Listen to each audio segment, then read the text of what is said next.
So, eine neue Folge Jung Naiv. Ich habe einen neuen Gast. Wer bist du? Christoph Safferling. Christoph, was machst du? Ich bin Professor für Strafrecht und Völkerrecht an der Universität Erlangen-Nürnberg und außerdem leite ich seit 3 Jahren jetzt mittlerweile eine Institution, die nennt sich Internationale Akademie Nürnberger Prinzipien. Du hast 2 Jobs gleich. Ja. Hast du als Professor so wenig zu tun gehabt? Oder? Nein, also ich habe meinen Lehrstuhl ein bisschen gekürzt, um das andere machen zu können. Das geht aber? Das geht, ja. Okay. Das geht. Also wenn der Präsident der Uni da mitmacht, und das hat mein Präsident Gott sei Dank. Weil ihr so wenig Studenten habt und dann kriegst du mal ein paar andere Sachen. Naja, wir haben für das frei werdende Geld dann jemanden eingekauft, der die Lehre übernimmt, sodass das Nullsummenspiel dann am Ende wird. Okay. Weil ich natürlich auch, wenn meine Lehre ausfällt, also ich mache nur noch sozusagen halbes Deputat, wie man das dann nennt. Deputat? Deputat, ja. Wir haben ja 9 Stunden Lehrverpflichtung im Semester und jetzt mache ich also nur noch 4. Mhm. Und damit die Kollegen das nicht auffangen müssen, haben wir dazu gekauft. Warum machst du das alles? Weil es Spaß macht. Also es macht wirklich Spaß und ich glaube auch, dass es sinnvoll ist. Das hilft immer, wenn man was tut, was nicht nur so ein Job ist, sondern was man glaubt, das auch sinnhaft ist. Und das glaube ich. Was ist darin sinnvoll? Naja, es geht um Menschenrechte, es geht um die Durchsetzung von Menschenrechten. Es geht darum, die Welt friedlicher zu machen. Das sind alles unglaublich große Ziele. Es geht natürlich auch darum, junge Juristinnen und Juristen vielleicht ein bisschen auch anzufachen, sich für Menschenrechte einzusetzen. Alles große Ziele, die natürlich nur mit einem relativ kleinen Radius von mir dann auch so bearbeitet werden können. Aber das ist das, was mir es leicht macht, morgens aufzustehen. Ihr wollt die Welt friedlicher machen, weil sie unfriedlicher geworden ist, oder? Ja, sie war weil ja sie noch nie friedlich war. Ja, sie war natürlich noch nie friedlich. Aktuell erleben wir aber bedrohliche Szenarien links und rechts und oben und unten um uns rum. So nah war es schon lang nicht mehr und deswegen glaube ich... so nah inwiefern? So nah regional, also mit der Ukraine und so nah auch historisch mit Israel-Gaza. Das sind Konflikte, die uns hier in Deutschland wahnsinnig beschäftigen. Zu Recht? Und auch Angst machen. Ja, beides. Beides. Also in der Ukraine zumal, weil es halt wirklich nicht weit weg ist. Es ist in Europa. Und mit Israel haben wir halt diese historische Verbundenheit. Und deswegen sind wir da auch besonders involviert. Wie bist du in Nürnberg gelandet? Ja, ich bin da tatsächlich groß geworden. Hört man gar nicht so sehr. Kann man schon hören, wenn du willst. Dann jetzt. Aber wenn du die ganze Geschichte hören willst, also ich bin tatsächlich in Erlangen zur Schule gegangen, habe dort Abitur gemacht und wie man halt dann so ist als 19-Jähriger, war klar, ich gehe hier weg aus diesem Provinzkaff und komme nie mehr wieder. Ich wollte gerade fragen. Also das war meine klare Absicht. Also ich hoffe, jetzt hört keiner aus Erlangen zu. Aber ich bin dann nach München gegangen, jetzt auch nicht so die ganz große weite Welt, aber immerhin, und habe dort studiert. Und dann war ich in London, habe da weiter studiert und dann habe ich das Referendariat wieder in München gemacht. Ja, und dann auf der weiteren Suche nach Stellen, das war dann irgendwie schon für mich auch eine Option, an der Uni zu bleiben. Ja, das hat mich als Student fasziniert, dieses universitäre Leben, diese soziale Struktur an so einer Universität, das fand ich toll, was so ein Schmelztiegel ist von allen möglichen Dingen und sehr frei und locker. Da dachte ich, da wollte ich irgendwie gerne bleiben. Dann vielleicht nicht unbedingt dauernd als Student, sondern halt auch da mein Geld damit zu verdienen. Und das ist ja dann nicht immer ganz so einfach, Jobs zu bekommen. Wo kann man sich dann weiterqualifizieren? Also um Professor zu werden, braucht man ja da so eine Doktorarbeit. Das hatte ich dann, aber dann braucht man noch so eine Habilitation, also ein zweites Buch. So, und dann gab es ein Angebot an der Universität Erlangen-Nürnberg. Zum Vorsingen oder ohne Vorsingen? Ja, dann mich da halt vorzustellen. Und ich hatte mich dann da auch vorgestellt. Und dann kam tatsächlich das Angebot, ich könnte da mich habilitieren.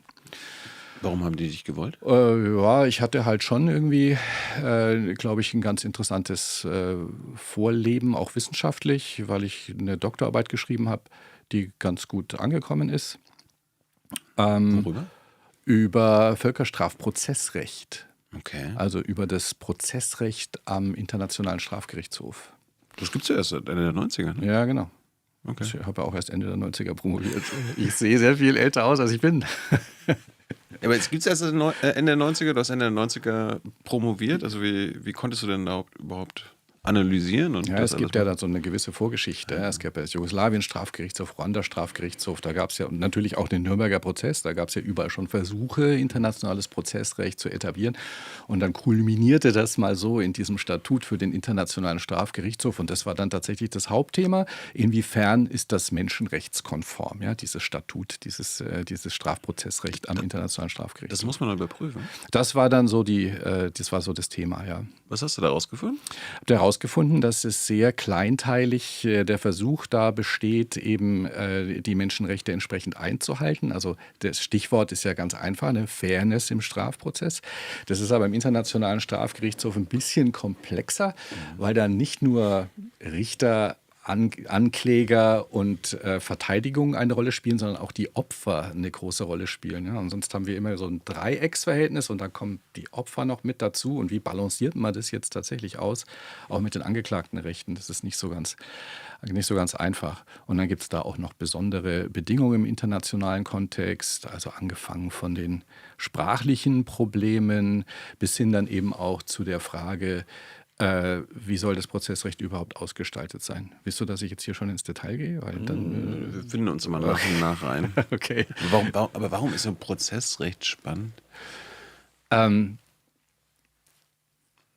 Laien? Ja, außerhalb der also Juristenbubble? das Spannende am Prozessrecht ist halt, also wie setzt man das Recht dann tatsächlich durch? Welche Dinge muss man da berücksichtigen? Auf welche Kriterien kommt es an? Worauf muss man achten? Ich finde das eigentlich viel spannender als so das materielle Strafrecht. Darauf kann man sich möglicherweise auch relativ schnell verständigen. Aber wie macht man das denn? Welche Beweise legt man vor? Welche Beweise darf man vorlegen? Was darf der Staat auch beim Ermitteln? Wie weit darf der in die Privatsphäre eindringen? Darf der da abhören? Darf der Durchsuchungen machen? Darf der in die Cloud reingucken? Ja, das sind so Fragen, die finde ich unglaublich packend. Da geht es immer die Begrenzung des Staates, ja, der staatlichen Handlungsmöglichkeiten angesichts eines schweren Verdachts, dass da eine schlimme Straftat, im Völkerstrafrecht eben eine ganz besonders schlimme Straftat stattgefunden hat. Und das auszubalancieren, das finde ich reizend. Hast du die Ergebnisse deiner Doktorarbeit jetzt quasi mit den letzten 25, 30 Jahren so abgeglichen? Hast du es mal verfolgt, wie es weiterging?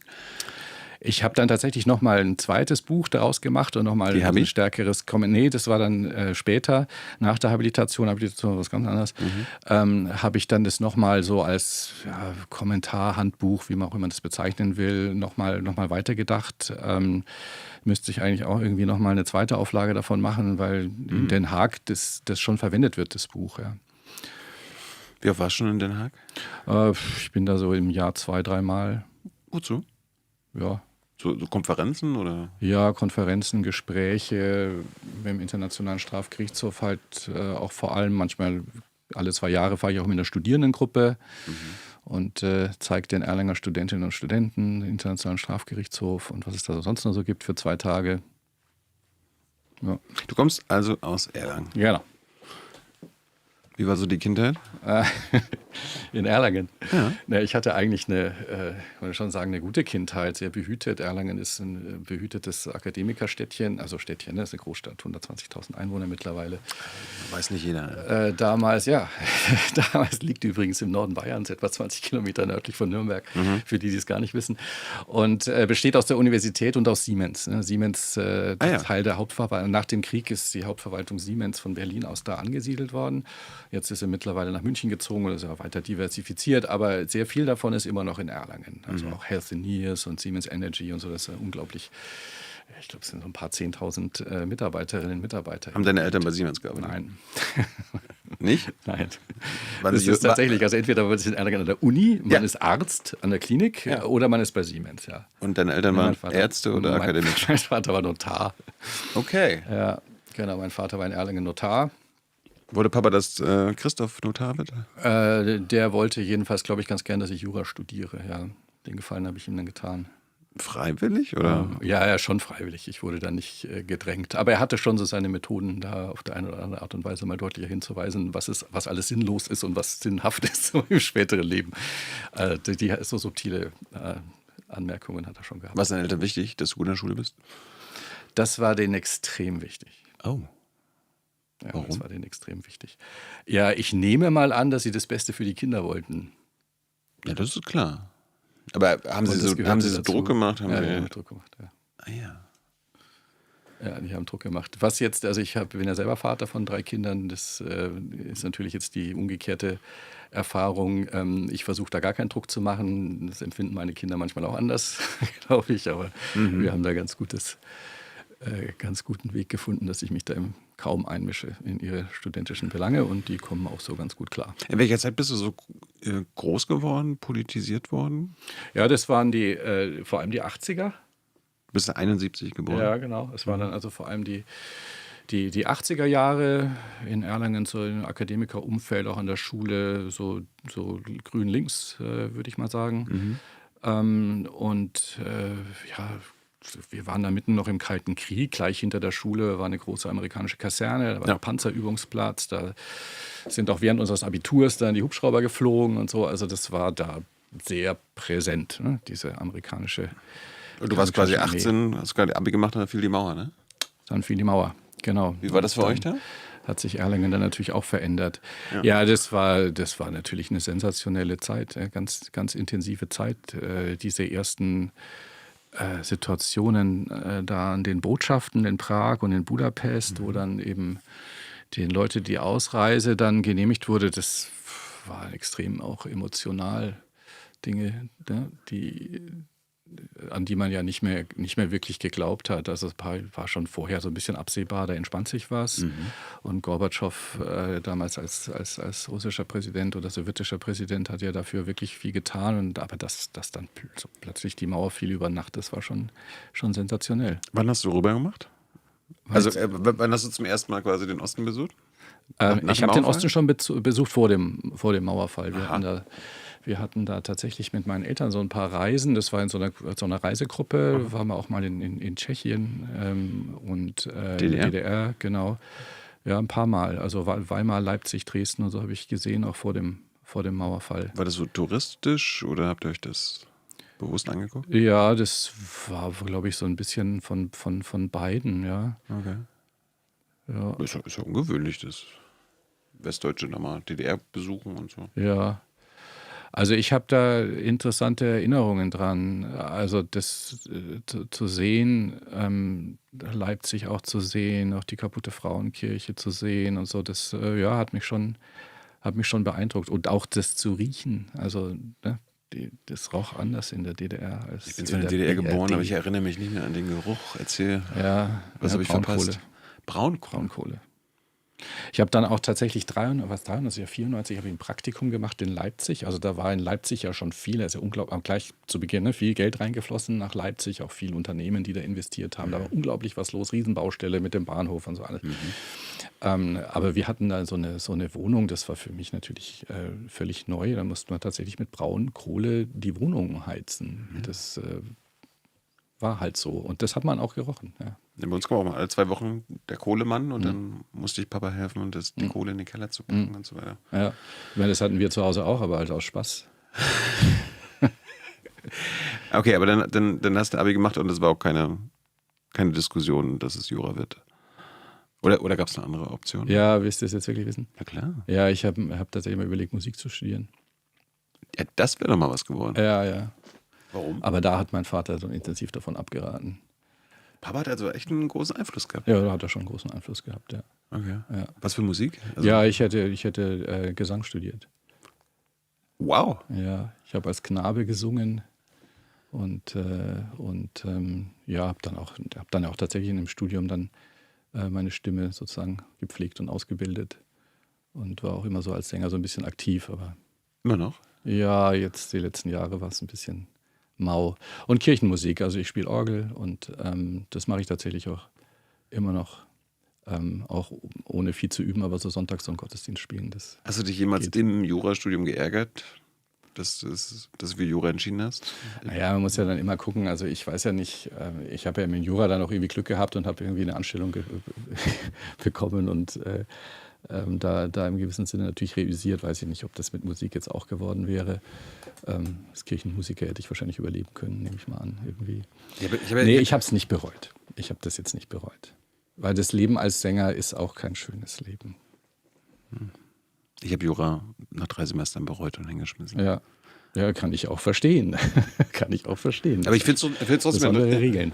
immer interessant. Waren ja jetzt schon viele Juristen und Juristinnen hier, auch hohe Richter und so weiter. Und Jurastudium in Deutschland ist nochmal was Besonderes. Also ich weiß nicht, ob du die anderen Jurastudiengänge in anderen Ländern kennst.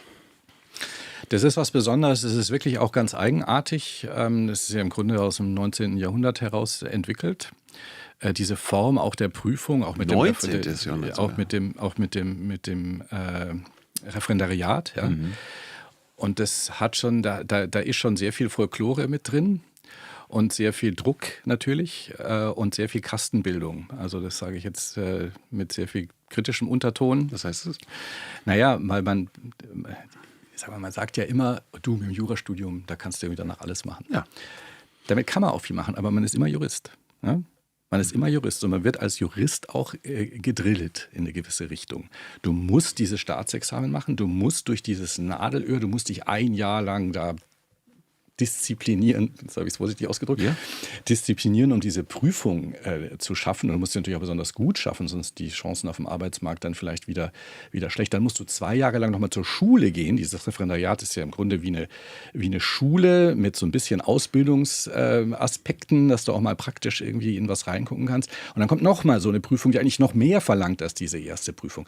Ja, also wenn man da durchgegangen ist, dann hat man aber schon wirklich ein ganz schönes Päckchen dann hinter sich gebracht und hat einfach auch eine gewisse, wie soll ich sagen, also Polarisierung oder eine gewisse Ausrichtung mitbekommen. Das ist doch ganz klar. Und das Referendariat ist staatlich gesteuert, ja.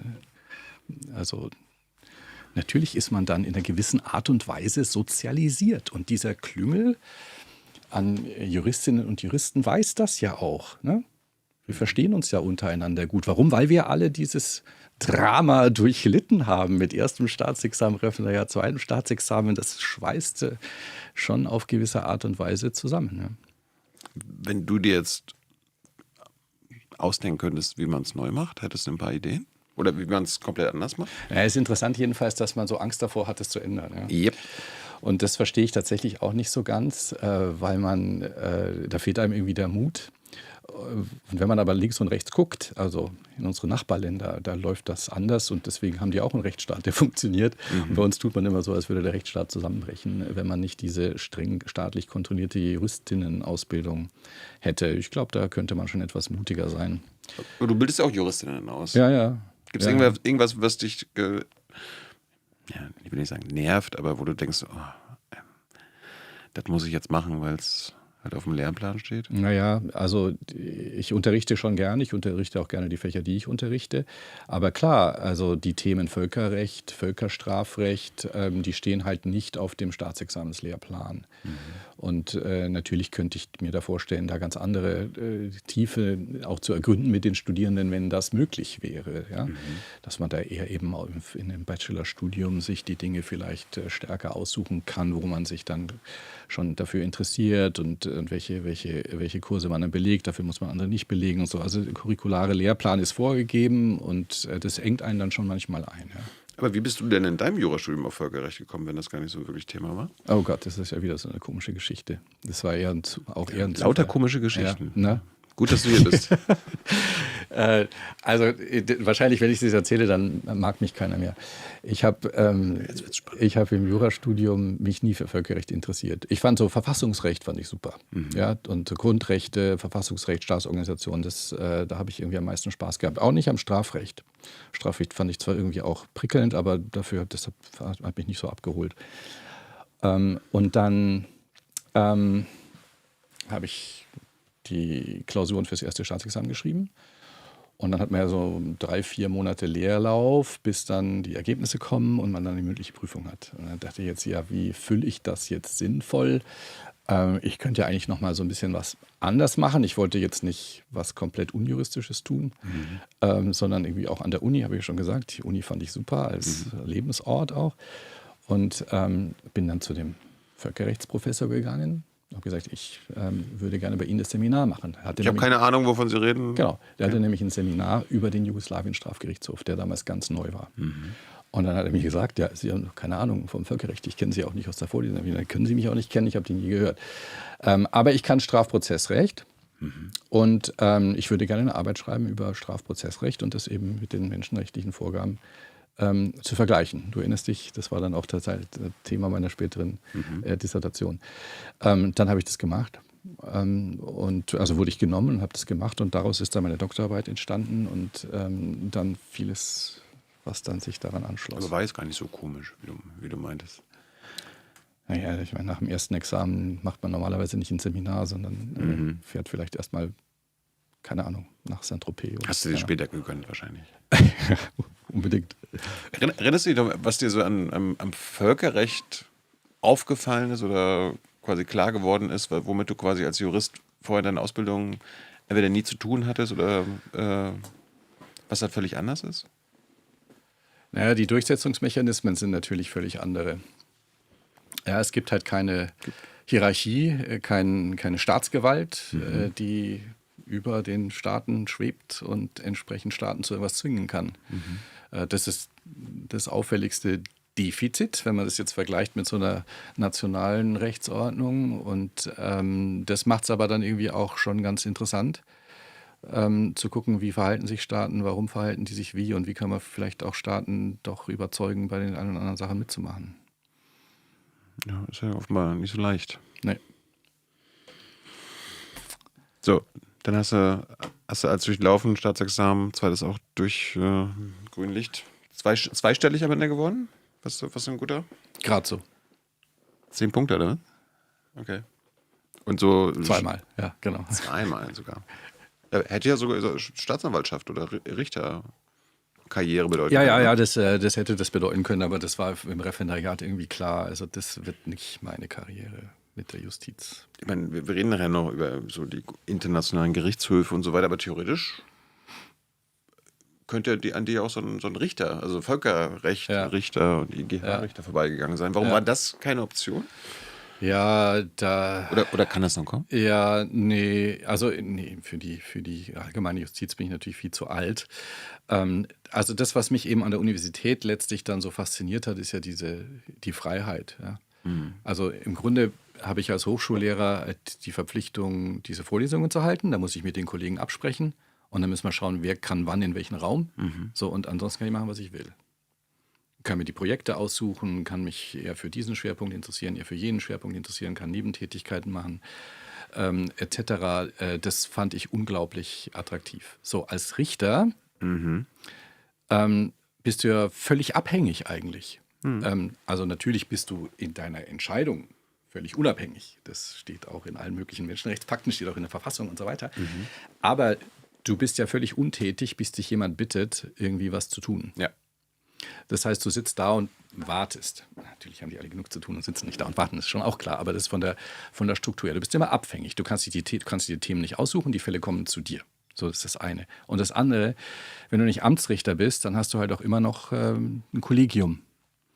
Und die Auseinandersetzung in so einem Kollegium, dafür bin ich, glaube ich, nicht geboren. Warum? Naja, das ist schwierig. Mit dir oder mit anderen? Ich diskutiere wirklich unglaublich gern akademisch, aber wenn man sich dann tatsächlich auf so eine gemeinsame Linie verständigen muss, und das sind dann, was ja im Bundesgerichtshof sind, das ja dann 5, das stelle ich mir dann schon anstrengend vor. Also das muss ich nicht haben. Hört sich jetzt so an, als ob so herrschende Meinung, dass du oft mal dagegen bürstest oder so? Kann ich schon mal machen, ja. Ich meine, ich kenne ja viele, auch Bundesrichter, wir haben alle gutes Verhältnis. Manchmal schreibe ich aber auch, wenn es mir nicht so passt, dann sind die auch mal ein bisschen verstimmt. Das kommt schon vor, aber so ist das Spiel.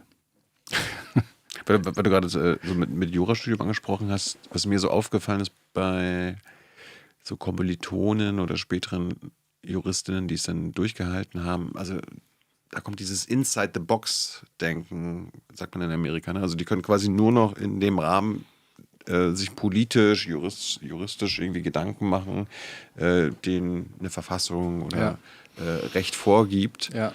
Und gerade so in Krisenzeiten und gerade politisch wilden Zeiten bräuchte man ja mal quasi neue Ideen. Ja. Aber es ist ja genau das, was ich meinte. Diese Juristinnenausbildung hat halt so ein enges Schema. Und da ist der Tellerrand ganz klar begrenzt.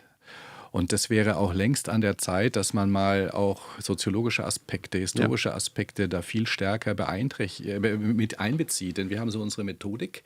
Und die Methodik stammt aus im 19. Jahrhundert oder noch älter. Und das ist in vielerlei Hinsicht meiner Meinung nach aktuell sogar ziemlich unrealistisch. Wir unterrichten die trotzdem noch, gibt es auch Gründe für, ja, aber man müsste mal anfangen, da auch über die Fälle nochmal irgendwie von einem anderen Hintergrund irgendwie zu reden. Weil wir lassen häufig, ich hoffe, das ändert sich so ein bisschen, aber wir lassen eigentlich häufig außer Betracht, dass es bei all diesen Fällen immer um Menschenschicksale geht. Das ist ja eigentlich auch das Spannende an dem Juristinnen-Dasein, dass man ja immer mit Sachverhalten zu tun hat und immer Menschen im Spiel sind und man immer ja im Grunde versuchen muss, halt für diese Menschenschicksale die beste Lösung zu finden. Das lassen wir aber häufig außer Acht, weil wir halt denken, auch das Recht sagt das und das und das und das ist das Ergebnis und das war's. Das ist vielleicht eine gute Frage. Als Jurist, wem bist du verpflichtet? Also du gibst da quasi einen Eid ab oder irgendwie auf eine Verfassung oder so weiter. Du bist ja nicht dem Menschen jetzt verpflichtet, oder? Ja, gut, aber weil das kann ja manchmal im Konflikt stehen. Ja. Staat, Mensch. Ja. Naja, also wir sind auf die Verfassung verpflichtet, eingeschworen, wie auch immer. Artikel 1, die Würde des Menschen ist unantastbar. Das ist die Maßgabe. Ja? Der Mensch, das Individuum, Respekt vor seiner Würde ist die Maßgabe für alles staatliche Handeln. Das ist natürlich auch für den Richter und die Richterin verpflichtet. Ja, aber wenn der Staat jetzt quasi meine Menschenrechte bedroht oder quasi dann ein Konflikt besteht zwischen Interessen des Staates oder Erhalt des Staates und dem Schutz von Menschenrechten. Da wird es doch spannend. Das ist jetzt abstrakt schwierig zu beantworten. Auch wenn du sagst, der Bestand des Staates steht auf dem Spiel. Das ist ja vielleicht nochmal ein Szenario. Das haben wir jetzt hier bei uns ja jetzt aktuell nicht. Aber klar ist sonst die Frage, staatliche Interessen gegen Individualinteressen sehen wir häufig im Strafprozessrecht im Übrigen, ja. Wann darf der Staatsanwalt untersuchen? Das haben wir häufig. Strafverfolgungsinteresse des Staates, Schutz des Individuums, da haben wir genau diesen Konflikt. Ja, und da gilt es in der Tat abzuwiegen. Manchmal haben eben die Individualrechte dann zurückzustehen. Er sagt, das Gemeinschaftsinteresse und das Interesse des Staates überwiegt hier. Also die Straftat muss verfolgt werden, weil sie so schwer wiegt und der Verdacht so groß ist. Dann muss man da mal rein dürfen und mal untersuchen dürfen, damit man halt entsprechend dann ein Strafverfahren auch ordnungsgemäß durchführen kann und jemanden dafür zur Verantwortung ziehen kann. Ja, das wäre dann halt so die Abwägung. Und das ist aber eben im Einzelfall jeweils eben unter den menschenrechtlichen Gesichtspunkten dann durchzuführen. Ich fand es gerade spannend, weil du meintest so, die gucken halt nur bis zum Tellerrand und nicht weiter hinaus. Das ist ja gerade ein bisschen in der politischen Sendung im Bundestag ich glaube, der größte, also der Beruf mit den meisten Vertretern sind Juristen. Ist natürlich bei Politik natürlich dann schwierig, wenn sie nur bis zum Tellerrand gucken. Naja, also ich hoffe ja auch und gehe auch davon aus, dass der Bundestagsmandatsträger und Trägerin da entsprechend in der Lage ist, über diesen Tellerrand hinaus zu gucken. Christoph ist schon naiv. Ja. Ich bin naiv, ja genau. Wir sind doch hier bei Jungen naiv. Dass wie soll ich sagen, ist auch nicht schadet, wenn man so das juristische Handwerkszeug da kennt. Ja, das Funktionieren von Gesetzen. Man muss ja mal Gesetze schreiben und sowas. Ne? Genau, das ist schon nicht verkehrt, aber ja, ne, das ist eine Methodik, um auch gewisse politische Ziele durchzusetzen, zu formulieren. Das heißt, man muss da immer den Kontext mit in Betracht ziehen.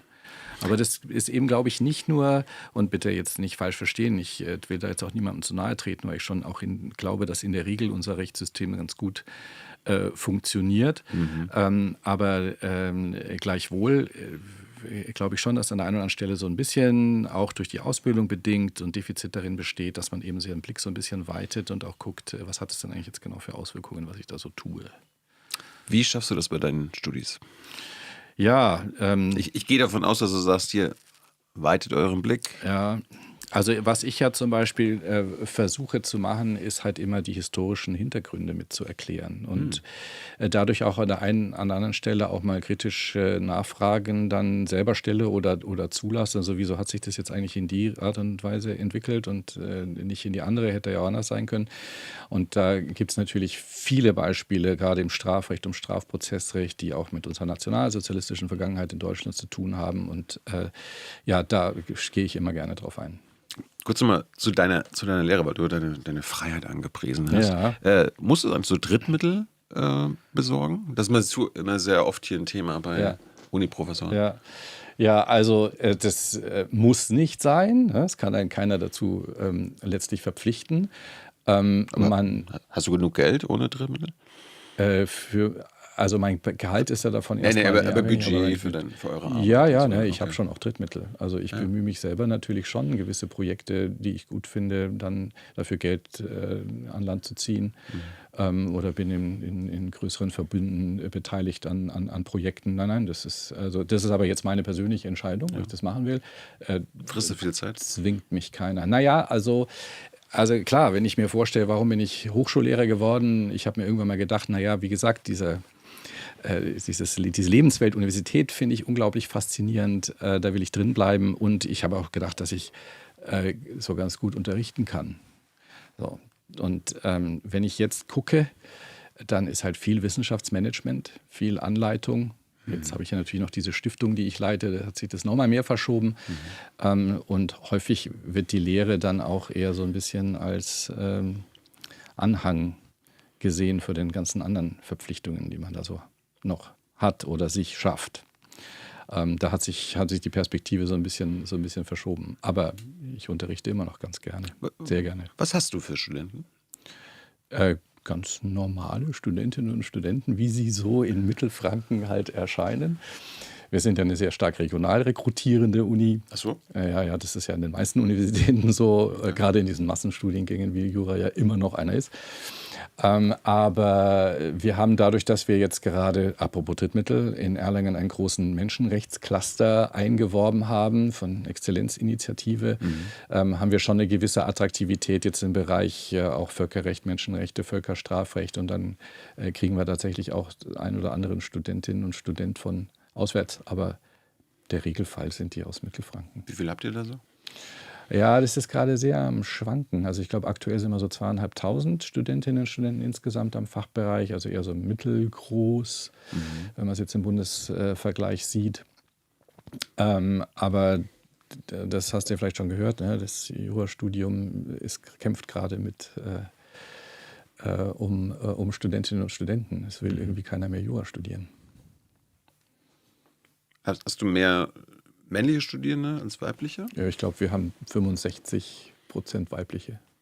Hat sich das jetzt so entwickelt? War das früher auch schon so? Ich meine, du bist jetzt so 20 Jahre da. Ja, so als ich selber studiert habe, war es, glaube ich, schon, aber auch 50-50. Vielleicht hat sich jetzt noch ein bisschen stärker verweiblicht. Sind Juristinnen, agieren die anders vielleicht? Haben die einen anderen Fokus als Juristen? Da würde ich keinen Unterschied machen. Also ich würde da keinen Unterschied machen. Ich laufe sonst Gefahr, Stereotype zu bedienen, an die ich nicht glaube. Also ich sehe, die verhalten sich eigentlich gleich. Also das. Ich meine da so in juristisches Interessengebiet und so. Ja. Nee, also ich kann das letztlich nicht beurteilen, ich kenne auch keine Statistik, ich kann mich nicht beklagen, ich habe genügend Interessentinnen und Interessenten an meinen Themen und habe keine Probleme, irgendwie Mitarbeitende zu rekrutieren, also das... Wie gucken die jetzt alle zu eigentlich? Wissen die, dass der Professor hier ist? Ja, natürlich wissen die das alle. Okay, alle? Oh Gott, oh Gott. Ich habe kein Plakataushang gemacht, aber keine Ahnung. Wollen wir mal in Nürnberg bleiben? Ja. Die ganze Historie. Also gerade weil du auch die Akademie in Nürnberg. Erklär doch mal, worum es da geht bei dieser Akademie. Ja, also diese Akademie Nürnberger Prinzipien, wie sie im Volltext heißt, eine Stiftung. Und die Stifterinnen sind die Bundesrepublik Deutschland, der Freistaat Bayern und die Stadt Nürnberg. Vielleicht kann ich es am besten erklären, wenn man nochmal die Zugehörigkeit da sich vorstellt. Also auf Ebene des Bundes ist das Auswärtige Amt zuständig. Also das heißt, es geht um Völkerrecht, es geht um internationale Beziehungen, um Völkerstrafrecht. Auf Landesebene ist das Justizministerium zuständig. Also es geht eben auch um Rechtsstaat, um Strafverfahren, Demokratie. Und auf städtischer Ebene sind wir angesiedelt bei der Kultur. Also es geht da eben auch um vor allem Erinnerungskultur in dem Kontext dieser Akademie. Also die Mission dieser Institution ist es, die Nürnberger Prinzipien weiter bekannt zu machen und für deren Umsetzung sich einzusetzen. Was sind nun die Nürnberger Prinzipien, ist da die Kernfrage. Ja, die Nürnberger Prinzipien sind eine relativ überschaubare Set von Normen oder Prinzipien eben, die sich nach dem Nürnberger Hauptkriegsverbrecherprozess entwickelt haben. Es ist praktisch so die Errungenschaften dieses Nürnberger Prozesses so in 7 Prinzipien runtergebrochen. Und die wurden 1946 im Dezember, also kurz nach Ende des Prozesses, von der Generalversammlung der Vereinten Nationen. Des ersten Prozesses? Weil da gab ja viele. Nee, des ersten Prozesses. Okay. Das war ja nur der erste, war ja international. Wo Göring und so weiter. Genau. Und nach diesem Prozess wurden eben diese Prinzipien als Prinzipien des Völkerrechts von der Generalversammlung der Vereinten Nationen anerkannt. So, das ist also der Nukleus praktisch des Völkerstrafrechts. Da steht drin Prinzip Nummer 1. Ich schreibe mal gleich mit. Prinzip Nummer 1, es darf keine Straflosigkeit geben für internationale Verbrechen. Prinzip Nummer 2, auch Staatsoberhäupter werden verfolgt. Und so geht es weiter. Prinzip Nummer 6 finden wir dann die einzelnen Verbrechenstatbestände. Prinzip Nummer 7, auch die Mittäter werden möglicherweise strafverfolgt. Und Prinzip Nummer 5, auch ganz wichtig, auch der so schlimme Verbrechen möglicherweise auf sich geladen hat, hat ein Recht auf ein faires Verfahren. Ich habe jetzt 3 und 4, haben wir jetzt übersprungen, glaube ich. Ne? Ja, gibt es noch Handeln auf Befehl, wird auch nicht gehört, es gibt keine Immunität. Ich glaube, dann haben wir sie alle. Handeln auf Befehl. Also das war das, wo die Nazis gesagt haben, ich habe nur... Genau, Hitler hat es gesagt, ich habe den Befehl ausgeführt, ich hatte sonst keine Ahnung, was da eigentlich so passiert. Genau, das wird nicht gehört. Ganz kurz mal, das ist mal was Interessantes.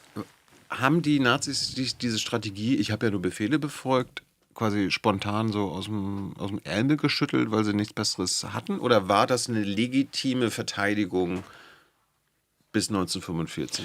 Also grundsätzlich ist es schon eine legitime Verteidigung. Ne? Also in einem normalen Kontext, auch in einem normalen militärischen Kontext, natürlich bist du verpflichtet, Befehle auszuführen. Das ist ja auch letztlich dann dein Soldateneid. Und die Frage ist, wo ist da die Grenze? Und dass da jetzt die Grenze ist, zu sagen, aber internationale Verbrechen darfst du nicht begehen, dann musst du deinen Befehl verweigern. Ja?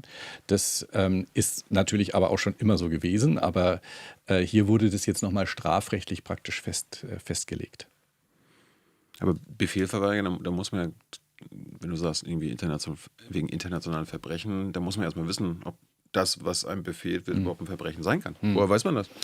Naja, heute bilden wir unsere Soldatinnen und Soldaten dahingehend aus. Ne? Fun Fact, ich habe ja gedient. Also ich habe... du auch? Du auch, ja? Ja. Okay. Musst du Grundwehrdienst machen? Ja, genau. Wie lange? 9 Monate. 9 Monate, gut. Du? Ich war 12. War Bist unglaublich du auch in Bayern wieder? Nee, ich war zunächst in Wildeshausen. Das ist bei Bremen. Oh Gott. Bei der Marine da? Und habe da, nee, das war eine Fallschirmjägereinheit. Da habe ich die Grundausbildung Da wollte gemacht. ich damals hin. Ja? Ja. Zum Glück bist du da nicht nach Wildeshausen. Die Kaserne wurde dann irgendwie in den späten 90ern, glaube ich, geschlossen, weil sie unglaublich braune Umtriebe hatten. Ja, also ist unsägliche Geschichte. Aber hast du das mitbekommen? Das war damals schon spürbar, dass die ein sehr hohes Traditionsbewusstsein haben, sage ich vielleicht mal so. Okay, was heißt das?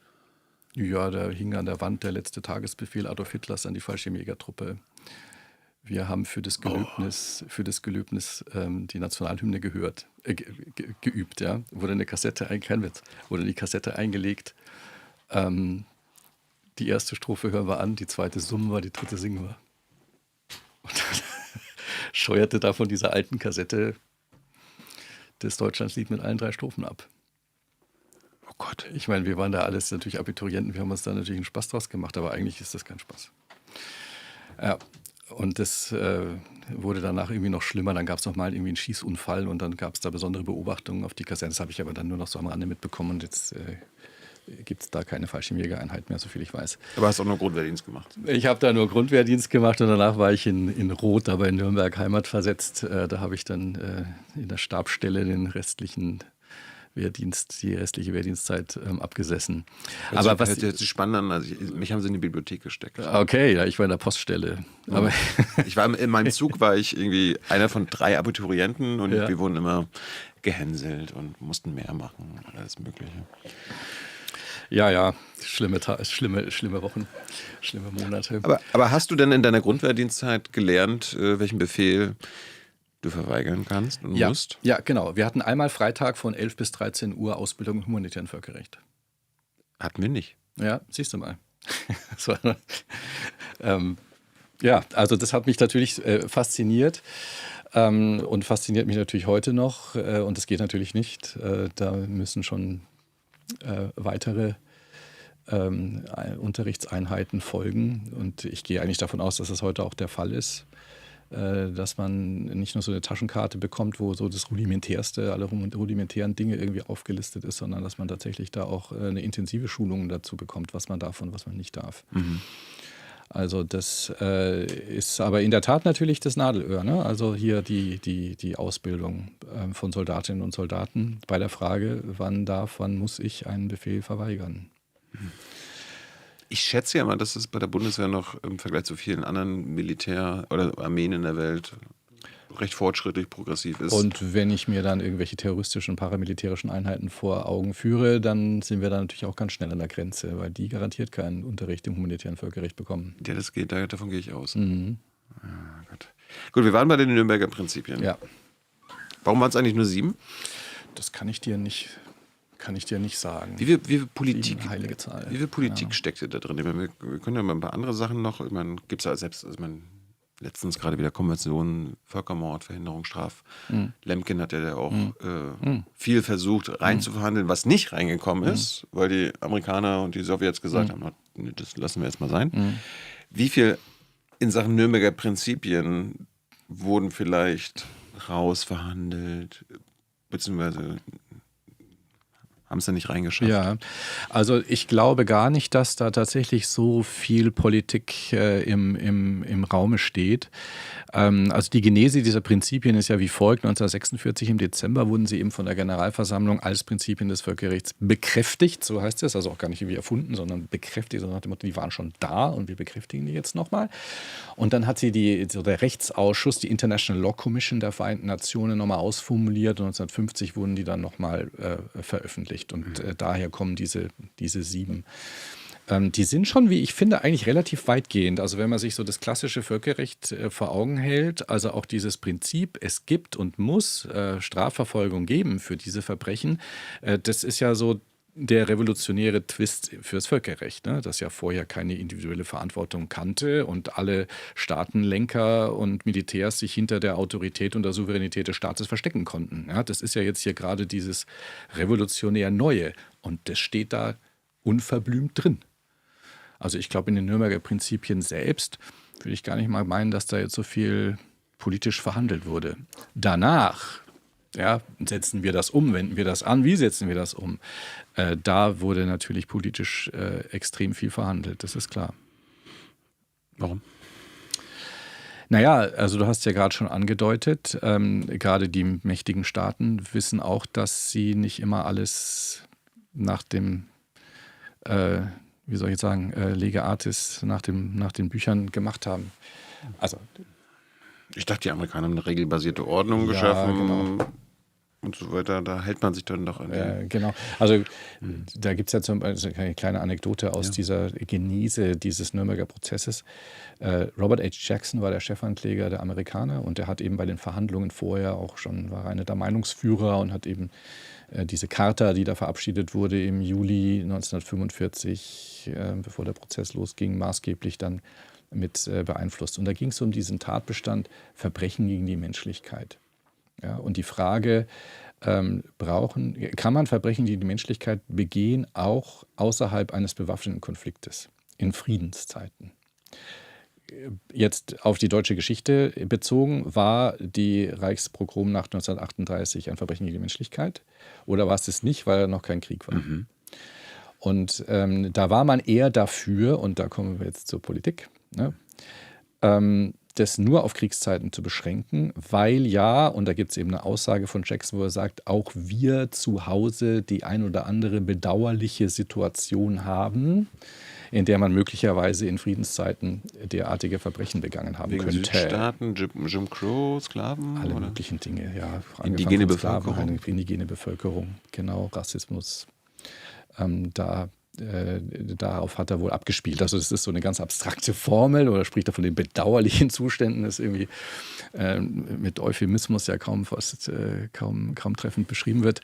Aber da sehen wir das, ja. Und du hast ja auch schon beschrieben, auch bei der Völkermordkonvention oder Anti-Völkermordkonvention, wo man sich dann auf eben 4 Merkmale von Gruppen beschränkt hat, die geschützt werden durch diese Konvention. Das sind also die nationalen, die rassischen, die ethnischen und die religiösen Gruppen. Ja, nicht Kultur, ne? Und kulturelle, soziale, politische Gruppen ja, sind da nicht drin. Und das war klar eine politische Entscheidung, weil man sich sonst hätte die Frage stellen müssen, ja, in den USA möglicherweise auch, was machen wir, warum verfolgen wir eigentlich so viele Kommunisten? So, ne, das wäre zum Beispiel eine Ich hatte mir mehr Frage. gemerkt bei den Amerikanern, die hatten halt Angst wegen die indigene Bevölkerung da dann in in Völkermordvorwurf Erklärungsnot klären zu kommen, lässt. ja. Aber ich hoffe jetzt aber auch wegen Allen Holodomor und Stalin und so weiter. Gab es noch andere Staaten, die da gegen waren? Naja, also wir hatten da noch Frankreich und England mit am Tisch sitzen und da haben wir natürlich Kolonialmächte. Genau. Okay, aber Jackson war der nicht Supreme Court Richter? Ja, der war Supreme Court Richter, genau.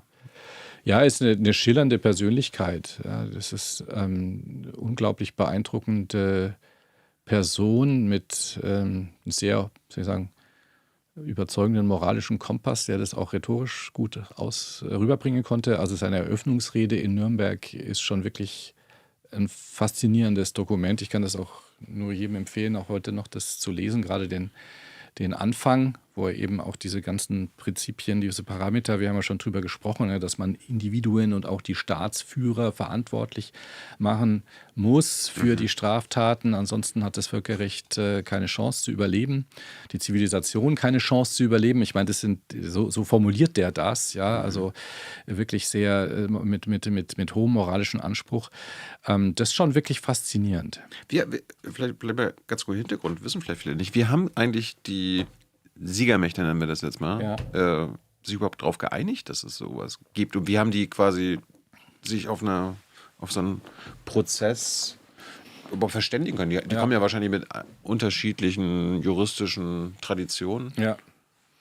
Ja, wo willst du anfangen? Ja, suchst du aus. Also die keine Ahnung, haben Stalin und Roosevelt oder Stalin und Truman das schon irgendwie auf Jalta vereinbart? Dass vorher sogar. Noch vorher? Vorher in Moskau, 1943. Oh, okay. Ja, in Moskau 1943 gibt es die sogenannte Moskauer Deklaration, da steht es drin.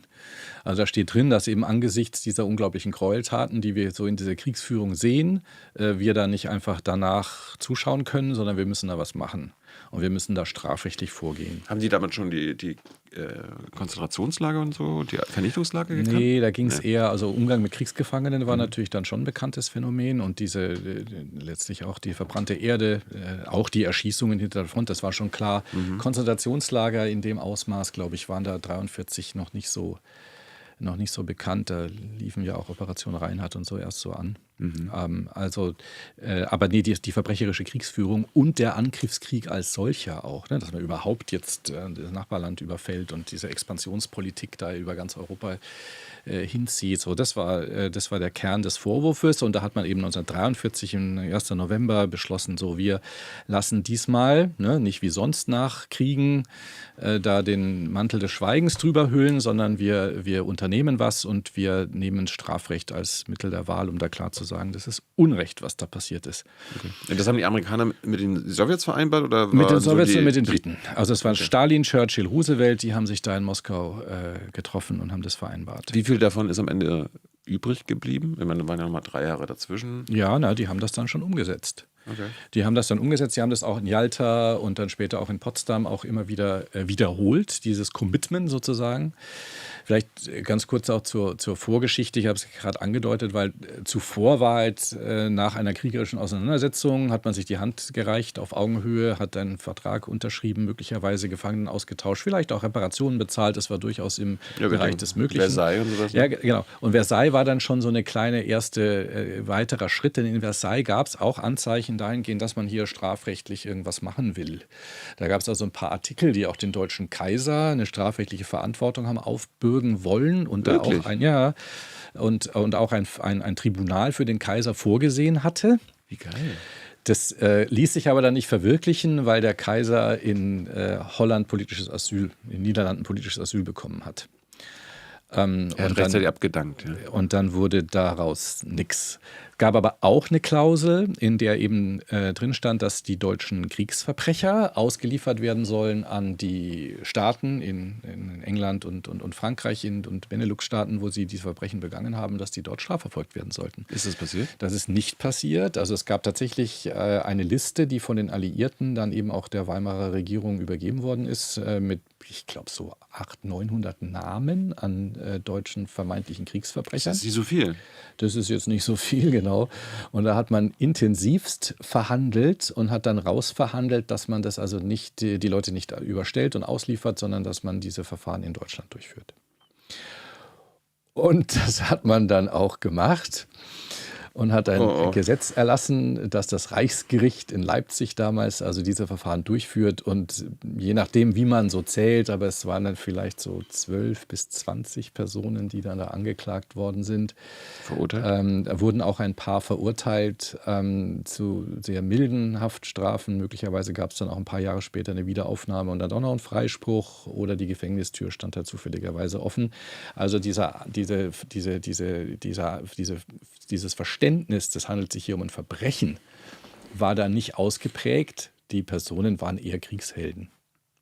Und das ist natürlich strange, wenn quasi der Staat seinen eigenen Soldaten da quasi oder seine eigenen Kriegsverbrechen dann anklagen Aber wenn man muss. das ernst nimmt, auch mit der Ausbildung der Soldatinnen und Soldaten, über das wir ja schon gesprochen haben, dann ist das die Konsequenz. Ne? Dann brauche ich auch in der Armee Disziplinarsystem, was das entsprechend irgendwie aufgreift und möglicherweise Strafrecht. Also das ist die Konsequenz. Aber das war hier, wir reden jetzt hier von 1920, 21, 22, das war da zu dem Zeitpunkt nicht zu vermitteln. Ich meine, wenn du das nicht weißt, sagst, aber wie war das denn vorher noch? Vor dem Ersten Weltkrieg? Ja, oder wie haben die das vorher? Ich meine, es gibt ja schon immer Kriegsverbrechen und alles Mögliche. Wie wurde das damals geregelt? Ja, nee. Ohne Verfahren, aber. Naja, also es gibt ja, jetzt muss ich mal aufpassen, ich glaube 1864 war die erste Genfer Konvention, wo das Internationale Komitee des Roten Kreuzes auch gegründet worden ist. Und da war zum ersten Mal gewisse Handlungen dann praktisch verboten. Noch nicht so wirklich hart strafrechtlich versehen, aber war zum ersten Mal so verboten. Da ging es vor allem um die Behandlung von Verwundeten, die also versorgt werden müssen, und um Kriegsgefangene, dass die also pfleglich behandelt werden müssen und auch wieder ausgetauscht werden müssen nach Ende der Auseinandersetzungen. Also da fing das eigentlich an mit diesem humanitären Völkerrecht oder mit dem Kriegsvölkerrecht. 1907, Haager Landkriegsordnung, das war nochmal eine große Konvention, die auch die Gebräuche und Gesetze des Friedens, so hieß es, oder heißt es ja nicht bis heute, normiert. Also ein großer Text mit allen möglichen Dingen, was darf man nicht tun. 1907 eben schon. Da stand zum Beispiel eben auch drin, letztlich mit in diesem Haager Kontext, dass keine chemischen Waffen eingesetzt werden dürfen. Das hat die deutsche Armee natürlich im Ersten Weltkrieg aber getan. Da waren klare Verstöße zu verzeichnen. Dass das dann aber wirklich auch strafrechtlich verfolgt wird, das hat sich tatsächlich erst nach dem Ersten Weltkrieg entwickelt und wurde dann nach dem Zweiten Weltkrieg wirklich zum ersten Mal durchgeführt. Und war da quasi nur Deutsche betroffen? Oder Deutschland hat ja quasi mit Österreich, Ungarn gekämpft. Ja, nee, es waren so viele, ich weiß. Also jetzt in diesen Leipziger Prozessen sowieso, da ging es nur um die deutsche Armee. Was auch noch passiert ist, war in Istanbul wurden Verfahren durchgeführt wegen des Völkermords an den Armeniern. Also da wurden ein paar Türken angeklagt, viele davon auch in Abwesenheit. Es ist Die haben in Istanbul? Ja. wurden Verfahren durchgeführt. Wie geht das? Die Türken leugnen doch den Ja, Völkermord. naja, aber da wurden tatsächlich Verfahren durchgeführt. Die Norm Völkermord, weißt du ja, ist ja erst 1948 erfunden worden. Den Begriff gab es ja noch gar nicht. Wie haben die das damals genannt? Das waren Verbrechen gegen die Menschlichkeit. Okay. Oder dann eben schlimme menschliche Verbrechen. Massenmord? Ja, genau. Also es wurde tatsächlich nach allgemeinen Gesetzen, nicht nach internationalen Gesetzen, sondern nach allgemeinen Gesetzen, türkischen Gesetzen verfolgt. Ich finde das so spannend, dass die den Kaiser Anklagen wollten? Ja. Ja, da hatten sie so eine Norm und da wurde dem Kaiser, was war Das war Kaiser Wilhelm ja, II., ja, ne? genau, Artikel 117, 18 oder so ist das, in dem Versailler Vertrag und da steht drin, der Kaiser habe gegen die Heiligkeit der Verträge verstoßen und das sei seine Strafbarkeit. Also an dieser Formulierung merkt man schon, so ernst haben sie es nicht gemeint, weil wie soll man denn das verfolgen? Also was soll denn da jetzt genau der Tatbestand sein, wenn man gegen die Heiligkeit der Verträge verstößt? Also das, Ja, was soll das heißen? Ne? ja, genau. Also ist ja Der irgendwie Quatsch. Geist wie zwischen den Zeilen. So. Ja. Aber das war der strafrechtliche Vorwurf und da stand drin, da wird jetzt ein internationales Strafgericht geben und dann wird der Kaiser der Angeklagten verurteilt. Haben Sie den anderen Kaiser, also Österreich hatte dann auch noch einen Kaiser oder so, haben Sie den auch versucht? Nee, es hat sich alles nur auf den Kaiser Wilhelm konzentriert. Ja, aber nur weil Ja, deswegen wurde ja Versailles dann auch so als anti-deutsch Knebelungsvertrag und so weiter. Ne? Das war ja dann die Nazis auch haben ansetzen können mit ihrer Propaganda. Ja, aber schade, dass die Holländer, die hätten den Kaiser ja auch ausliefern können, ne? Ja, nee, aber da war man sich eben unter den Adeligen dann vielleicht auch einig. Gut, wir waren aber bei quasi Entstehung, Nürnberger Prozess und so weiter. Ich meine, das Moskau 43 haben sie sich da verabredet. Genau, richtig. Haben die dann quasi schon die 3 Jahre, die wussten ja, okay, wir werden die Nazis besiegen. Das war ja recht schnell quasi. Ja, mit Stalingrad, dann wurde es irgendwie absehbar vielleicht irgendwie, aber davor... Ja, mein Stand war so ab 42 war dann Ja. klar, okay, die Maschine wird zusammenbrechen. Und die Amis sind doch auch... Die war 44. Genau. Ja, aber 42 war ja schon In den Krieg sind in den Krieg eingetreten. weil Japan angegriffen hat. Und dann war ja eigentlich klar. Und haben die dann quasi schon vorgearbeitet oder haben die dann erst nachdem quasi Hitler tot, die Deutschen haben kapituliert, haben die dann das angefangen, okay, jetzt geht's los mit Recherche und alles Mögliche? Ja, also es überlappte sich schon so ein bisschen. Also der Auftrag auch gerade der US-Armee, auch der britischen Armee, war schon auch Beweise für Kriegsverbrechen zu sammeln. Als man dann so vor allem nach dem D-Day in der Normandie dann vorrückte, dass man in den befreiten Gebieten dann Beweise sucht für begangene Kriegsverbrechen. Da wurde dann auch eine Kommission eingerichtet, United Nations War Crime Commission hieß die, auch wenn es die United Nations noch gar nicht gab, aber so war der Name damals. Und aber konkret sich eine Vorstellung hatten die sich damals noch nicht gemacht, wie das denn jetzt genau ablaufen sollte. Und es wurde dann schon, sagen wir mal, im Frühjahr 1945 auch so ein bisschen unklar und umstritten. Was soll man denn jetzt eigentlich genau machen? Soll man das wirklich tun?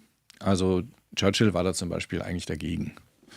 Der hätte die verantwortlichen Deutschen, die man noch hatte, an die Wand gestellt und mit einem großen Erschießungskommando und dann wäre die ganze Sache erledigt gewesen. Ja, aber er hat doch 43 dem zugestimmt. Ja, trotzdem. Also der fand die Idee dann irgendwie nicht so überzeugend. Aber jetzt nicht falsch verstehen, nicht, glaube ich, weil er ein Menschenfeind war oder ein besonderer Nazi-Feind war, sondern weil er wusste, welche Gefahr in so einem Prozess schlummert. Ja, ich Denn wollte gerade fragen, ja. wenn man einen echten Prozess machen will, dann muss man eben beweisen, dass die Person, die man da anklagt, auch beyond reasonable doubt, also über jeden vernünftigen Zweifel, auch tatsächlich Schuld tragen.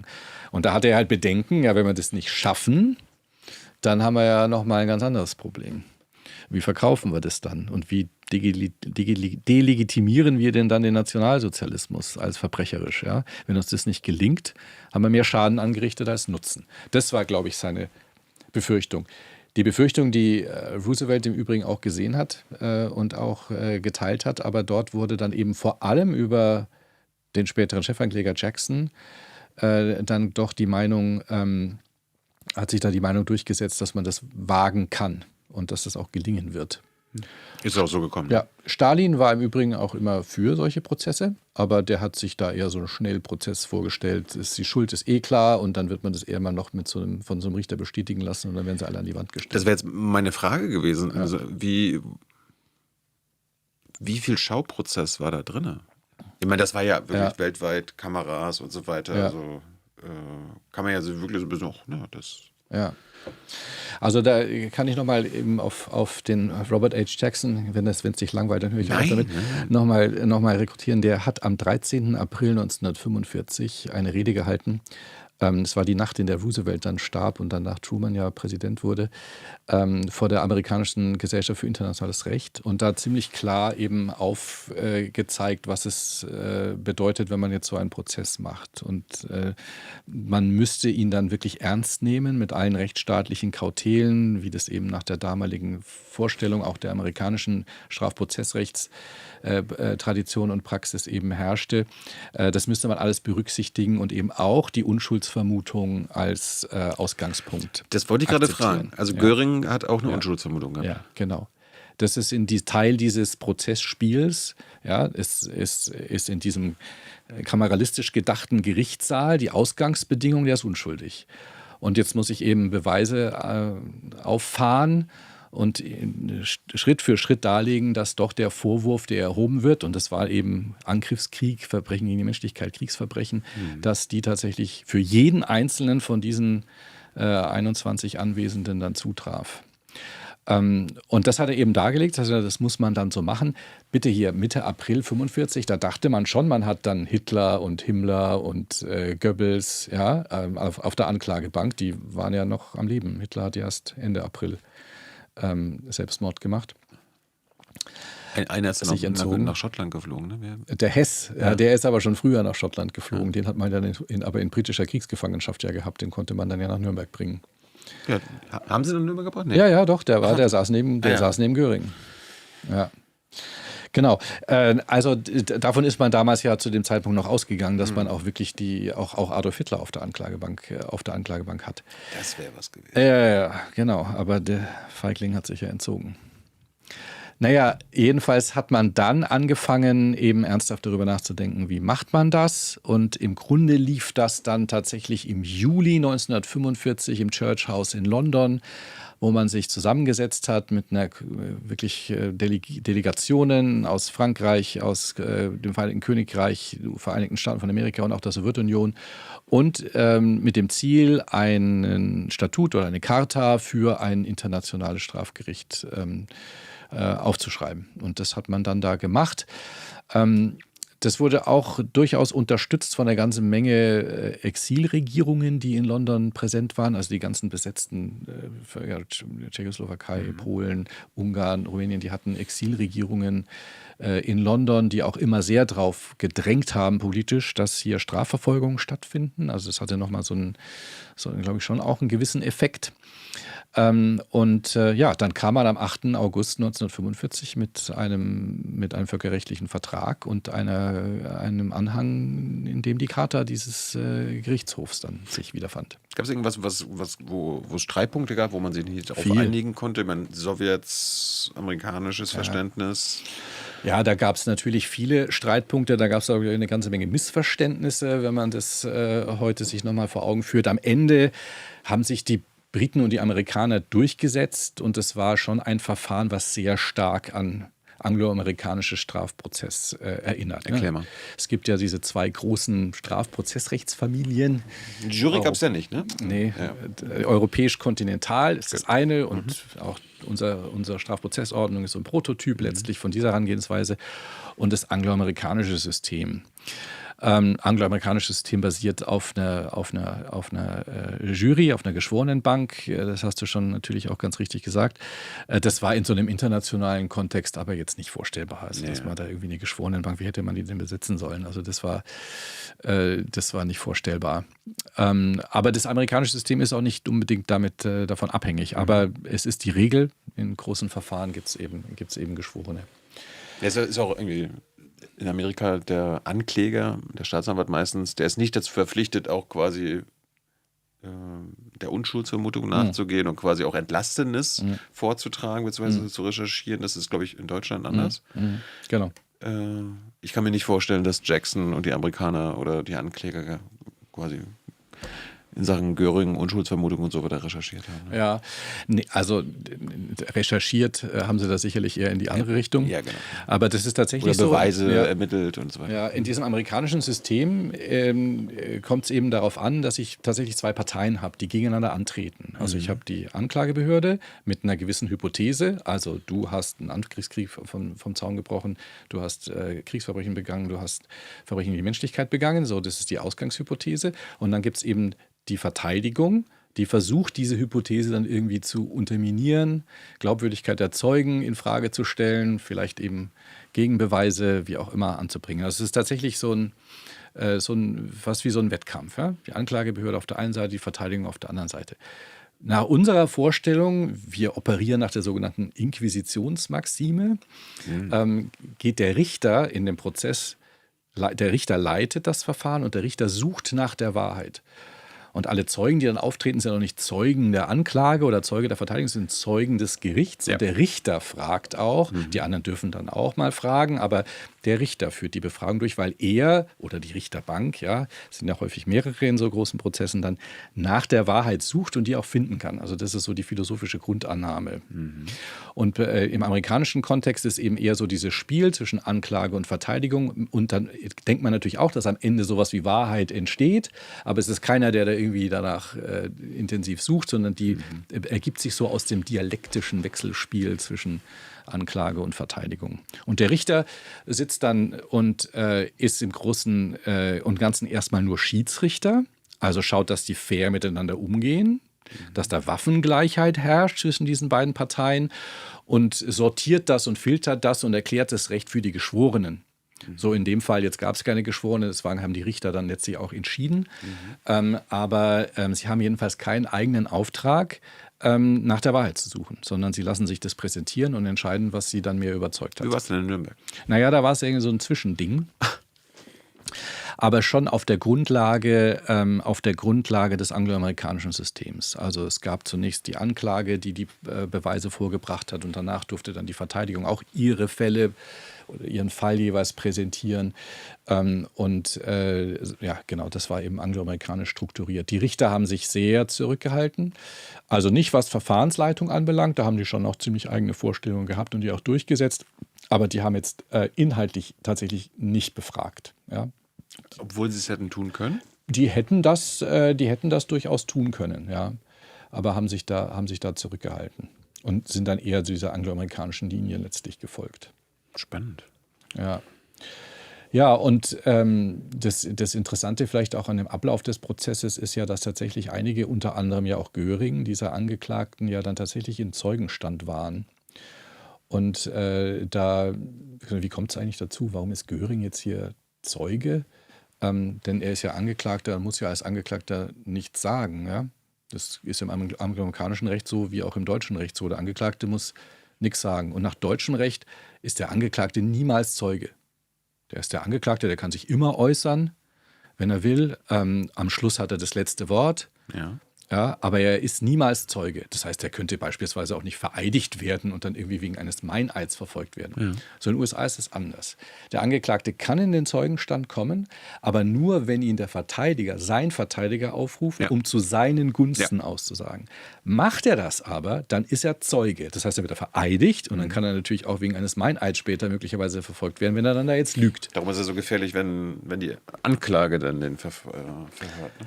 Und dann kommt es der Situation, wenn eben der Verteidiger den Zeugen verhört hat, dann hat nach diesem System der Ankläger das Recht zum Kreuzverhör. Und so kam es tatsächlich auch in Nürnberg zu diesem Showdown zwischen Göring und Jackson. Das ist auch historisch tatsächlich so stilisiert worden. Es war ein riesen Medienspektakel, da hat wirklich dann die ganze Welt zugeschaut, als das Kreuzverhör von Göring durch Justice Jackson auf der Tagesordnung stand. Ist das dokumentiert? Also Fernsehen, Radio und so?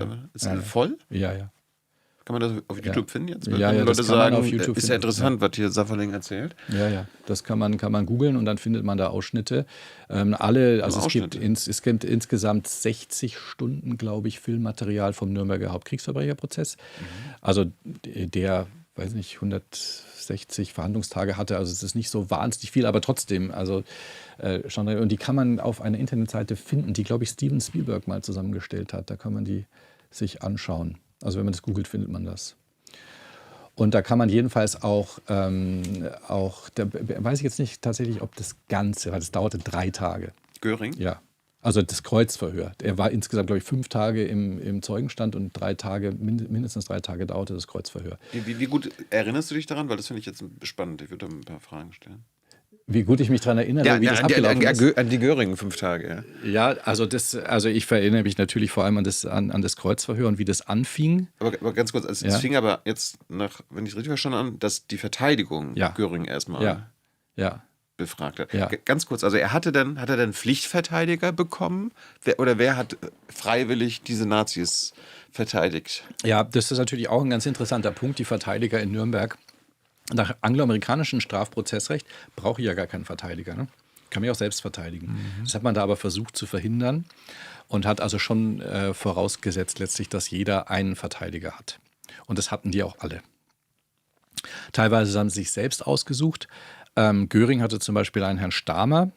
Das war wenn ich es richtig im Kopf habe, Verteidiger, Rechtsanwalt aus Köln, der schon in der Weimarer Zeit, also relativ betagter Mann, schon in der Weimarer Zeit als Rechtsanwalt eigentlich einen bekannten Namen hatte. Nicht unbedingt als Strafverteidiger, war in allen möglichen, auch zivilrechtlichen Verfahren dann tätig und war die ganze Nazi-Zeit durch irgendwie auch Anwalt, jetzt ohne sich aber irgendwie besonders anzubiedern irgendwie an den Nationalsozialismus. Also würde ich sagen, das war vergleichsweise unbeschriebenes Blatt jetzt in der Hinsicht. Wurden die Anwälte überwacht und das Mögliche? Nee, überwacht oder irgendwie abgehört oder so? Nee, das glaube ich nicht. Denen ging es vergleichsweise gut. Die haben Geld bekommen vom Tribunal, vom Gerichtshof und das nach den damaligen Umständen sogar okay. Also denen ging es finanziell da nicht schlecht. Die konnten sich auch noch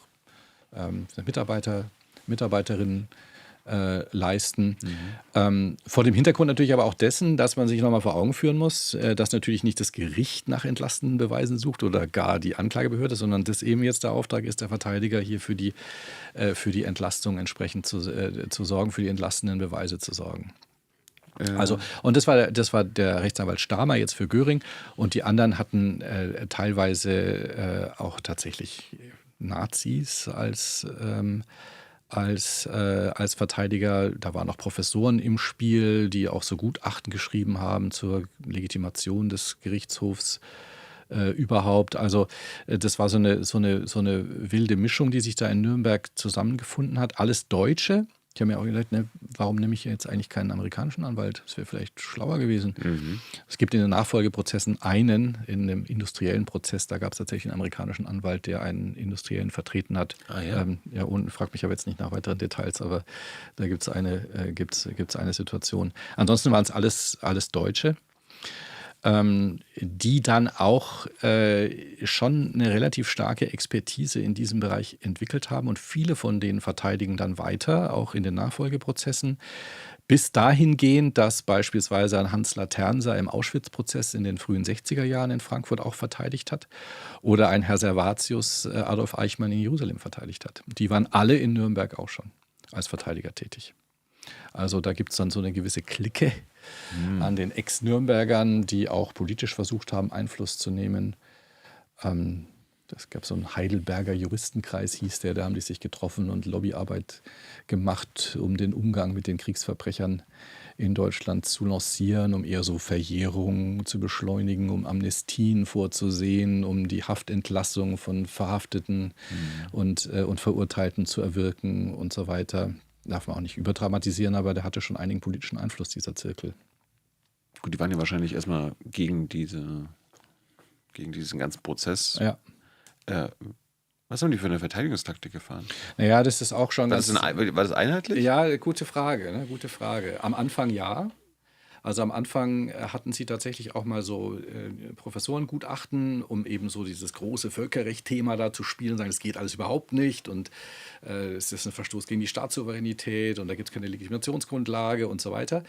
Und im weiteren Prozessverlauf merkt man aber, dass eine gemeinsame Strategie sich nicht durchhalten lässt. Da waren dann doch alle Einzelkämpfer und jeder hat dann irgendwie versucht, seine eigene Haut, soweit es ging, eben zu retten. Und einige waren ja dabei auch durchaus erfolgreich. Ja. Warum haben sie es geschafft? Naja, teilweise durch wirklich akribische juristische Kleinarbeit. Du meinst das gerade erfolgreich, sie wurden nicht getötet? Ja, Ja. genau. Es gab auch 3 Freisprüche. Ah ja. Und gerade witzigerweise, also heute vor 80 Jahren, am 13. Mai, Ja. hat Flottenrichter Kranzbühler, der war der Verteidiger von Räder und Dönitz. Aha. Das waren die Flottenadmirale, die Ja. für den U-Boot-Krieg verantwortlich waren. Und der hatte da jetzt seine Sternstunde und hat da tatsächlich auch durch ein Beweisstück, was er bekommen hat von dem amerikanischen Admiral Nimitz, begründen können, dass der U-Boot-Krieg von beiden Seiten aus mit gleicher Härte geführt wurde, sodass er dann argumentiert hat, dann kann man den Deutschen keine Kriegsverbrechen vorwerfen, wenn die Amis genau dasselbe gemacht haben.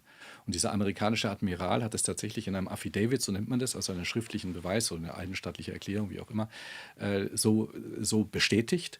Und in dem Punkt sind die beiden tatsächlich dann freigesprochen worden. Wusste ich gar nicht. Ja, also die sind beide verurteilt worden zu, ich glaube, 20 Jahren oder so. Aber sie wären sonst natürlich auch zum Tode verurteilt worden. Was war die Verteidigungstaktik von Göring? Die Verteidigungstaktik von Göring, das ist eine gute Frage. Ich glaube, er wollte vor allem in dem Zeugenstand hier als Politiker brillieren. Ich glaube nicht, dass er wirklich eine Taktik hatte. Er wollte die amerikanische Taktik vielleicht so ein bisschen entlarven, den Amerikanern möglicherweise vorwerfen, dass sie politisch ganz ähnlich drauf sind, wie die Nazis drauf waren. Inwiefern? Rassentrennung und den ganzen Kram? Rassentrennung, Kommunistenverfolgung, so das sind auf jeden Fall so 2 Dinge, die er dann da auch so deutlich anspricht. Ja, die Nazis haben sich ja auch in den 20er, 30ern schon auf die Jim Crow-Gesetzgebung, Umgang mit indigener Bevölkerung bezogen. Ja, das hatte Vorläufer. Das hatte Vorläufer, klar. Und da hat er auch schon mitgespielt, Göring, dann im Zeugenstand. Ja. Habe ich gehört, dass das ja auch in ihren Landen schon passiert ist, so, ne? Also solche Sachen. Aber das war jetzt keine gute Verteidigungstaktik im Sinne von, ihr macht das ja auch. Nee, naja. Das kann er ja bei Angriffskrieg jetzt nicht sagen und so weiter, ne? Das war jetzt. Ja, also das ist tatsächlich nochmal eine Frage, ob das nicht vielleicht doch ginge. Also das würde man dann lateinisch verbrämt das tu quoque-Prinzip nennen. Also kann ich denn tatsächlich etwas als Unrecht bezeichnen, wenn der andere das auch macht? Ne? Also jetzt gerade bei dem U-Boot-Krieg haben wir so ein ähnliches Argument eigentlich gelten lassen. Ja. Und die Frage war zum Beispiel auch im Prozess Hitler-Stalin-Pakt, geheimes Zusatzprotokoll. Die Rote Armee wollte ja auch Polen überfallen. Ich erinnere mich, ja. Und da war halt die Frage, kann man jetzt irgendwie Deutschland einen Angriffskrieg vorwerfen, dem Deutschen Reich vorwerfen, wenn die Sowjetunion das doch auch machen wollte? So, und dieses Beweisstück lag vor und der Verteidiger von Hess wollte das auch vorbringen, hat das auch vorgebracht, das wurde aber tatsächlich nicht gehört. Das hat man außen vor gelassen, weil man gesagt hat, man kann nicht eine Unrecht mit dem anderen Unrecht aufwiegen. Aber eigentlich war das nicht so, die Nazis haben Polen überfallen und von der anderen Seite kamen die Sowjets. Ja, so war das geplant, aber dann hat ja Deutschland Russland überfallen, bevor es dann. Ja, das war Operation Barbarossa, aber genau. 39? Ja, genau. Also das war dann sozusagen der Vorwurf, dass man hier von sowjetischer Seite aus ähnlich operierte, ähnliche Ideen. Ja, aber war das nicht ein sowjetischer Angriffskrieg auf Polen? Ja, genau. Okay. Genau. Und da war halt dann die Frage, aber was macht das jetzt mit dem deutschen Angriffskrieg? Und da hat das Tribunal gesagt, das hören wir nicht, denn wir betrachten den deutschen Angriffskrieg isoliert. Man könnte dann auch den sowjetischen mal betrachten, aber das geht jetzt hier nicht. Wir haben jetzt nur den Auftrag, hier die deutschen Kriegsverbrechen zu behandeln. Bevor wir gleich nochmal zu der Göring-Befragung kommen und so weiter. Es gab ja diesen den Hollywood-Film gerade über Nürnberg. Ja. Da gibt es ja hier nicht sehr elegant, ja. Den Psychologen. Ja, Psychiater. Psychiater, der mit Göring sich nicht anfreundet, aber ihn dann quasi näher betrachtet und alles Mögliche. Gab es das wirklich? Ja, es gab da insgesamt tatsächlich 3 Psychologen bzw. Psychiater, die da für die medizinische und psychische Gesundheit der Angeklagten zuständig waren. Also das war der Auftrag. Ne? Und in dem Fall ging es um diesen Douglas Kelly. Und der war tatsächlich zu Beginn da und hat eben diese ersten auch Tests durchgeführt, schauen, wie ist die Fitness. Können die so ein Verfahren durchführen? Das war der medizinische Auftrag. Der Göring war da total drogenabhängig. Ja, genau. Ja, genau. Also sind die fit, so ein Verfahren durchzuführen? Hess hat ja gesagt, er hätte irgendwie so eine Amnesie und würde sich an nichts mehr erinnern und sei auch da irgendwie geistig krank und so. Das herauszufinden war der Auftrag. Und der Douglas Kelly, der war dort, ist aber schon vor Weihnachten, anders als das in dem Film dann dargestellt wird, vor Weihnachten dann da wieder abberufen worden oder ist dann wieder weg. Der wurde dann ersetzt durch einen Herrn Goldsohn, hieß er, glaube ich. Und in dem Film sieht man auch einen Gustav Gilbert, das ist der Psychologe, der war tatsächlich dann auch lange bis zum Ende in Nürnberg und hat da auch Gespräche geführt, hat auch ein Buch drüber geschrieben, so ein Tagebuch mit seinen Erlebnissen mit den Kriegsgefangenen. Wie gut war der Film aus deiner Sicht? Ich fand den Film schon ganz als Hollywood-Spektakel schon irgendwie ganz gut gemacht.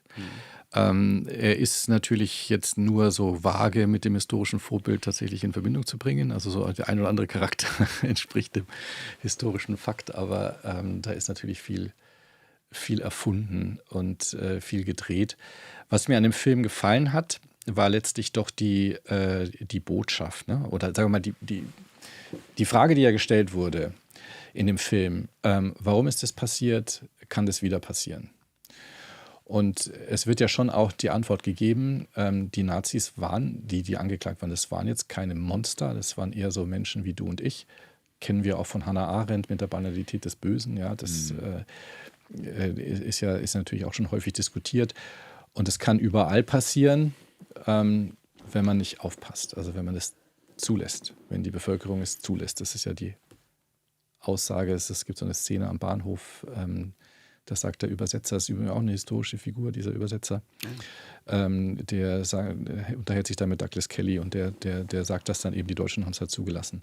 Und das glaube ich schon, dass es eine wichtige Botschaft ist, dass wir auch immer wieder verstehen, dass wir alle, jeder Einzelne Verantwortung dafür trägt, dass solche Dinge nicht wieder passieren, dass wir hier eine Demokratie bleiben, ein Rechtsstaat bleiben, dass wir Menschenrechte achten, die Menschenwürde beachtet wird. Das ist bei uns in seinem täglichen Leben hat darauf zu achten.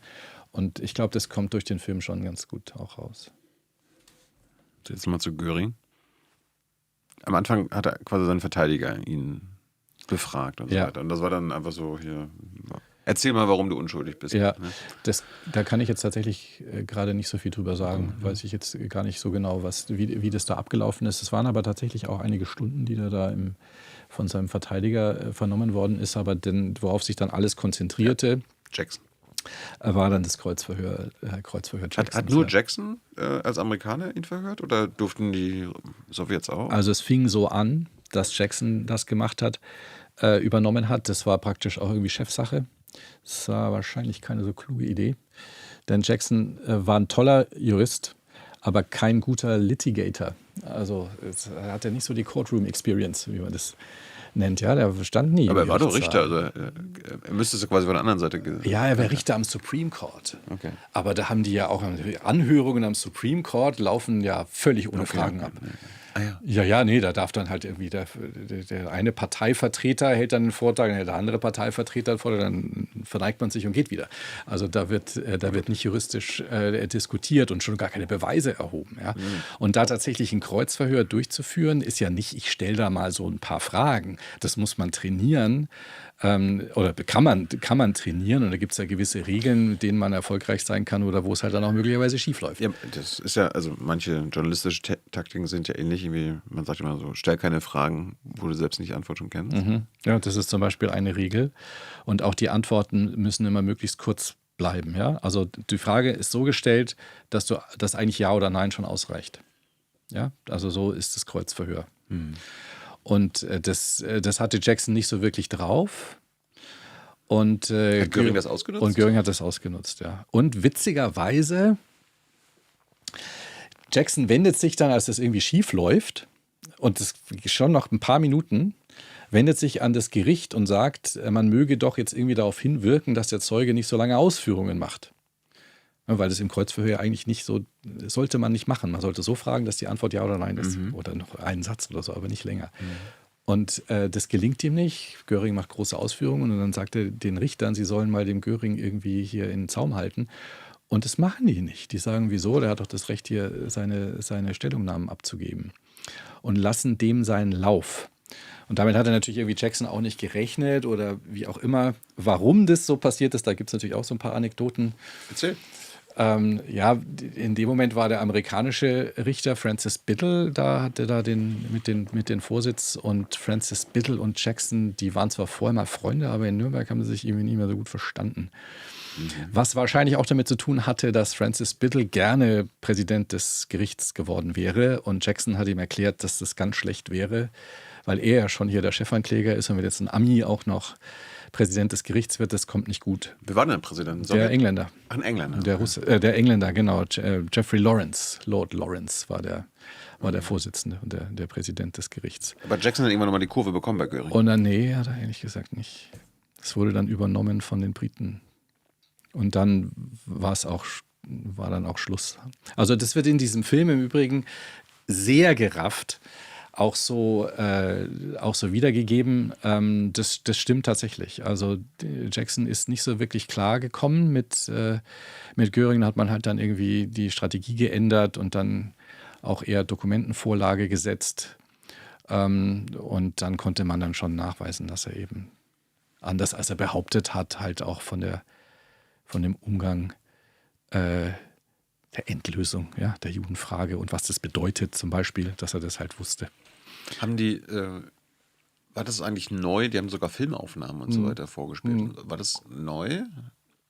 Quasi so Medien einzuspielen? Ja, die haben ja Konzentrationslager. Ja, für Videos oder Filmaufnahmen von der Befreiung der Konzentrationslager haben sie gezeigt. Es gab, glaube ich, insgesamt 3 Beweisfilme, einer war auch russisch und 2 amerikanische Beweisfilme, die sie da gezeigt haben.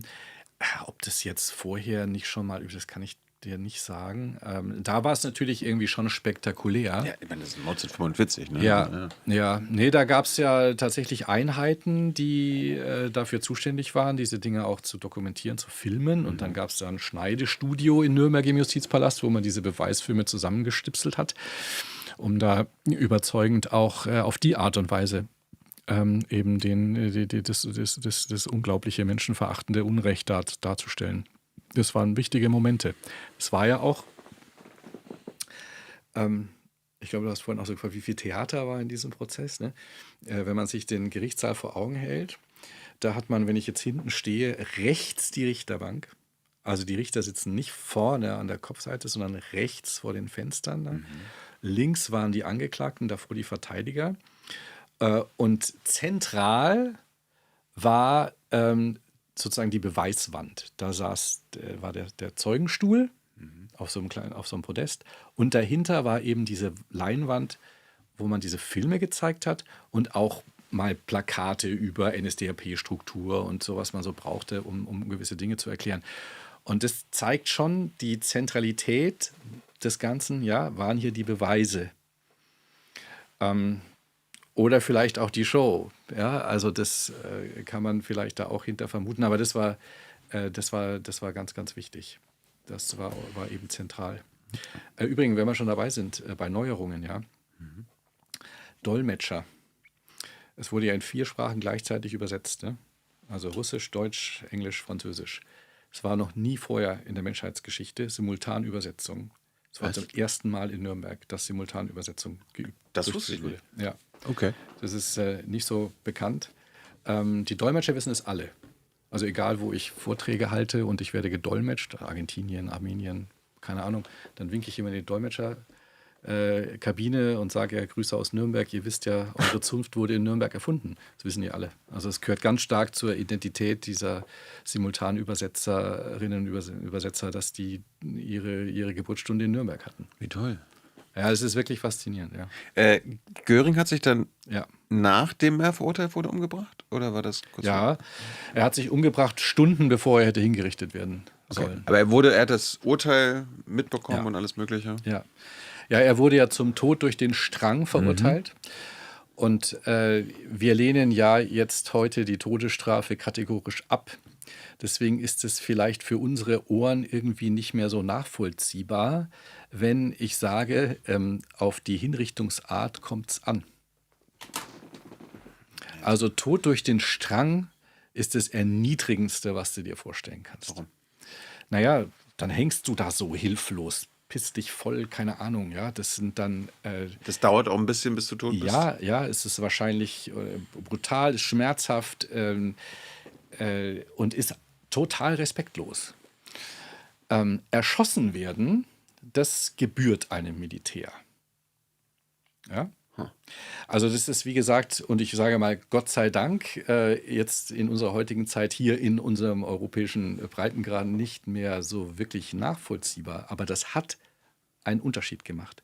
Und es war den Verantwortlichen auf Seite der Alliierten klar, weil sie eben deutlich machen wollten mit dieser Tötungsart, mit dem Hängen, dass es wirklich die gemeinsten Verbrecher sind, die es gibt. Und man macht damit das Gemeinste, was man machen kann, nämlich Tod durch den Strang. Alle, die Todesstrafe bekommen haben, wurden erhängt. Ja, genau. Es war übrigens nach unserem Reichsstrafgesetzbuch nicht die übliche Todesart. Bei uns war die Guillotine die übliche Todesart. Du guckst so. Ich wusste nicht, dass Guillotine in Deutschland Ja, ja. Wirklich? Ja. Naja, du kennst doch wahrscheinlich die Geschwister Scholl, Weiße Rose, oder? Ja. Ja, da ist es ja zum Beispiel auch bekannt, ist ja auch verfilmt. Ja. Die Geschichte, die wurden ja zum Tod verurteilt durch den Volksgerichtshof mit einer Sondersitzung in München. Und die wurden auch auf der Guillotine hingerichtet.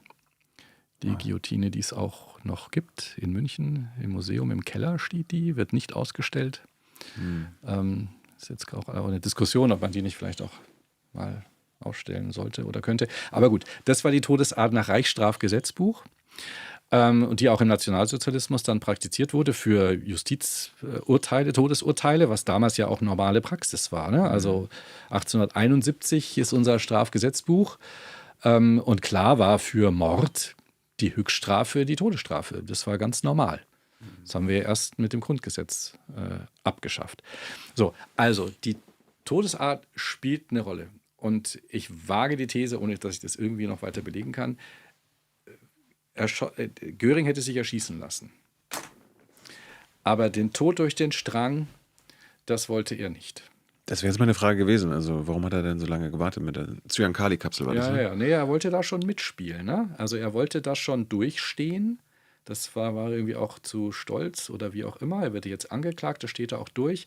Aber diese ultimative Erniedrigung, erhängt zu werden, das empfand er unwürdig für ihn als Reichsmarschall.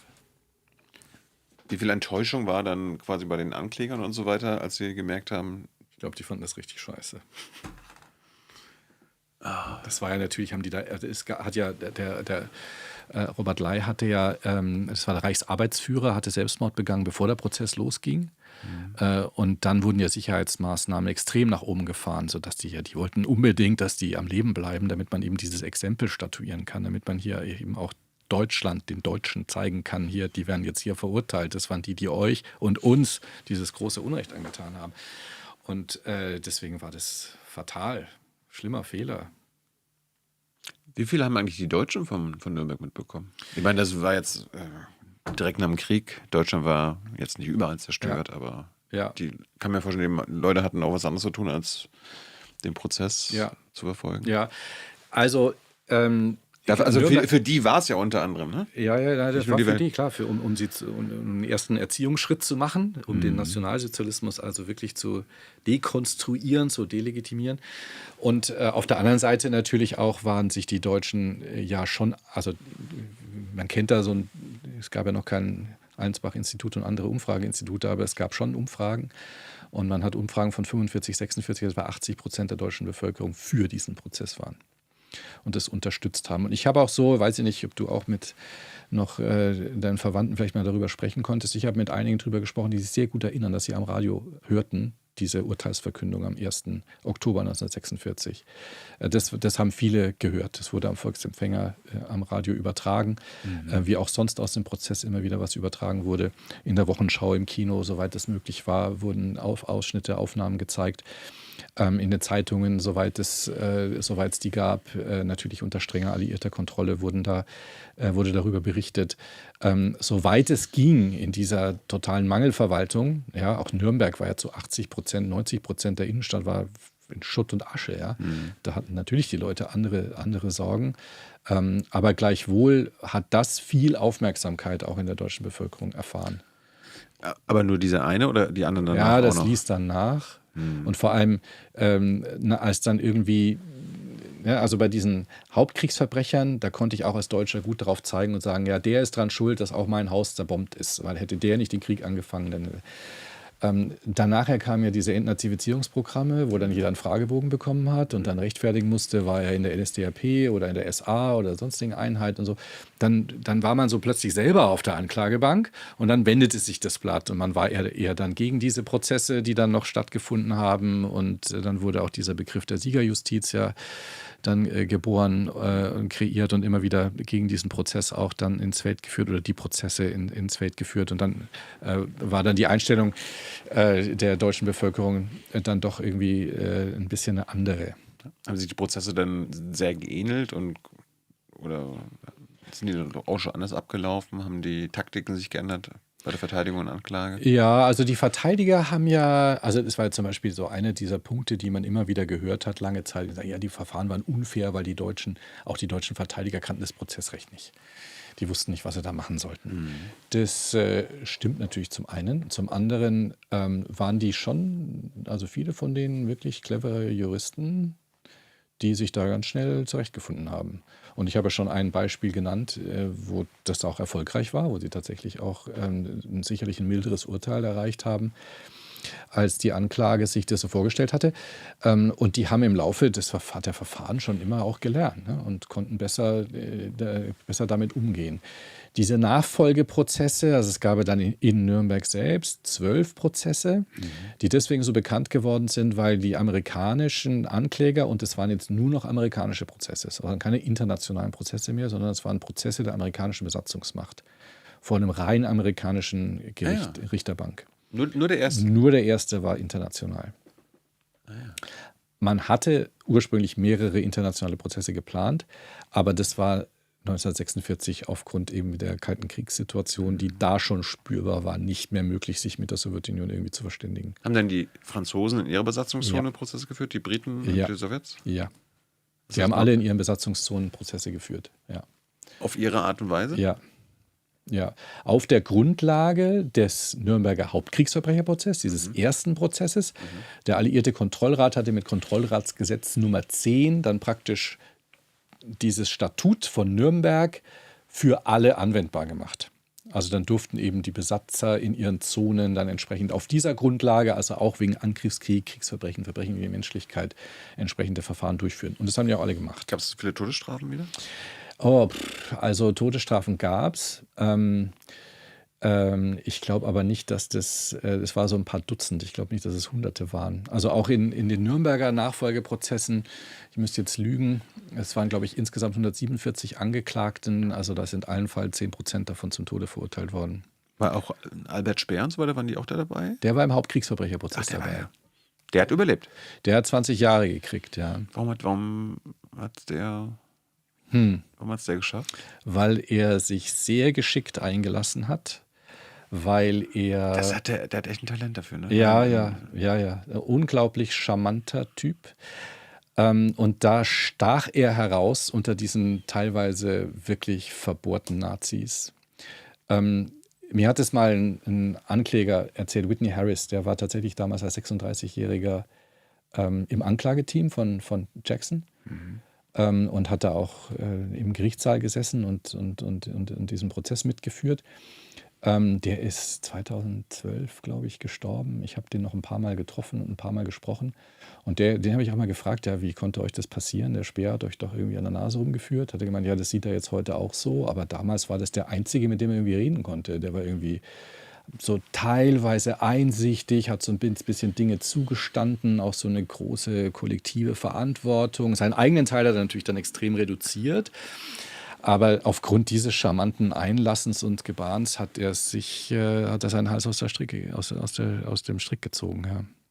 Aus der Schlinge, sagt man. Aus der Schlinge gezogen. Das war Albert Speer. Und das Schlimme war ja dann auch, also dann saß er da 20 Jahre in Spandau, dann kam er frei und dann war er plötzlich der große Hitler-Erklärer. Ja. Hat er 20 Jahre abgesessen oder kam er früher raus? Nee. Na, immerhin.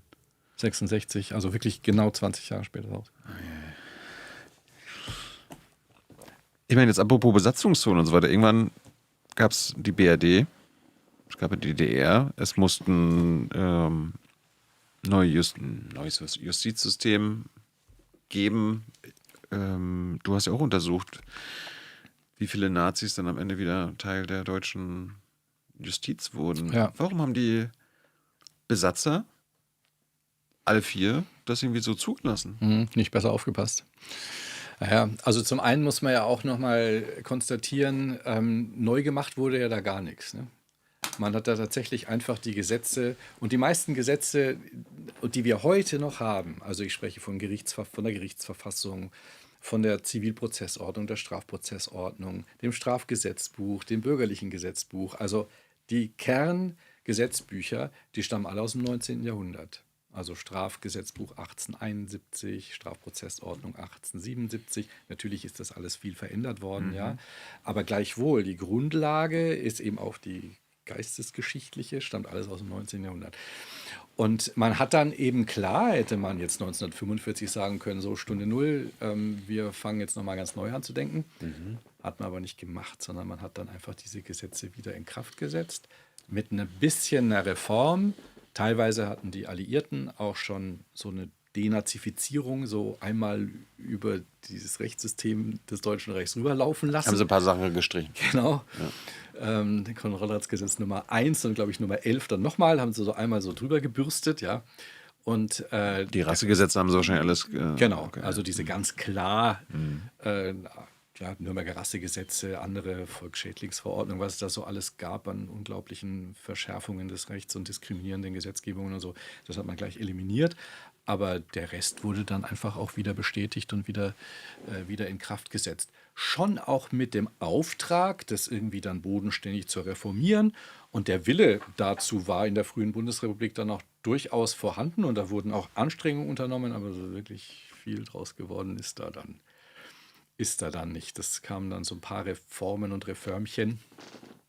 Aber die politischen Kräfte, die CDU und so weiter, die haben das nicht gemacht? Nee. Obwohl die quasi den Alliierten versprochen haben, ja, wir kümmern uns? Wir kümmern uns, ja. Und wie gesagt, das konnten sie auch immer verkaufen. Sie haben sich auch ein Stück weit gekümmert und da Reformanstrengungen unternommen. Aber hat dann alles so unglaublich lange gedauert, bis sich dann irgendwie auch keiner mehr wirklich dafür interessiert hat. In tatsächlich vielerlei Hinsicht. Und wenn wir heute das Strafgesetzbuch zum Beispiel anschauen, haben wir immer noch Paragraphen, die aus der Nazizeit stammen. Warum sind aber dann so viele Nazis, ja. Richter und Staatsanwälte geblieben, geworden? Wieder geworden, ja, genau. Also die sind schon alle, am 8. Mai 45 war das zu Ende, okay. Aber die sind dann alle, oder viele von denen wieder zurückgestrebt in die entsprechenden Berufe. Ja, es ist nicht so einfach zu erklären. Ne? Also zum einen gutmütig könnte man sagen, naja, wir brauchten halt Staatsanwälte und Richter und so weiter und irgendeiner musste es ja machen. Also es war auf jeden Fall, Quantität war auf jeden Fall ein Problem. Ne? Ganz ohne die alte Elite wäre es sicherlich nicht gegangen. Und man hatte jetzt so diese Entnazifizierungskanäle, durch die ja dann jeder durchlaufen musste, wenn er denn wieder in den Beamtendienst oder den Richterdienst übernommen werden wollte. Das wurde in den unterschiedlichen Besatzungszonen aber auch so ein bisschen unterschiedlich gehandhabt. Aber es gab im Grunde schon mal so eine Stelle, wo die Alliierten da mal einen Blick auf die Biografie geworfen haben. Da gab es dann zum Beispiel nach diesem Entnazifizierungsgesetz jetzt auch in der amerikanischen Zone, da gab es so 4 Kategorien, also schwer belastet, belastet, minder belastet, Mitläufer, nicht belastet. So, und wenn man in diesem Kategoriensystem höher als Mitläufer eingestuft wurde, dann durfte man nicht mehr in den Staatsdienst übernommen werden. So, und da gibt es also Statistiken, keine umfassenden, aber es gibt so partielle Statistiken und da stellen wir fest, also 97% dieser Entnazifizierungsverfahren sind mit Mitläufer oder weniger ausgegangen und nur 3% waren irgendwie belastet. Sowas aber. Ja, genau. Also da ist halt auch jetzt so das historische Faktum. Diese Entnazifizierungsverfahren wurden dann tatsächlich auch nicht mehr von Alliierten durchgeführt, sondern auch von Deutschen. Also da gab es auch Spruchkammern, so Gerichte, aber die wurden dann auch mit Deutschen besetzt, meintlich natürlich auch Unbelasteten. Da haben die Alliierten schon irgendwie auch versucht, darauf zu achten. Aber ich meine, wir haben es hier mit einem Volk von mehreren 10 Millionen Personen zu tun. Die hatten da mit der Versorgungslage, mit dem wirtschaftlichen Aufbruch und so weiter mehr zu tun. Die Alliierten jetzt, als in jedem einzelnen Verfahren da irgendwie nochmal zu überprüfen, das hätten die überhaupt nicht leisten können. Hatten auch nicht genug Geld dafür und nicht genug Personal dafür. Also deswegen wurde diese Entnazifizierungsverantwortung dann relativ schnell auch irgendwie den Deutschen überantwortet. So. Und der Effekt war, dass man sich da wechselseitig irgendwie unglaublich viel verziehen hat. Vielleicht drücke ich es mal so aus. Jetzt gibt es viele Leute, kann ich mir vorstellen, die sagen, naja, Christoph, die Nazi-Zeit war vorbei. Ja. Dritte Reich war vorbei. Ja. NS-Politik, NS-Gesetze, die schlimmsten waren weg. Ja.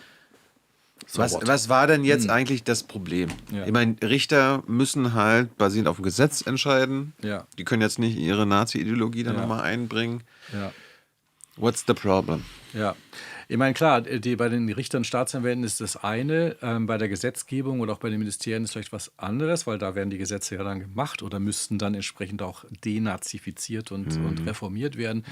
Und auch da, also die Studie, die ich da mitmachen durfte zum Bundesjustizministerium, zeigt ja, dass da Mitte der 50er Jahre wir 77% ehemalige NSDAP-Mitglieder im Bundesjustizministerium hatten.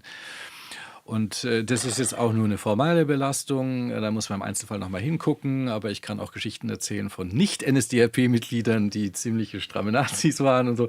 Also da gibt es natürlich die schönsten Dinge in die eine oder andere Richtung. Ja. Ja.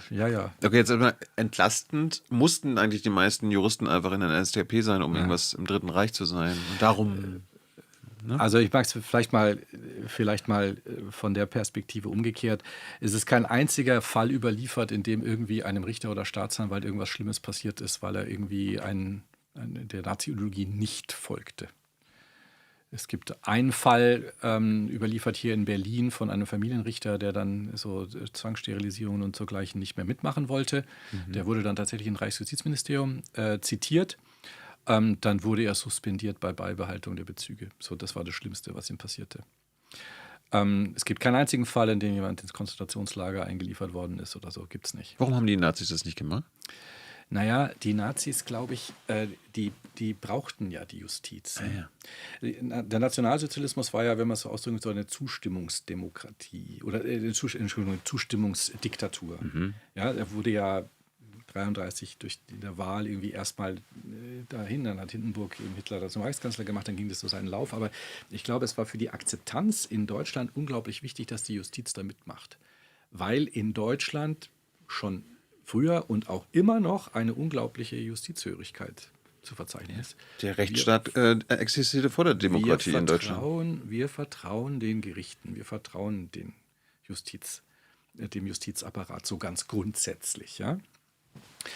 Und ich glaube, das brauchten die Nazis. Man fragt sich ja immer, warum haben die Leute nicht gleich erschossen?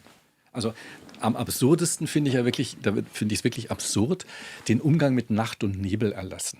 Also Nacht- und Nebelerlass war so ein Befehl, der, weiß ich nicht, während des Krieges 41, 42 erlassen wurde. Da ging es vor allem um nordeuropäische besetzte Gebiete und in Westeuropa besetzte Gebiete mit dem Auftrag, Widerstandskämpfer festzunehmen, ins Reich zu verbringen und die praktisch, modern würde man sagen, verschwinden zu lassen. Kein Angehöriger darf wissen, was mit denen passiert. Die werden in einer Nacht- und Nebelaktion einkassiert, ins Deutsche Reich verbracht, dort gefangen gehalten und die Verwandten werden nicht informiert, dürfen keine Briefe schreiben, dürfen keine Briefe empfangen, nichts. Heute ist es ein Verbrechen gegen die Menschlichkeit, das Verschwinden lassen, was in den lateinamerikanischen Militärdiktaturen schlimme Urstände gefeiert hat. Diese Form des Terrors gegenüber der Zivilbevölkerung haben eben die Nazis in diesem Nacht- und Nebelerlass auch produziert. So, und die haben doch dann tatsächlich geheime Verfahren durchgeführt gegen diese Nacht- und Nebelgefangenen. Da fragt man sich ja wirklich, was soll denn das jetzt? Das wird noch nicht einmal publik. Die machen im Geheimen Gerichtsverfahren und verurteilen die dann und dann werden die zum Tode hingerichtet oder ins Konzentrationslager oder wie auch immer. Völlig absurd. Aber sagen wir grundsätzlich, dieses Rückgrat der Justiz für die Stabilität des Nationalsozialismus war enorm wichtig. Und die Richterinnen und Richter und Richterinnen waren es ja nicht, waren ja nur Männer, so gut wie, die haben da sehr, sehr für das Funktionieren der Diktatur gesorgt. Ja, aber wenn die werden ja dann mitbekommen haben, dass dass es eigentlich quasi keine Sanktionen von den Nazis gab, wenn ich das richtig verstanden Ja. habe, für ihre Urteile. Ja, Warum haben die, weißt du, wie ich es meine, aber nicht vielleicht auch mit ihrer Arbeit, ihren Richtersprüchen. hätte man Widerstand leisten können. Ja, du weißt, Ja. Da war doch mehr dann drin, verstehe ich jetzt. Ja. Das würde ich auf jeden Fall auch so sehen. Und ich glaube, es ist auch wirklich ein Versagen der ganzen Juristenzunft. Also bis auf wenige Ausnahmen haben die alle mitgemacht. Da gab es sicherlich die so Dienst nach Vorschrift gemacht haben, wenn man es mal so ausdrückt, und jetzt nicht hurraschreiend irgendwie diese Ideologie verfolgt haben. Es gab aber auch die, vor allem dann an den Sondergerichten beispielsweise, die wirklich mit Verve vorangeschritten sind und den vorauseilenden Gehorsam Gesetze so weit ausgelegt haben, dass auf jeden Fall der Führer zufrieden ist mit der Arbeit der Juristen. Gibt es wirklich auch überlieferte Fälle, wo auch diese Freisler und andere, ne, dieser Roland Freisler war ja so der Vorzeigejurist, dann Präsident des Volksgerichtshofs, strammer Nazi, dann gesagt hat, na, das war jetzt vielleicht schon ein bisschen kühn, dieses Urteil, weil da irgendwelche komischen Konstruktionen dann zur Verurteilung eines Juden geführt haben.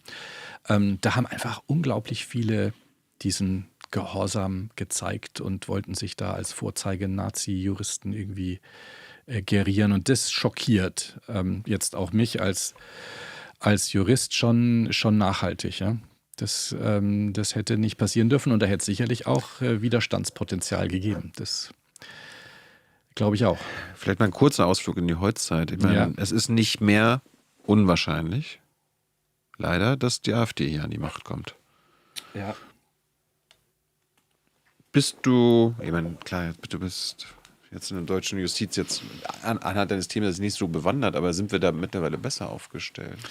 Das würde ich doch stark hoffen. Sind da die demokratischen Prinzipien fester verankert? Ich würde davon schon ausgehen. Also man ist natürlich, ich habe keine Gewissheit, keine Garantie. Ich bin seit jetzt, wie lange jetzt? Fast 20 Jahren Hochschullehrer und versuche eben den Studierenden dieses entsprechende Rückgrat irgendwie mitzugeben, das Selbstvertrauen mitzugeben, dass sie dann auch tatsächlich gewisse Dinge nicht mitmachen, sollte es so weit kommen. Also wir haben in unserer Gesellschaft schon das Potenzial, dass auch mehrere 10.000 Leute auf die Straße gehen und für Demokratie und Freiheit demonstrieren. Haben wir schon erlebt. Wenn es sein muss quasi, dann können wir das Potenzial abrufen. Ich glaube schon auch, dass das unter den Juristinnen und Juristen heute schon auch der Fall ist. Aber ich habe da natürlich auch keine... Ich gucke halt nach Amerika. Ich meine, ich habe auch einen persönlichen Bezug zu den Amerikanern. Der Supreme Court ist von Trump bestückt worden. Größtenteils diese ganzen Schnellverfahren und alles, was Trump quasi im Eilverfahren versucht durchzubringen, bestätigt dieser Supreme Court. Also da stinkt der Kopf ja auch von oben. Ja. Also man hat natürlich hier schon ein paar Kautelen. Also so einfach ist es nicht mit der Wahl zum Bundesverfassungsrichter oder Wahl auch zu den höchsten Richterämtern sonst. Da brauchst breitere Mehrheiten. Das ist anders als in USA. Also so handverlesen eigene Politik da durchzusetzen, das geht so einfach nicht. Aber klar ist auch, dass für jedes System, was eben eine gewisse Autokratie irgendwie als Machtvorstellung mit sich bringt. Ja? Autokratische Systeme greifen zuerst die Justiz an. Ja. Haben wir in Polen gesehen, in Ungarn. Genau. Dann die Pressefreiheit und die Schulbücher. Ne? Das sind die 3 Dinge, die in der Reihenfolge dann. Das sehen wir auch gerade in Amerika. Ja, genau. Und wir haben in Europa schon noch so eine gewisse Einbettung, auch das, weil du gerade Polen gesagt hast, hat man in Polen gesehen, über die Europäische Union und auch über den Europarat noch Kontrollmechanismen, die supranational sind oder eben völkerrechtlich dann tatsächlich bindend auch über dem nationalen Recht stehen. Da würde ich mir schon auch hoffen, dass diese Mechanismen dann da funktionieren. Das hat in Polen auch funktioniert. In Polen haben wir jetzt aber eine Situation, die deswegen blöd ist, weil das irgendwie so eine politische Pattsituation ist. Da der Präsident sich weigert, irgendwie seinem Amt letztlich zu folgen und die Beschlüsse der Regierung umzusetzen, geht es überhaupt nicht voran. Ja? Ja. Präsident ist von der PiS, also in der rechtsradikalen Polen, Regierung. Das ist PiS, also in der Opposition. Ja. Und wenn der sich einfach weigert, Richter zu ernennen, obwohl er sie ernennen müsste, dann kommt es zu dieser fatalen Pattsituation, die Polen gerade irgendwie fast als regierungsunfähig erscheinen lässt. Gut, zurück zu den Nazis im Justizsystem. Den damaligen Nazis. Ja, ich hoffe, es gibt jetzt keine Nazis mehr. Kann ich nicht ausschließen, natürlich. Außer neue. Ja. Ich glaube, irgendein Neonazi wird Richter irgendwo sein in Deutschland. Wir haben ja Zehntausende. Die Wahrscheinlichkeit ist groß. Selbstverständlich. Wann hat das die Leute mal in Deutschland... lass mal beim Bundesjustizministerium bleiben. Ja. Wie bist du da kurz reingeraten? Erklär mal ganz kurz, bevor wir da weitergehen. Ja, der Christoph, der weiß da Bescheid. Es war fast so. Das war im... unter welchem Minister war das? Leutheusser-Schnarrenberger. Die war zweimal Justizministerin. Genau. 2012 bekam ich tatsächlich einen Anruf. Von ihr? Nee, von einem ihrer Mitarbeiter, ob ich nicht mal nach Berlin kommen könnte. Und ich war damals Professor in Marburg. Und du so, warum? Und genau, wieso? Ja, wir hätten da so ein paar Empfehlungen bekommen und sie wollten da was besprechen. Und so ist es dann tatsächlich gekommen. Da gab es noch weitere Fragen zu klären, aber am Ende ist es dann daraus hinaufgelaufen, dass Manfred Görtemaker, ein Zeithistoriker aus Potsdam, und ich letztlich dann diesen Auftrag bekommen haben, die Geschichte des Bundesjustizministeriums vor allem in dieser frühen Nachkriegszeit zu untersuchen, so 49 bis 74, das war so das Hauptinteresse. Warum haben die das vorher nicht gemacht? Also die erste Studie in dieser Art wurde ja von Joschka Fischer in Auftrag gegeben 2005, das Auswärtige Amt, und ist dann eben 2010 mit dieser dann sehr beachteten Studie Das Amt und die Vergangenheit in der Öffentlichkeit sehr ambivalent aufgenommen worden. Aber wirklich? Hab ich gar nicht. Ja, da gab es etliche Kritiker, vor allem aus dem Auswärtigen Amt, aber kein Wunder. Da gab es auch methodische Ansatzpunkte, die durchaus nicht ganz unberechtigt sind, wie auch immer. Aber auch die erste Studie in dieser Art, also da hat man vielleicht noch eine gewisse Fehleranfälligkeit, die man da noch akzeptieren muss. Aber das hat so eine gewisse Aufmerksamkeit darauf hingelegt, dass man gesagt hat, okay, wie war das jetzt eigentlich in der frühen Bundesrepublik? Wo kommen unsere Institutionen denn her? Wie haben die sich aufgestellt? Wurden die reformiert? Haben die weitergemacht wie vorher? So, da war dieses Thema gesetzt. Und das Bundesjustizministerium hat dann tatsächlich auch wieder als eins der ersten dann gesagt, okay, wir müssen unsere Vergangenheit in der Hinsicht auch mal untersuchen lassen. Es war im Haus auch nicht unumstritten, aber Leutheusser-Schnarrenberger hat dann gemacht, nee, wir machen es. Ja, aber wer konnte denn da was dagegen haben?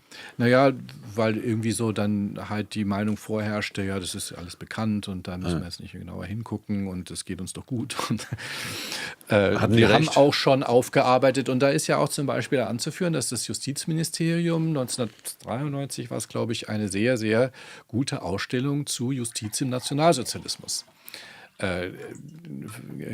initiiert hat und die dann auch als Wanderausstellung konzipiert hat und die vertreten hat. Das ist wirklich eine sehr gute Ausstellung, wo auch viel rausgekommen ist, nochmal über die Verwobtheit der Justiz in den Nationalsozialismus. Aber es ist eine Ausstellung, keine Studie. Ja, da gab es auch einen guten Katalog dazu, wirklich gut gemacht. So. Und dann war aber jetzt halt irgendwie hier das Thema noch ein anderes. Es geht nicht um die Justiz im Nationalsozialismus primär, sondern es geht um die Nachkriegsjustiz und die Entwicklung der Justizverwaltung bis eben hin zum Bundesjustizministerium. Also das war der neue Ansatz. Und da war irgendwie, waren Widerstände einfach da, wenn man gesagt hat, es hat doch alles gut geklappt, was soll man da jetzt irgendwie rausfinden? Und aber dann haben wir den Auftrag bekommen und dann haben wir da eben angefangen, Personalakten zu lesen. Und der Auftrag war auch so kurz eigentlich beschrieben im Sinne von, hier kümmert euch mal Nachkriegszeit, Westdeutschland. Genau. Um die Justiz 50er, 60er Jahre. Genau, da ist der Schlüssel zum Keller, da sind unsere ganzen Personalakten drin, jetzt guckt mal. Habt ihr bekommt ihr mal dann so ein Budget, sodass ihr immer nur Mitarbeiter haben könnt und so weiter? Ja, wir hatten dann ein Team, also Uni Potsdam und damals eben Uni Marburg. Wir hatten da so ein Team von insgesamt, weiß ich nicht, 5, 6 Mitarbeiterinnen und Mitarbeiter. Haben Sie genug Geld gehabt, genug Budget? Und das war völlig okay. Also wir haben dann eine Studie ja vorgelegt, 2016 mit einer Buchveröffentlichung. Und natürlich weißt du, ja, man kann da überall noch tiefer bohren. Aber ich glaube, um da mal so einen wirklich soliden, wissenschaftlich fundierten Eindruck zu bekommen über das Führungspersonal des Bundesjustizministeriums, glaube ich, ist das so ganz, ganz gut. Und dafür hatten wir auch genug Geld. Ihr habt 4 Jahre gebraucht? Ja, so im Wesentlichen, ja. Ist das lang oder kurz? Das kann ich dir irgendwie gar nicht sagen. Ich kann dir nur sagen, dass ich schon relativ viele Stunden im Keller im Bundesjustizministerium zugebracht habe. Wo fängt man da eigentlich an? Ja, Ich meine, das kann ich das genau eine ist sagen. der Auftrag, aber ihr seid ja zu einer Wissenschaftlichkeit verpflichtet. Ja. Wo fängt man da an? Ja. Wo hört man auf? Das sind so verschiedene Stränge. Ich meine, das, was natürlich am interessantesten jetzt war tatsächlich der Personalbestand. Ne? Ja. So, und da haben wir den glücklichen Umstand hier gehabt, dass die wirklich von 1950 an so Organigramme gemacht haben. Also das war so eine Aufteilung, das findest du heute auch, wenn du auf die Seite des BMJ gehst, kannst du eben so ein Organigramm vom Bundesjustizministerium und da standen auch Namen drauf. Also da stand dann hier Abteilung Zivilrecht, Abteilungsleiter XY, Abteilung Strafrecht und so. Und das war natürlich super. Dann wussten wir schon mal die Namen, wer war da wo tätig. Und dann haben wir uns halt die einzelnen, Stück für Stück, die einzelnen Personalakten angeschaut und geguckt, was haben die Leute gemacht, wo kamen die her, was waren ihre Vorbelastungen. Und in diesen Personalakten, das ist ja auch wirklich irgendwie schon witzig auch, da war so ein Personalbogen, also immer so, jede Personalakte der Welt, wenn du da aufschlägst, erstmal ein Foto und dann halt so persönliche Daten und so weiter, dann blätterst du weiter, Seite 5, Mitgliedschaften in NSDAP unter Unterabteilungen. Und da hatte jeder angegeben, ob er in der NSDAP war, in der SA war, in der SS war, hatten jeder angegeben. Und wir haben das natürlich auch überprüft dann mit dem Document Center, also mit der Mitgliederkartei, die ja jetzt so Furore macht, weil sie jetzt gerade ja öffentlich zugänglich ist, da über die Zeit und so.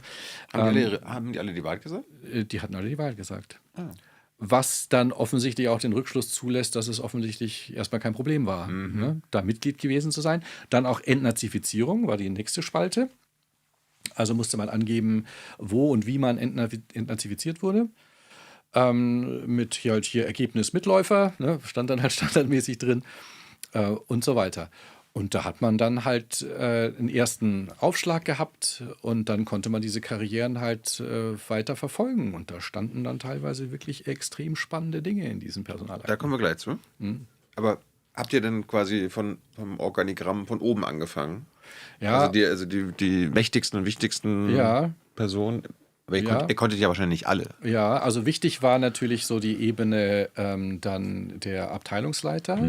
Das sind auch die diese Kontinuität dann bringen, weil die werden ja nicht ausgewechselt, wenn eine neue Regierung, ein neuer Minister kommt, sondern die bleiben da ja und ziehen dann auch wieder die Karrieren der Untergebenen und so weiter. Das sind halt die unglaublich einflussreichen Personen. In der Politik ist so, Minister kommt Ja, und Minister, Staatssekretär. Staatssekretär, die kommen und Die sind gehen. politisch. Genau. Wobei wir da auch interessanterweise auch einen Staatssekretär hatten, der blieb unglaublich lange. Das war wirklich, ein Sonderfall. Der ist 1949. Walter Strauß hieß der. Ein Berliner, jüdische Eltern. Die waren beide hier an der Charité, glaube ich, Ärzte. Im Nationalsozialismus durchaus verfolgt. War in einer sogenannten privilegierten Ehe. Grausliches Wort. Privilegierte Ehe ist eine Ehe, die vor 1935, dem Erlass der Rassegesetze, nach denen ja eine Heirat verboten war, schon bestand. Und die war privilegiert. Die wurde also nicht geschieden, zwangsgeschieden oder wie auch immer. Da gab es zwar dann persönlichen Druck auf die sozusagen arisch-deutsche Seite, doch diese Ehe aufzulösen. Hat auch manchmal geklappt. Die Frau von Walter Strauß hat sich nicht scheiden lassen. Er hat sich auch nicht scheiden lassen. Das heißt, er hatte dann einen gewissen Schutz. Wurde nicht ins Konzentrationslager deportiert, war hier in der Wannsee-Gegend, war vorher im Reichswirtschaftsministerium Referent, also war deutscher Beamter und hat, wie gesagt, dann den Krieg so mit Ach und Krach finanziell auch überlebt war dann Gründungsmitglied der CDU hier in Berlin und war dann in der Wirtschaftsverwaltung der Alliierten Zone in Frankfurt tätig und dann kam er da ins Bundesjustizministerium nach Bonn. Also eigentlich eine verfolgten Biografie, jedenfalls partiell. Und dass gerade der dann so viele ehemalige NSDAP-Mitglieder ins Ministerium geholt hat, und als Staatssekretär bin ich auch für Personal verantwortlich, und der war das von 49 bis 61, das ist schon erstaunlich. Das ist schon erstaunlich. Aber man musste auch verstehen, dass er irgendwie auch aus diesem Dunstkreis kommt. Er war selber im Kartellrecht, wenn ich Sie richtig erinnere, im Reichswirtschaftsministerium tätig, vor 1933. Und kannte so das Denken, die Struktur, so die Erfahrung, das Erwartbare von so einem Beamten und fand es im Grunde gut. Das sind gute Handwerker. Und wenn man denen politische Vorgaben macht, dann setzen die das perfekt um. Mit denen kann ich arbeiten. Das war so seine generelle Einschätzung. War das deine Interpretation? Weil du konntest ja, oder habt ihr das irgendwo, konnt ihr das nachlesen? Ja, das kann man auch, konnte man, da gab es auch Andeutungen dafür. Immer wieder dieses, nee, dem vertraue ich. Jetzt, ich kenne den unmittelbar, gab es auch, dass der den noch aus der Weimarer Zeit kannte. Oder man kannte sich über Ecken und vertraute der Position qua eben Berufsbeamtentum. So komisch das klingt, aber davon war der wirklich überzeugt. Gut, also ihr habt die Personalakten aufgemacht, erstmal ein bisschen das durchgeguckt, was da alles gesagt wurde und so weiter. Und du meintest gerade, jetzt habt ihr einiges ans Licht gebracht. Was hat dich überrascht? Fangen wir damit mal an. Womit hattest du nicht gerechnet? Ich habe nicht damit gerechnet, dass da so viel drinsteht. Also, dass man wirklich auch eben weit in die Nazi-Zeit hinein dann Dinge rekonstruieren kann, die da so vorgefallen sind, die auch echte Belastungen letztlich irgendwie dann sind oder Sonderlichkeiten. Das hat mich schon überrascht, wie tief man da eigentlich eindringen kann in die Biografie. Und damit auch, was die quasi die eingestellt hatten, schon hätten wissen können. Ja. Was hat dich nicht überrascht? Ach Gott, das hat mich nicht überrascht. Das ist echt mich hat eigentlich immer alles überrascht. Ich fand das unglaublich spannend, immer wenn man nur so eine Akte aufmacht. Als Wissenschaftler geht man ja auch mit einer These rein. Ja. So. Ja, ich meine, in der Hinsicht, was jetzt die Gesamtbelastung anbelangt, waren wir echt offen. Ne? Also da hatten wir keine Ahnung. Man hatte irgendwie vom Auswärtigen Amt so Zahlen. Da war es aber auch gar nicht so spektakulär hoch, die NSDAP-Belastung aus verschiedenen Gründen. Sonst hatten wir da ja nichts. Also da sind wir ja ganz offen reingegangen. Da hatten wir jetzt auch keine These. Haben gesagt, wir finden da mehr als 50% oder so. Nee, das haben wir erstmal geschaut. Wir zählen halt mal und gucken dann. So, und dann eben doch aber das, ich weiß ja, als Strafrechtler bin ich natürlich auch gewöhnt, auf das Individuum zu gucken. Aber wie unglaublich unterschiedlich diese Erfahrungen dann sind und wie unterschiedlich diese Karrieren sind. Das finde ich schon auch immer wieder, fand ich schon irgendwie wieder faszinierend. Ich wüsste jetzt gar nicht, was war da selbstverständlich. Ich meine, dieser große Duktus, ja, man hat sich schwer getan in der frühen Bundesrepublik, sich vom Nationalsozialismus wirklich auch von den früheren Gesetzgebungen zu distanzieren, dass man sich schwer getan hat mit dem Umgang der Kriegsverbrecher. Das hat mich nicht überrascht. Da gab es natürlich auch schon im Vorfeld Forschungen, da wurden ja auch Archivbestände schon aufgearbeitet. Bei uns war jetzt wirklich das Neue, diese Personalakten, die eben vorher noch nie jemand gesehen hat. Du meinst, das ist 75 oder 77% im BMJ? Also das war 1957, hatten wir so einen Peak, da waren es so 77%. Welchen Einfluss hatten denn diese 3/4 Altnazis in der Justizpolitik? Ja. Also auf die Justizpolitik? Ja. Also ich meine, ich kann so ein paar Beispiele nennen. Also Franz Maasfeller zum Beispiel war kein NSDAP-Mitglied, war aber Kommentator der Nürnberger Rassegesetze, hat er Kommentare zugeschrieben, war auch im Reichsjustizministerium im Bereich Familienrecht tätig. Der wurde im Bundesjustizministerium wieder ins Referat Familienrecht übernommen. Der sollte ein Gleichstellungsgesetz vorbereiten. Also Artikel 3 unseres Grundgesetzes sagt ja, Männer und Frauen sind gleich und da muss irgendwie alles dafür getan werden, damit es auch hergestellt wird, diese Gleichheit. Und der sollte das vorbereiten. Dass da nichts draus geworden ist, überrascht mich dann vielleicht nicht so sehr. Aber der hat das hintertrieben. Da ist die Aktenlage jetzt nicht so ganz schlüssig, aber da wurden Entwürfe gefertigt und die sind in der Schublade verschwunden bei ihm. Also das wäre so ein Fall. Ein anderer Fall ist sicherlich der Umgang mit den nationalsozialistischen Kriegsverbrechern. Ja. Und da gibt es ja diesen Skandal mit dieser Verjährungsfrage der kalten Amnestie, wie das dann auch immer genannt wird, 1968 durch eine Änderung des Strafgesetzbuchs, das zur Folge hatte, dass dann der Bundesgerichtshof festgestellt hat, dass eben die allermeisten dieser Nazimorde verjährt sind und nicht mehr verfolgt werden können. So, und das war ja auch einer dieser Hauptgründe letztlich, weswegen diese Kommission eingerichtet worden ist und gesagt hat, ihr müsst jetzt mal wirklich rausfinden, was der Beitrag des Ministeriums war zu dieser Verjährungskatastrophe. Ja. Und? Naja, es war jetzt nicht überraschend, dass wir jetzt keine Smoking Gun irgendwie in den Unterlagen gefunden haben. Aber wir konnten jedenfalls schon ziemlich genau diesen zeitlichen Ablauf rekonstruieren und aus den Akten heraus schon auch gucken, wer wusste zu welchem Zeitpunkt was. Haben die einfach nicht schriftliche Dinge hinterlassen? Ja, da steht jetzt nirgends, und wenn wir das jetzt ändern, dann wird der Bundesgerichtshof das so auslegen, dass am Ende diese ganzen Taten verjährt sind. Das steht nirgends, ja. Und tatsächlich muss man auch den Bundesrichtern da eine gehörige Mitschuld auch anlasten. Die hätten in diesem Verfahren, in dem es dann zum ersten Mal die Frage aufkam, ist es jetzt verjährt auf der Grundlage dieses neuen Gesetzes oder nicht, hätten die auch anders entscheiden können. Die wollten aber, und das haben wir eben auch rausgefunden, die wollten die Verjährung, die wollten die Kriegsverbrecher davon kommen lassen. Die Bundesrichter. Und die maßgebliche Person in diesem 5. Strafsenat, hier diesem damaligen Berliner Strafsenat, war ein Herr Börker. Und dieser Herr Börker, der war Berichterstatter, also der hat das Urteil vorbereitet, der wollte komplett Schluss machen mit diesem ganzen Nazi-Verfahren und alle gleich sozusagen pauschal verjähren lassen. Damit konnte er sich nicht durchsetzen, aber wenigstens. Bitte? Genau. Und der wurde. Also da gibt es auch noch biografisch einiges zu lösen, aber der wurde zum Beispiel lange Zeit vom Landgericht Magdeburg mit Haftbefehl gesucht, weil wegen angeblicher Kriegsverbrechen als Kriegsrichter. Im Osten haben sie den gesucht? Ja, genau.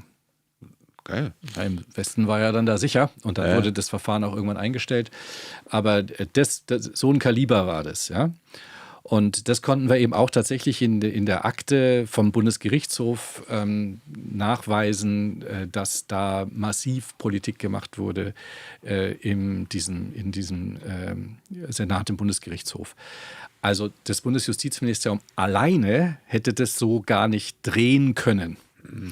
Aber im Zusammenspiel mit dem Bundesgerichtshof, sondern ist die Frage, ist da eine große Verschwörung? Also die Person, um die es uns geht, da im Bundesjustizministerium, ist ein Herr Eduard Dreher. Ich weiß nicht, kennst du diesen Film auch, der Fall Culini oder das Buch Der Fall Culini von Bernhard Schlink? Nein. Nicht Bernhard Schlink, was erzähle ich denn? Soll ich nachgucken? Ja, der andere. Von Schirach. Den lese ich nicht. Gut, ich auch nicht. Okay. Aber nur, weil er nicht so jung naiv kommen will. Weil er was? Weil er nicht so jung naiv kommen will. Er möchte sich nicht duzen lassen. Ernsthaft? Ja. Okay, naja, gut. Also Baldur von Schirach war ja auch angeklagt im Nürnberger Prozess. Übrigens auch wieder, wie heißt der andere ehemalige Bundesrichter hier, der beim Spiegel schreibt? Thomas Fischer. Ja, will sich auch nicht duzen lassen. Das sind die beiden. Tatsächlich. Aber egal. Gut, dass du dich duzen lässt, Christoph. Ja, ich habe damit überhaupt kein Problem. Also jedenfalls, egal, in diesem Fall Culini, das wird ja auch verfilmt worden, also da geht es letztlich auch um diese Geschichte und diese Person Eduard Dreher. Und Eduard Dreher war eben Unterabteilungsleiter für Strafrecht, als dieses Gesetz verabschiedet worden ist. Und er hat also tatsächlich unter seiner Ägide ist das passiert. Und da war immer so die Frage, auch ein Kollege hatte da mal einen Aufsatz geschrieben mit der Überschrift "Hat Dreher gedreht?" Ja, also hat er die Gesetzgebung so gedreht, dass das hätte der nicht machen können, es sei denn, wir hätten eine große Verschwörung mit dem Bundesgerichtshof auch involviert und so. Und das kann ich mir nicht vorstellen, dass es das gegeben hat. Aber ja, es gab auch einen Moment im Bundesjustizministerium, zeitlich sehr knapp in der Tat vor Inkrafttreten dieses Gesetzes. Im September, also 1. Oktober 68 ist das Gesetz in Kraft getreten. Uns aktenkundig, dass Mitte September 68 das Bundesjustizministerium, die Abteilung, erfährt, dass es da ein Problem geben kann und dass der Senat im Bundesgerichtshof das möglicherweise anders entscheiden will. Da hätten sie das aufhalten können, beziehungsweise hätten ihre Hausleitung sofort informieren müssen, dass hier die Verjährung droht. Und das war damals Gustav Heinemann, ja, war damals Minister. Der hätte garantiert geschaut, was er politisch machen kann, um das aufzuhalten. Und es gibt manchmal auch ganz schnelle Gesetzgebungen. Ja. Innerhalb weniger Tage. Es wurde dann nicht nach oben gemeldet. Und es wurde eben nicht nach oben gemeldet, sondern da gibt es dann so Vermerke wie ja Besprechung am 7.10., also eine Woche nach Inkrafttreten des Gesetzes und so Sachen. Weil ich letztens Ronen Steinke hier hatte und bin wie Ronen ein großer Fritz Bauer-Fan. Ja. Einfach nur jetzt zum Verständnis, kann sein, dass ich das jetzt verwechsle oder zusammenbringe. Bauer ist ja quasi auch erst in Dänemark lange Zeit gewesen und hat gewartet, dass er jetzt irgendwie wieder einen Posten bekommt, wurde dann in Hessen. Erst in Braunschweig und dann in Hessen Generalstaatsanwalt. Ja. Genau, Staatsanwalt. Und er hat ja unter anderem auch sehr konspirativ quasi den Auschwitz-Prozess in Frankfurt vorbereitet. Unter anderem, weil er dem deutschen Justizsystem nicht geglaubt hat. Unter anderem die er anklagen wollte, hat er Angst gehabt, dass Teile der Justiz oder Altnazis dann die anderen Nazis verraten oder dem Bescheid geben, damit die flüchten können, gewarnt sind. Und da gab es sogar eine Institution hier, die Zentrale Rechtsschutzstelle im Auswärtigen Amt, die hat das standardmäßig gemacht. Also da ging es vor allem, Auswärtiges Amt natürlich, um Strafverfolgung im Ausland, aber die haben deutsche Kriegsverbrecher gewarnt, geh nicht nach Österreich, da haben die einen Haftbefehl gegen dich. Und Bauer hat dann irgendwann erfahren und einen Tipp bekommen, dass, wie heißt er? Der Arzt? Mengele in Argentinien ist. Ja.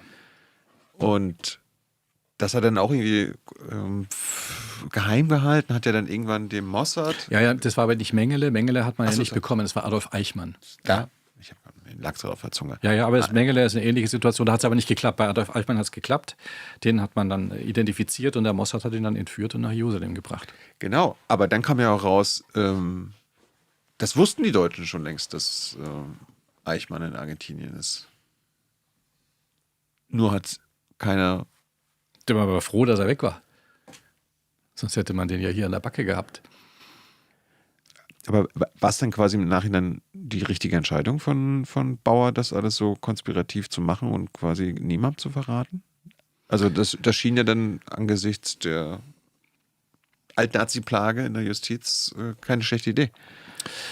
Ja, also es ist jetzt tatsächlich vielleicht gar nicht so einfache Frage. Wenn es nicht ein Thema ist. Aber nein, ich habe mich da natürlich schon auch intensiv auseinandergesetzt, natürlich auch mit dem Verfahren in Jerusalem gegen Adolf Eichmann. Und es ist sehr, sehr wichtig, dass es dieses Verfahren gegeben hat. Also sowohl für Deutschland wie auch für Israel. Es gehört ja letztlich irgendwie schon auch zum Gründungsmythos Israels mit dazu, auch wenn es erst 61 war, Jahre nach der Staatsgründung. Gleichwohl hat es eine unglaublich große Rolle gespielt. Und auch für Deutschland war das für die deutsche Gesellschaft war das ein riesiger Prozess, wichtiger Prozess, wo die Konzentrationslager und die Vernichtungslager ja nochmal thematisiert worden sind und auf eine Art und Weise, wie es vorher eigentlich noch gar nicht thematisiert worden ist. Kurz darauf mit dem Auschwitz-Prozess, den eben dann Bauer ja maßgeblich mit organisiert hat, da waren die deutschen Zeitungen voll davon. Ja? Und das war eine unglaublich wichtige Phase auch für die deutsche Gesellschaft, sich damit nochmal oder teilweise erstmalig auch eine jüngere Generation konfrontiert zu werden und dann damit umzugehen. Also Bauer hat uns da einen Riesendienst erwiesen. Und dass er so angefeindet wurde, lag auch an dem, was wir gerade schon besprochen haben, dass eben so viele Altnazis in diesen Posten waren, die natürlich viel dafür getan haben, dass diese Prozesse nicht zustande kommen. Man sieht es übrigens in diesen und auch in anderen Verfahren, wie schwierig das war zu ermitteln. Also wir haben ja dann tatsächlich, wenn man sich die Gesamtquantität anschaut, nicht so wahnsinnig viele Prozesse in der Bundesrepublik Deutschland gehabt gegen nationalsozialistische Verbrecher. Und diejenigen, die wir hatten, die waren wirklich mit unglaublichen Schwierigkeiten behaftet. Meistens wurden da junge Kollegen dran gesetzt, die dann aber auch schon Interesse daran hatten, dass das funktioniert und auch verfolgt haben. Aber wo kriege ich denn jetzt die Zeugen her? Das Ganze spielt in Auschwitz. Kann ich nach Auschwitz? Nee, das ist Polen. Haben wir mit Polen eine diplomatische Beziehung? Nein, Kalter Krieg. Wie ermittle ich denn da? Und es wurde ja in Ludwigsburg 1958 so eine zentrale Stelle eingerichtet, die so Vorermittlungen geführt hat, die intensive Kontakte hatte, auch nach Haifa zum Beispiel, zur Polizei in Israel. Und dann hat sich auf die Suche gemacht nach Zeugen, Zeuginnen, die dann in New York, sonst wo dann emigriert waren. Und das war wirklich eine unglaublich aufwendige Mosaikarbeit, diese Puzzleteile dann gegen einen einzelnen Vorteil bei der Räumung des Krakauer Ghettos beispielsweise dann erforderlich war. Und da haben sich die Leute wirklich aufgearbeitet und das immer noch vor dem Hintergrund, dass die da zum ersten Mal durch diese Zeugeneinvernahmen von diesen unglaublichen Verbrechen gehört haben. Ja, was muss das? Und die waren dann Anfang 30, ja, wie muss das für die gewesen sein? Und man sieht an den Akten, dass der Krankenstand der Personen zunimmt. Ne? Je länger das Verfahren dauert, desto häufiger ist der Staatsanwalt auch mal krank. Also das muss wirklich eine unglaubliche Belastung gewesen sein, zudem sie in der eigenen Behörde bestimmt keine großen Freunde hatten, weil die eben der Oberstaatsanwalt wahrscheinlich als Altnazi dem eher Steine in den Weg gelegt hat, als das zu unterstützen. Hast du irgendwie jetzt in deiner Recherche letzten Jahre mal gelesen, mitbekommen, wie quasi das System zum Beispiel die Auschwitz-Prozesse in Frankfurt so verfolgt hat? Ich meine, die konnten dann aber nichts machen. Ne? Also quasi Fritz Bauer hat es ja geschafft. Ja. Anklage. Aber wie war denn die Reaktion? Hast du irgendwelche Vermerke mitbekommen? Ja, also ich habe kennengelernt den Staatsanwalt, der tatsächlich, das waren 3 Staatsanwälte, die das Auschwitz-Prozess dann im Gerichtssaal vertreten haben. Bauer ja nicht. Ja, Bauer nicht, der war auch Generalstaatsanwalt, der macht das nicht. Ja. Aber er meint ja, er wollte sich zurückhalten, damit er quasi nicht... Genau. Ja, zum Beispiel Gerhard Wiese, der lebt auch tatsächlich noch, der das immer wieder berichtet hat, wie das damals war. Und Heinz Düx war der Untersuchungsrichter im Auschwitz-Prozess, mit dem hatte ich auch die große Freude, da mit dem noch ein paar Mal darüber auch zu reden. Also der ist auf der einen Seite auch so ein bisschen so eine staatsanwaltschaftliche Selbstvergewisserung. Ja, ich habe den Auftrag, hier diese Anklage zu vertreten, dann vertrete ich das. So. Und Heinz Düx, der wirklich, wirklich viel auch Eigeninitiative, der ist zum Beispiel dann auf eigene Initiative nach Polen gefahren und hat sich das angeschaut in Auschwitz. Später hat das dann auch ermöglicht, dass dann tatsächlich im Prozess die ganze Kammer nach Auschwitz fährt und da einen Augenschein vor Ort vornimmt. Das war tatsächlich Initiative letztlich von dieser einen Person. Also solche Dinge, ne? Aber in den Akten steht da nicht so wahnsinnig viel. Was ich noch berichten kann in einem anderen Verfahren, das war tatsächlich das Verfahren, in dem dann diese Verjährung festgestellt wurde. Da waren die ermittelnden Staatsanwälte, das Ausgangsverfahren war in Kiel, wenn ich es jetzt richtig im Kopf habe. Da spürten die natürlich jetzt auch nochmal aus Karlsruhe vom Bundesgerichtshof beziehungsweise Berlin in dem Fall so massiven Gegenwind, dass sie sagen, echt Leute, dann hör mal auf damit. Und das kann man jetzt irgendwie auch verstehen. Ja? Die mühen sich da ab, ermitteln jahrelang, fahren nach New York und haben dann noch mit dem Auswärtigen Amt und mit dem Konsulat Probleme, weil die auch nicht kooperieren. Und machen eine Anklage und dann kommt so ein Bundesrichter und sagt, das ist alles verjährt. Ne? Also dass die dann die Flinte ins Korn schmeißen, kann man irgendwie auch verstehen. Eure Studie zum Bundesjustizministerium kann man ja nachlesen, findet man online. Vielleicht nochmal eine Frage ob ich es recherchiert habe. Generalbundesanwalt gehört ja auch zum Kosmos Bundesjustizministerium. Der Justizminister ist weisungsbefugt. Ja. Also er kann sagen, hier Generalbundesanwalt, ermittlere mal da. Ja. Wie sah es bei den wichtigsten oder mächtigsten Staatsanwälten des Landes aus? Also in Westdeutschland? Ja, also das ist natürlich auch unglaublich spannende Geschichte, was da in den 50er, 60er Jahren dann in Karlsruhe bei der Bundesanwaltschaft so passierte und wer auch diese Bundesanwälte waren. Und da haben wir ja einen der größten Skandale letztlich in der Bundesrepublik Deutschland, den Wolfgang Frenkel, der 62 Generalbundesanwalt geworden ist und das nur 3 Monate blieb und dann suspendiert und dann entlassen wurde, Musst du erklären jetzt, weil er an entscheidender Stelle im Nationalsozialismus wirklich für viele Todesurteile gesorgt hat. Das haben die vorher nicht gewusst? Naja, also das stand schon so auch letztlich in den Akten. Also seine Vorbeschäftigung, er war sogenannter Hilfsreferent bei der Reichsanwaltschaft in Leipzig. Das heißt, es war der Vorläufer von der Bundesanwaltschaft, die Reichsanwaltschaft, die eben dem Reichsgericht zuarbeitet, beziehungsweise dann dort die Fälle vertritt. Und da gab es diese spezielle Nazi-Funktion der sogenannten Nichtigkeitsbeschwerden. Also wir hatten ja Sondergerichte und an diesen Sondergerichten wurden auf der Ebene der Landgerichte politische Verbrechen, Volksschädlingsverordnung, Heimtückegesetz, Rundfunkverstöße verfolgt und dafür teilweise sehr massive Strafen bis zu Todesstrafen eben ausgeworfen. So, wenn aber der Staatsanwalt da nicht zufrieden war, dann konnte er Nichtigkeitsbeschwerde einlegen zum Reichsgericht, also zur Reichsanwaltschaft.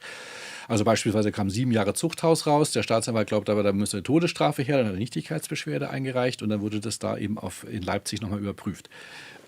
Der Angeklagte hat übrigens keine Möglichkeit gehabt, Rechtsmittel einzulegen gegen die 7 Jahre Zuchthaus, die er dafür ein Rundfunkvergehen vielleicht bekommen hat. So, und da arbeitete jetzt ein Wolfgang Frenkel. Und hat in Dutzenden Verfahren dann für eine Verschlimmerung bis hin eben zur Todesstrafe dieser Fälle gesorgt.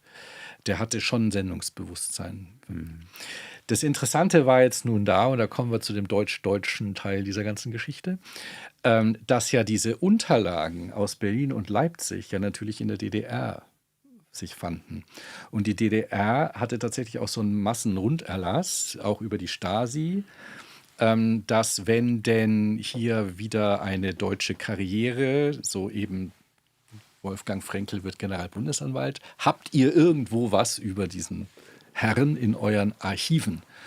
Und dann haben die so eine 120-seitige Broschüre zusammengestellt von der Reichsanwaltschaft zur Bundesanwaltschaft und da war teilweise mit Fotokopien, so wie sagt man da, Faksimile-Abzügen genau erklärt, was Frenkel da gemacht hat. Sogar ohne besonders große, so Sendungsbewusstsein. Es war einfach so aufgeschrieben. Und diese Broschüre wurde dann hier vorgestellt in Ostberlin und wurde dann auch in den Westen natürlich pressemäßig kolportiert und dann war der natürlich erledigt. Und musste dann tatsächlich gehen. Ja, das war einer der größten Justizskandale sicherlich in der Bundesrepublik Deutschland. Du musst unbedingt nochmal wiederkommen. Also zum Beispiel Spiegel-Affäre und so weiter hast du ja auch mit auseinandergesetzt. Ja. Lass ich jetzt alles weg. Okay. Du hast jetzt nicht unendlich viel Zeit. Kira soll noch gleich kommen mit den Publikumsfragen. Beeilt euch. Ich werde noch gleich mal ein paar aktuelle Sachen machen. Aber vielleicht eine Frage nochmal.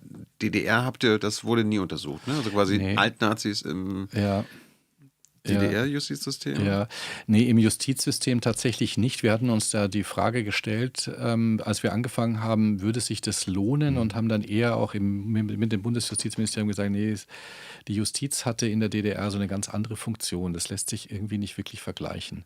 Deswegen haben wir das weggelassen. Im Bundesinnenministerium gab es ein paar Jahre später eine ähnliche Studie, da hat man das gemacht. Hüter der Ordnung heißt das Buch. Das sind so 2 Schreibtische, ein Ost- und ein Westschreibtisch. Da hat man tatsächlich beide Teile Deutschlands hinsichtlich der inneren Verwaltung untersucht. Ja. Aber wir haben das nicht gemacht. Gibt es irgendwas anderes, was du noch gerne untersuchen würdest? Ich meine, du bist noch jung. Ja, hast du noch viel Zeit? Gibt es ein Ministerium oder irgendwelche Sachen, was dich interessieren würde, ohne dass du es jetzt selbst machen würdest oder so? Gibt es Kanzleramt? Ja, Kanzleramt, da gibt es natürlich die ganzen Geheimdienste, die da dranhängen. Auch da gibt es Untersuchungskommissionen, die aber natürlich auch immer so ein bisschen mit Schwierigkeiten zu tun haben. Ehrlich gesagt, Generalbundesanwalt, RAF, das wäre nochmal so ein Thema. Also wir haben auch Generalbundesanwalt untersucht, aber auch 74 aufgehört und die RAF ausgeblendet. Und es musste auch sein, denn da laufen ja immer noch Verfahren. Da sind einige. Immer noch? Ja. Und einige Haftbefehle offen und da laufen noch Verfahren. Ja, aktuell läuft auch eins. Irgendwie dritte Generation, glaube ich. Also da ist die Aktenlage einfach noch nicht so, dass wir das tatsächlich wirklich untersuchen könnten. Aber das wäre nochmal was, da hätte ich große Lust drauf. Du hast ein aktuelles Buch geschrieben, sehr lesenswert, Ohnmacht des Völkerrechts. Ja. Heißt ja auch die Rückkehr des Kriegs und der Menschheitsverbrechen. Könnte man mal sagen, warum Rückkehr? Kriegsverbrechen haben nie aufgehört.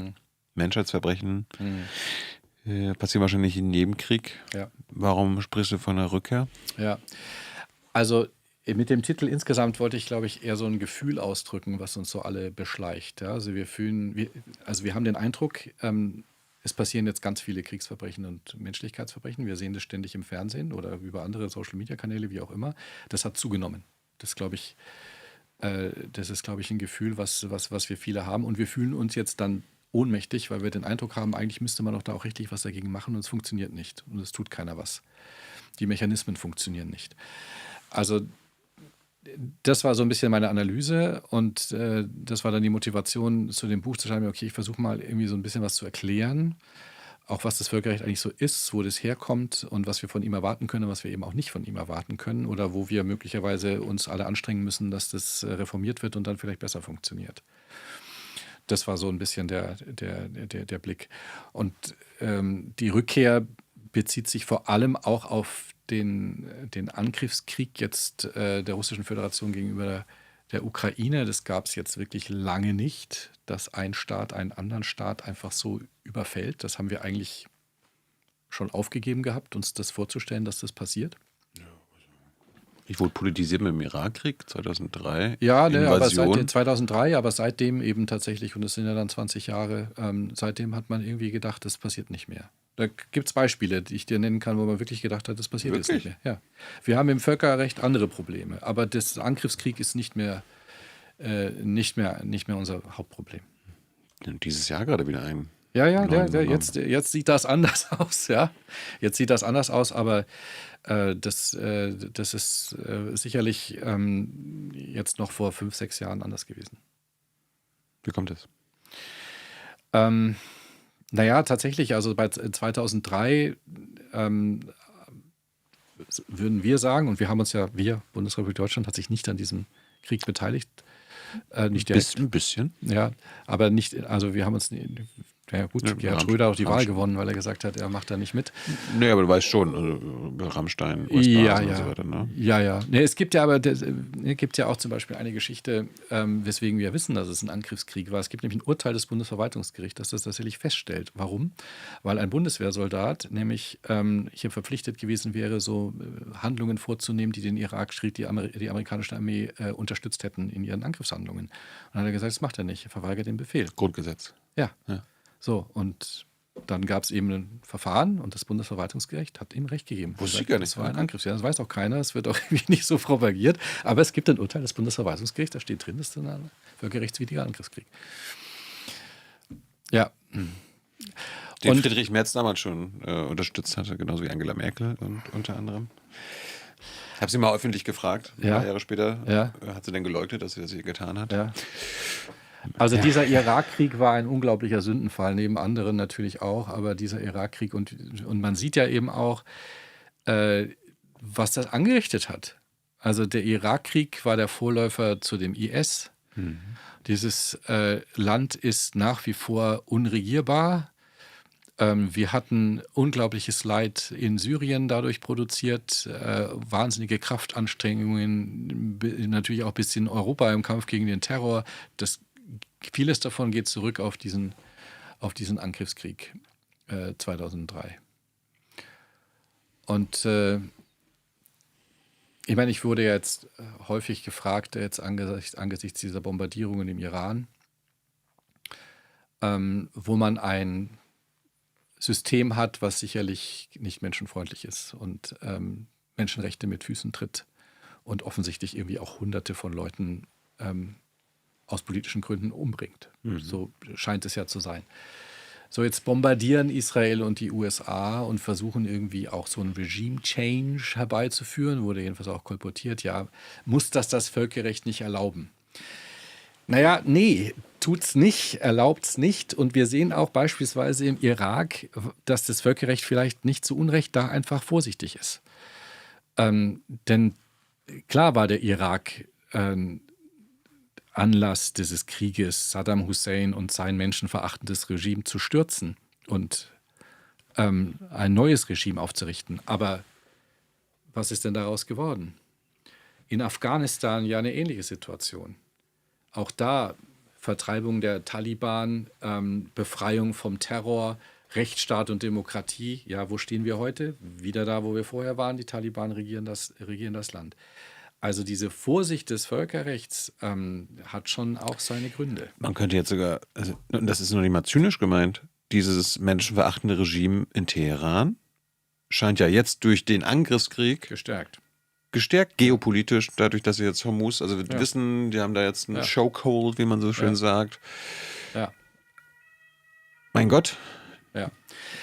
Also die Durchsetzung solcher Prinzipien mit Waffengewalt löst halt eine Kaskade an weiteren Problemen aus, die man nicht mehr einfängt. Ja? Das sehen wir an diesen ganzen Beispielen. Man fängt sie nicht mehr ein. So, und das Völkerrecht hat aber natürlich eine Antwort. Denn das Völkerrecht sagt ja auch dem Mullah-Regime, was ihr da macht, sind Verbrechen gegen die Menschlichkeit.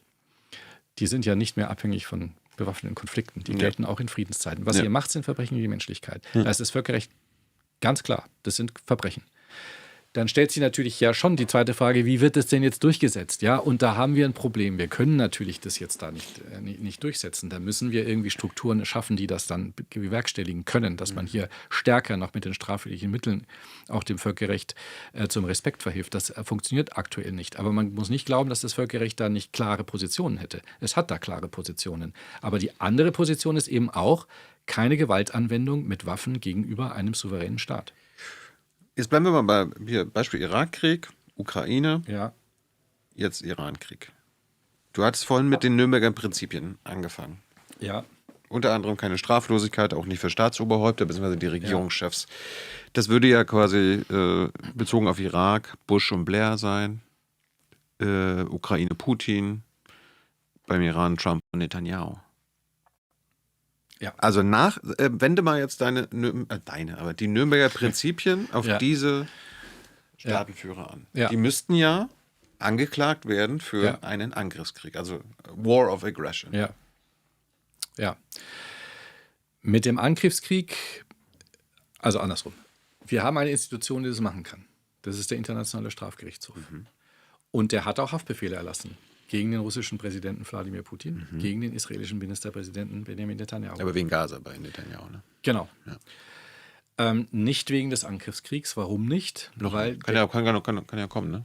Ja, das ist schwierig, weil der Internationale Strafgerichtshof in dem Fall eine Sonderregel hat, ein Sonderregime hat für seine Zuständigkeit. Er wäre tatsächlich hier nicht zuständig. Er könnte seine Gerichtsbarkeit nicht Weil der Iran nicht Teil... Nee, weil es da eine Sonderkonstellation gibt. Und jetzt muss ich irgendwie aufpassen, dass ich das irgendwie nicht ins Lächerliche ziehe. Aber es ist so, es gibt eine Sonderkonstellation, jetzt muss ich doch lachen, weil du so guckst. Also eine Sonderkonstellation gibt, dass Aggression eigentlich nur dann verfolgt werden kann, wenn auch der Aggressorstaat zustimmt. Oder der Sicherheitsrat der Vereinten Nationen zustimmt. Was aber im Fall Russlands natürlich nur geht, wenn der Aggressorstaat zustimmt und im Fall Israels oder beziehungsweise USA auch nur geht, wenn der Aggressorstaat im Sicherheitsrat zustimmt. Also das ist die Krux mit dem Aggressionsverbrechen. Klammer auf, ich habe vorhin gesagt, das Aggressionsverbrechen hat keiner ernst genommen, weil keiner dachte, das kommt jemals wieder historisch vor. Und das ist genau der Grund. Als man diese Normen gemacht hat, 2010, musste man das römische Statut dahingehend modifizieren. Als man diese Modifikation durchgeführt hat, war man sich sicher, das passiert nicht mehr, das schreibt man jetzt irgendwie rein und dann passt es schon. So. Und jetzt haben wir das Dilemma, da haben wir jetzt eine Situation, wo wir nach dem Internationalen Strafgerichtshof schreien und er kann jetzt wegen dieses Verbrechens tatsächlich nicht tätig werden, weil der Aggressorstaat zustimmen müsste. Ja, schön. Ja, dumm gelaufen. Aber wir haben ja genügend andere Tatbestände, Ja, da wollte ich man jetzt verfolgen hinaus. kann. Also, Ja, machen wir uns und noch ein das- bisschen Hoffnung, ja? Und das wird ja eben auch gemacht. Also im Fall Putins hat man jetzt ja die Entführung von Kindern, ukrainische Kinder aus dem besetzten Gebiet und die Verbringung und Zwangsadoption zu russischen Familien in Sibirien oder sonst wo. Das als Kriegsverbrechen und Verbrechen gegen die Menschlichkeit. Das hat man jetzt in den Haftbefehl geschrieben und diesen Haftbefehl ja auch veröffentlicht. Steht nicht sogar, also jetzt korrigiere mich, aber in der Konvention zur Verhinderung und Bestrafung von Völkermord, da ist doch auch einer der 5 Kriterien Kinderverschleppung und sowas, ne?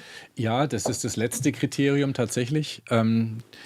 Das könnte auch Völkermord sein. Soweit ist man jetzt in dem Kontext nicht Nee, aber gekommen. das ist aber nicht dasselbe. Also da gibt es quasi Kinderverschleppung gibt's in verschiedenen Ecken des Völkerrechts und alles Mögliche. Ja, Okay, das- klar. Also, Also Putin wurde jetzt nicht basierend auf der Konvention. nein, Okay, wurde so. nicht wegen Völkermordes angeklagt, sondern wegen Verbrechen gegen die Menschlichkeit und Kriegsverbrechen. Also Deportationen sind Verbrechen gegen die Menschlichkeit. Und das humanitäre Völkerrecht sagt ja, man muss die zivile Struktur im besetzten Gebiet aufrechterhalten. Also man darf da nicht einfach Kinder wegbringen. Ja, aber klar, du hast natürlich recht, wenn es jetzt um russische und ukrainischstämmige Fragen geht, ja, dann hat das auch möglicherweise eine Völkermordkomponente, wenn es darum geht, eben die ukrainische Kultur zu zerstören. Ja, also es wäre dann kultureller Völkermord, der in dem Punkt, wenn es um die Kinder geht, tatsächlich Teil der Völkermordkonvention ist. Jetzt kann man natürlich sagen, das ist ja jetzt irgendwie ein kleines Problem angesichts dieser ständigen Bombardierungen und der sonstigen Kriegsverbrechen in Russland, in der Ukraine, die wir so sehen. Ja, das mag sein und es wird sicherlich auch weiter untersucht, dass man andere Anklagepunkte auch gegen den russischen Präsidenten und gegen andere vorbringen kann. In dem Fall war dieser Umstand mit dieser Kinderentführung halt unglaublich leicht zu beweisen. Warum? Rein durch Open Source Investigation, also nur durch Durchsuchen des Internets, konnte man genügend Fälle stichhaltig nachweisen, wenn man sagt, da wurden Kinder A, B, C zwangsadoptiert, weil sie die Familien teilweise auch auf Facebook und andernorts damit gepriesen haben, dass sie jetzt hier ukrainische Kinder umerziehen dürfen. So. Also das ließ sich halt lückenlos nachweisen und deswegen hat man diesen Haftbefehl jetzt hier auf diese Grundlage gestellt, um einfach schnell einen Haftbefehl ausstellen zu können, um da Handlungsfähigkeit zu beweisen. Für was wurden die beiden Hamas-Chefs, die ja schon tot sind, Ja. und Galland und Netanyahu jetzt Ja. angeklagt? Ja, also Haftbefehl, ne, Grundlage des Haftbefehls. Also sicherlich bei den Hamas-Terroristen, da kannst du irgendwie die Reihe der Kriegsverbrechen durchgehen und machst überall einen Haken dran, weil der Verdacht, dass da sämtliche Vorschriften oder sehr viele Vorschriften verletzt worden sind. Also wir fangen bei der Geiselnahme an und wir hatten natürlich, ist ja neulich erst wieder nochmal belegt worden, diese Massenvergewaltigungen, die stattgefunden haben, Verwendung ziviler Schutzschilder für militärische Einrichtungen und so. Also da gibt es eine ganze Latte.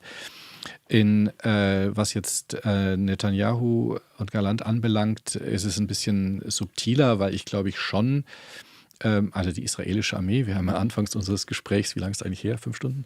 Keine Ahnung. Nicht mal 3. Okay. Darüber gesprochen, wie bilde ich eine Armee aus. Die israelische Armee ist eine demokratische Armee, die im humanitären Völkerrecht ausgebildet ist, ja? Und die auch entsprechendes Disziplinarsystem hat. Merkt man gar nicht. Ja, manchmal. Ne? Manchmal. Und diese Massenzerstörungen, auch die Bekämpfung dann tatsächlich von zivilen Zielen, das sind Dinge, die nicht sein dürfen, die nicht Versorgung der zivilen Bevölkerung ist ein anderer Punkt, wo ich eben auch meine, dass hier Verbrechen gegen die Menschlichkeit im Raume stehen. Einige sprechen ja auch von Völkermord. Das ist die Grundlage hier für diesen Haftbefehl. Bezogen auf eben diesen Krieg in Gaza, auch wenn er denn erstmal, ne, also Israel wurde angegriffen von den Hamas-Terroristen mit diesem scheußlichen Massaker am 7. Oktober, der übrigens auch durchaus wie ein Völkermord aussieht, also müsste man untersuchen, aber da kann man glaube ich schon belegen. Und andererseits hat Israel das Recht, sich zur Wehr zu setzen, aber die Art und Weise, wie dann dieser Krieg geführt wurde, der verstößt eben gegen Regeln des humanitären Völkerrechts. Und auf dieser Grundlage basiert der Haftbefehl. Ich meine, der EGH hat die Klage angenommen Wegen Völkermordes? von Südafrika. Ja. Der EGH jetzt am Januar 2024, 3 Monate nach dem 7. Oktober, nachdem quasi die Revenge, die Rache der Israelis begonnen hatte, hat ja dann vorläufige Maßnahmen beschlossen und gesagt, Israel, das sind jetzt hier vorläufige Maßnahmen zur Verhinderung eines Völkermords. Ja. Mir ist nicht bekannt, dass die Israelis irgendeiner dieser Maßnahmen voll umgesetzt haben. Ja. Dementsprechend ist das auch, also ich basiere meine Meinung, dass das Völkermord ist, unter anderem auf diese Untätigkeit der israelischen Seite. Dann natürlich NGOs, israelische NGOs, internationale NGOs sprechen davon. Es gibt eine UN-Kommission, bei Srebrenica wurden ja 2 von 5 Völkermordkriterien laut der Konvention zur Verhinderung und Bestrafung des Völkermords festgestellt in Srebrenica. Jetzt bei Gaza 4 von 5.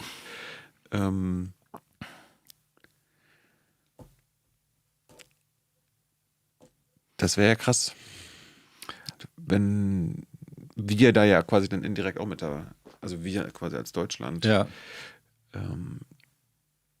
das dafür mitverantwortlich wären und einen Völkermord wieder unterstützt hätten. Ja, das wäre furchtbar.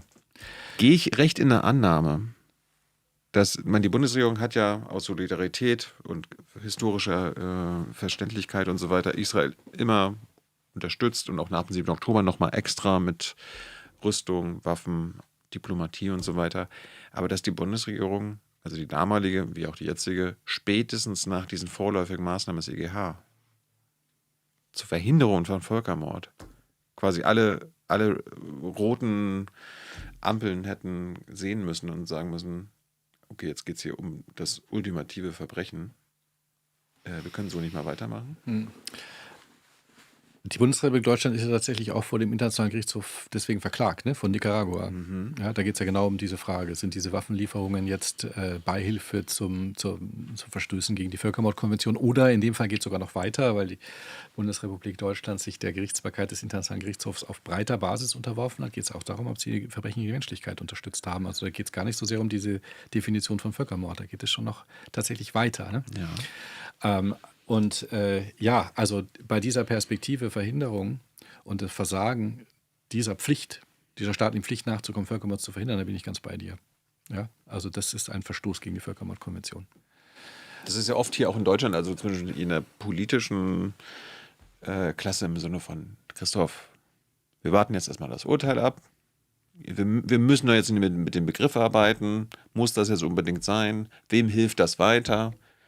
Und du kennst das viel besser als ich, aber in der Konvention steht, hier geht es auch um Verhinderung. Um die Verhinderung, absolut. Ja. Nee, und darum muss man mit den richtigen Begriffen arbeiten, weil wenn man mit diesen Begriffen arbeitet und die Konvention ernst nimmt, dann ist da ja, um etwas zu verhindern, muss man dann ja etwas stoppen oder ändern oder eingreifen. Ja. Also das ist halt die Sache, ne? Weil es sind ja da tatsächlich, du machst es ja wunderbar und differenzierst da an der richtigen Stelle, sagen also begeht der Staat Israel Völkermord. So, das ist ja sozusagen der härteste Vorwurf, der natürlich auch häufig erhoben wird.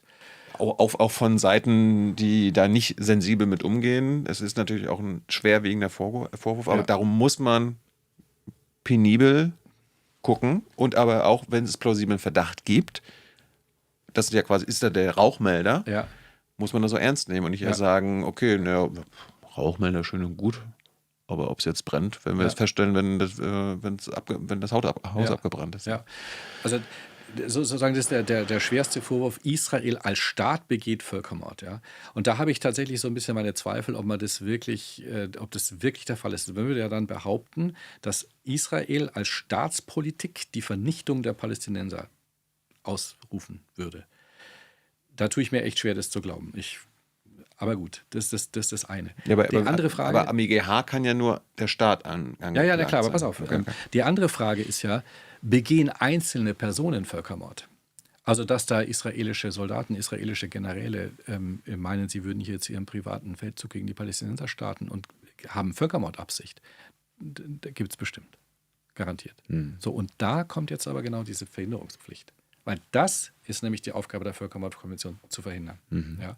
Und da habe ich eine Verantwortung des Staates. Darum geht es dann in Den Haag. Ja? Dass der Staat alles dafür tut, dass niemand auch unter dem Deckmantel irgendeiner militärischen Einheit oder was auch immer seinen Völkermordgelüsten hier freien Lauf lassen kann. Das ist der entscheidende Punkt. Hast du Anzeichen, dass die Bundesregierung Deutschland da seinen Pflichten nachkommt? Also das ist wirklich schwierig für mich zu beurteilen, weil da ganz viel auch hinter den Kulissen läuft und viele Gespräche geführt werden und Waffenlieferungen an große AGBs geknüpft sind mit, ihr dürft aber die Waffen nicht einsetzen, um Kriegsverbrechen zu begehen und so weiter. Das ist klar, wie hilfreich das dann immer ist, weiß man nicht, aber damit zeichnet sich natürlich jeder Verkäufer dann auch irgendwie frei von Verantwortlichkeiten und es ist in einem gewissen rechtlichen Umfang wahrscheinlich auch zulässig. Das ist wirklich schwierig. Ich kenne da die Faktenlage letztlich nicht. Die Bundesregierung hat sich schwer getan. Mittlerweile hat man da ja so ein bisschen eine andere Terminologie übernommen gegenüber Israel. Und hat auch Waffenverkäufe ja zurückgestellt, eingefroren, aber da weiß ich ehrlich Nee, sie haben nur mal zwischenzeitlich keine neuen Genehmigungen erteilt. Naja, immer. Also. Na gut, aber es gab in der Zeit einfach auch keine Anfragen der Israelis. Aber jetzt einfach mal, das hatte ich gestern mit dem Grünchef auch besprochen. Es kann ja sein, dass Den Haag, der EGH, zu einem Urteil kommt, dass das Völkermord war in Gaza. Ja. Oh, egal jetzt, ob es jetzt, wie du das nennen würdest, der Staat das war, oder so, aber es war Völkermord und so weiter. Dann wäre ja Deutschland neben den Amerikanern, glaube ich, der größte Supporter Israels. Also ohne die Amerikaner würde der Krieg nicht funktionieren und Rüstung und so weiter. Aber Deutschland hat auch gerüstet, also mit Rüstung unterstützt und so weiter. Du hattest vorhin mit den Nürnberger Prinzipien und so weiter argumentiert oder beziehungsweise dir aufgezeigt und so weiter. Wäre es in irgendeiner Weise möglich, wenn Israel quasi, wenn da Gaza Völkermord war, dass das Konsequenzen hätte für die deutschen Verantwortlichen in der Ampelregierung, jetzt in der aktuellen Regierung, Stichwort Accountability, zur Mitverantwortung gezogen werden? Können die in Den Haag angeklagt werden? Können die in Deutschland angeklagt werden aufgrund von deutschen Gesetzen? Erklär uns mal, wie das da weitergehen würde. Was wäre möglich? Also jetzt strafrechtlich betrachtet gegen Einzelpersonen wäre eine Teilnahme, also eine Beihilfe zu entsprechenden internationalen Verbrechen denkbar, rein konstruktiv. Da müsste dann aber immer bewiesen werden, dass der Teilnehmende auch wirklich Vorsatz hatte bezogen auf diese Verbrechen. Also der müsste nicht nur gewusst haben, sondern letztlich auch gewollt haben, dass in Gaza diese Verbrechen durchgeführt werden. Nur dann kann er als Gehilfe bestraft werden. Ja, aber wenn jetzt zum Beispiel im Bundessicherheitsrat werden ja diese Rüstungsexporte quasi genehmigt. Und das ist ja unter anderem genehmigt worden, nachdem der EGH diese vorläufigen Maßnahmen zur Verhinderung von Völkermord erteilt hat. Und sie trotz dieses Wissens das weiterlaufen lassen haben, da wäre doch quasi ein Anhaltspunkt zum Beispiel schon zu finden, oder? Theoretisch ja. Ich würde vermuten, also konstruktiv ist das relativ schnell erklärt. Aber dann kommt es halt tatsächlich auf die Faktenlage an und vor allem kommt es darauf an, was wusste und was wollte der Politiker, wie auch immer, in Deutschland. Und der wird sicherlich belegen können, dass er alles dafür getan hat, dass diese Waffen nicht zu diesen Kriegsverbrechen eingesetzt werden. Oder dass er das nicht wusste, dass er alles dafür getan hat, dass das eben vermieden wird. Nicht wissen schützt vor Strafe nicht. Ja, doch, das kommt tatsächlich auf den Vorsatz an, in dem Fall. Okay. Das Nichtwissen schützt vor Strafe nicht, bezieht sich auf die Existenz der Norm. Okay. Ich weiß, dass das prinzipiell verboten ist oder nicht. Und da kommt es auf die Faktenlage an. Ja, was passiert mit meinen Waffen? Wo liefere ich die hin? Und was weiß ich dann, was mit denen passiert? Und wenn ich sage, das war mir nicht egal, was mit denen passiert, ich habe das genau mit meinen israelischen Counterparts besprochen und die haben mir versprochen, es geht so und so und wird jedenfalls nicht im Gazastreifen eingesetzt, dann wird das wahrscheinlich, wird da kein Vorsatz nachweisbar sein. Ja, für mich ist es ein Herzensthema, weil ich meine, wir sind alle aufgewachsen mit der NS-Zeit und nie wieder Holocaust, nie wieder Völkermord, nie wieder Krieg und so weiter und so fort. Und das heißt halt aber auch, dass wir auch zur Verhinderung eines Völkermords von anderen, gerade wenn es Alliierte machen, die Ersten sein sollten, die da einschreiten, beziehungsweise sagen, das stoppen wir und unterstützen das nicht noch politisch oder schützen das diplomatisch. Und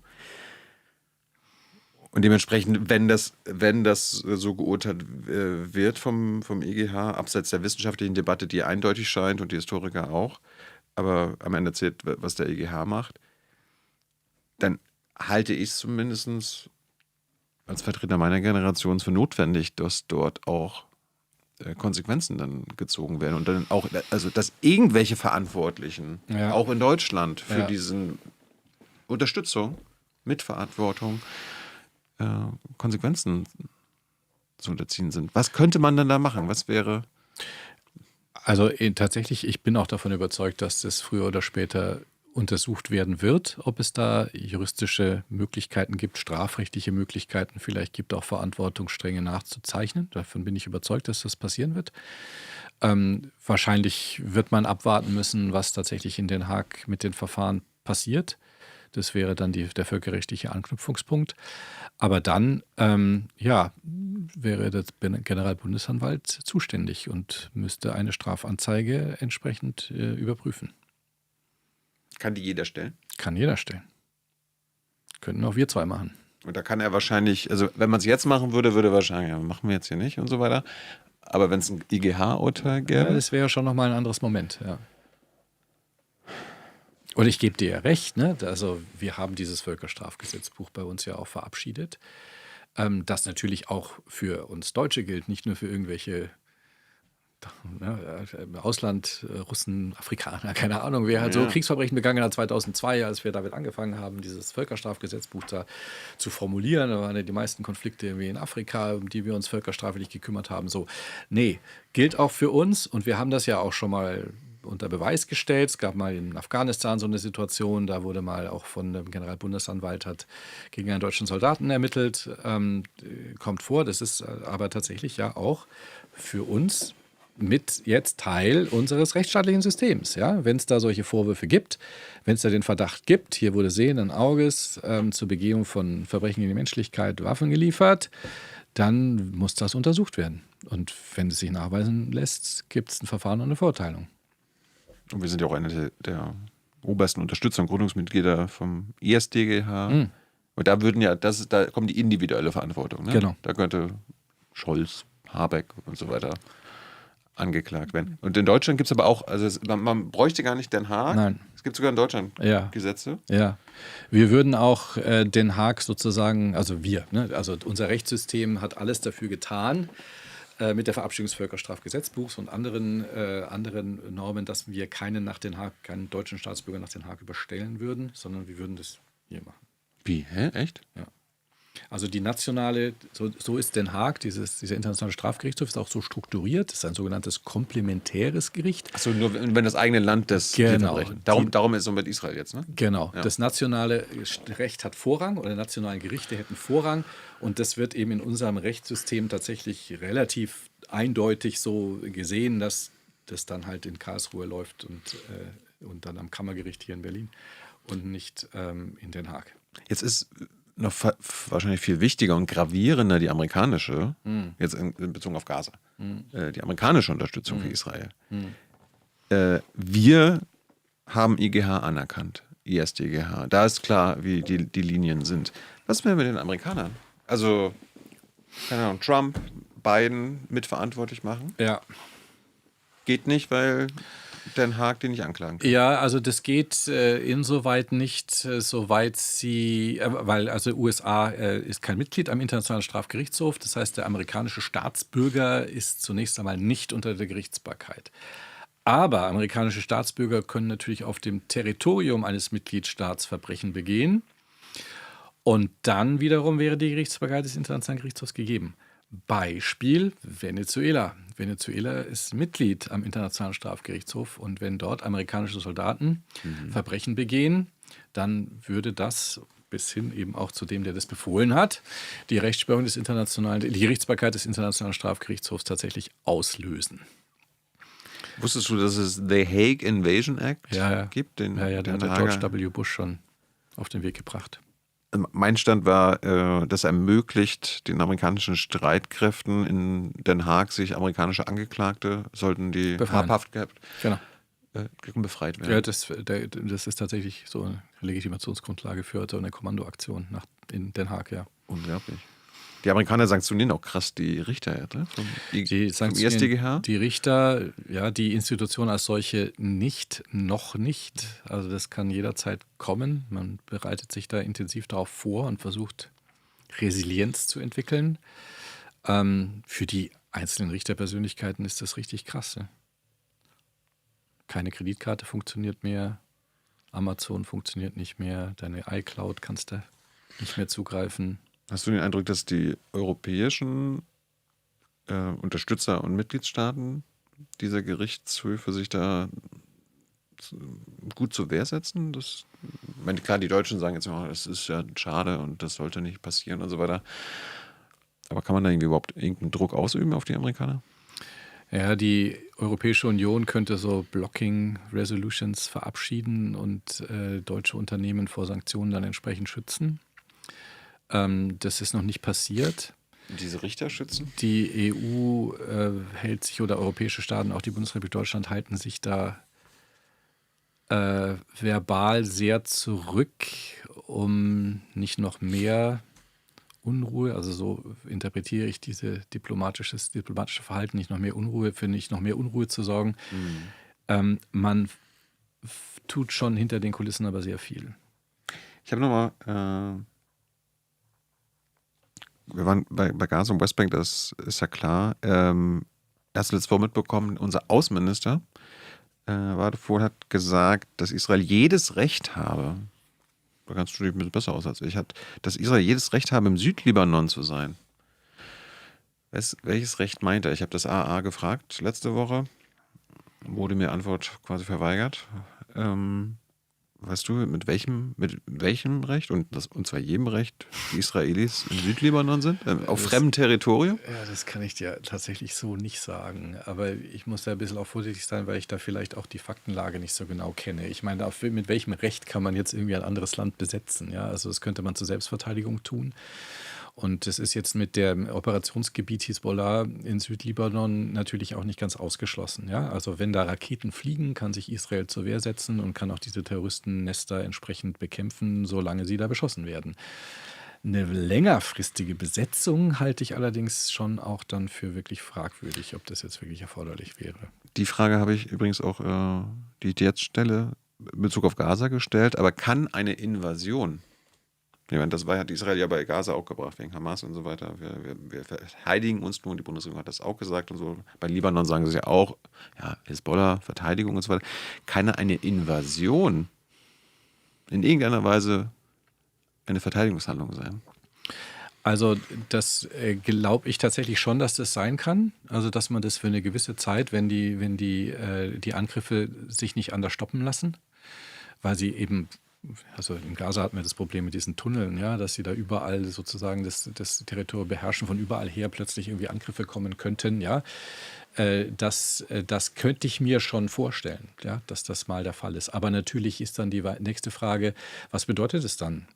Weil wenn ich Besatzungsmacht bin, dann habe ich gewisse Pflichten. Da muss ich nämlich ganz schnell schauen, dass das zivile Leben wieder möglich ist. Dann muss ich die Schulen wieder einrichten, dann muss ich die Krankenhäuser wieder aufbauen, dann muss ich die Versorgungslage sicherstellen. Ja? All diese Verpflichtungen kommen damit. Das ist eigentlich... Aber wir bekommen gerade mit, dass also im Libanon natürlich nicht ethnische Säuberungen, ja. Muslime werden verscheucht oder vertrieben. Genau, ja. Also das ist genau das Gegenteil von dem, was das Völkerrecht an dieser Stelle will. Wenn du Besatzungsmacht bist, es kann Gründe geben, möglicherweise, dass du das sein darfst auch, aber dann musst du darauf achten, dass das zivile Leben nicht beeinträchtigt wird.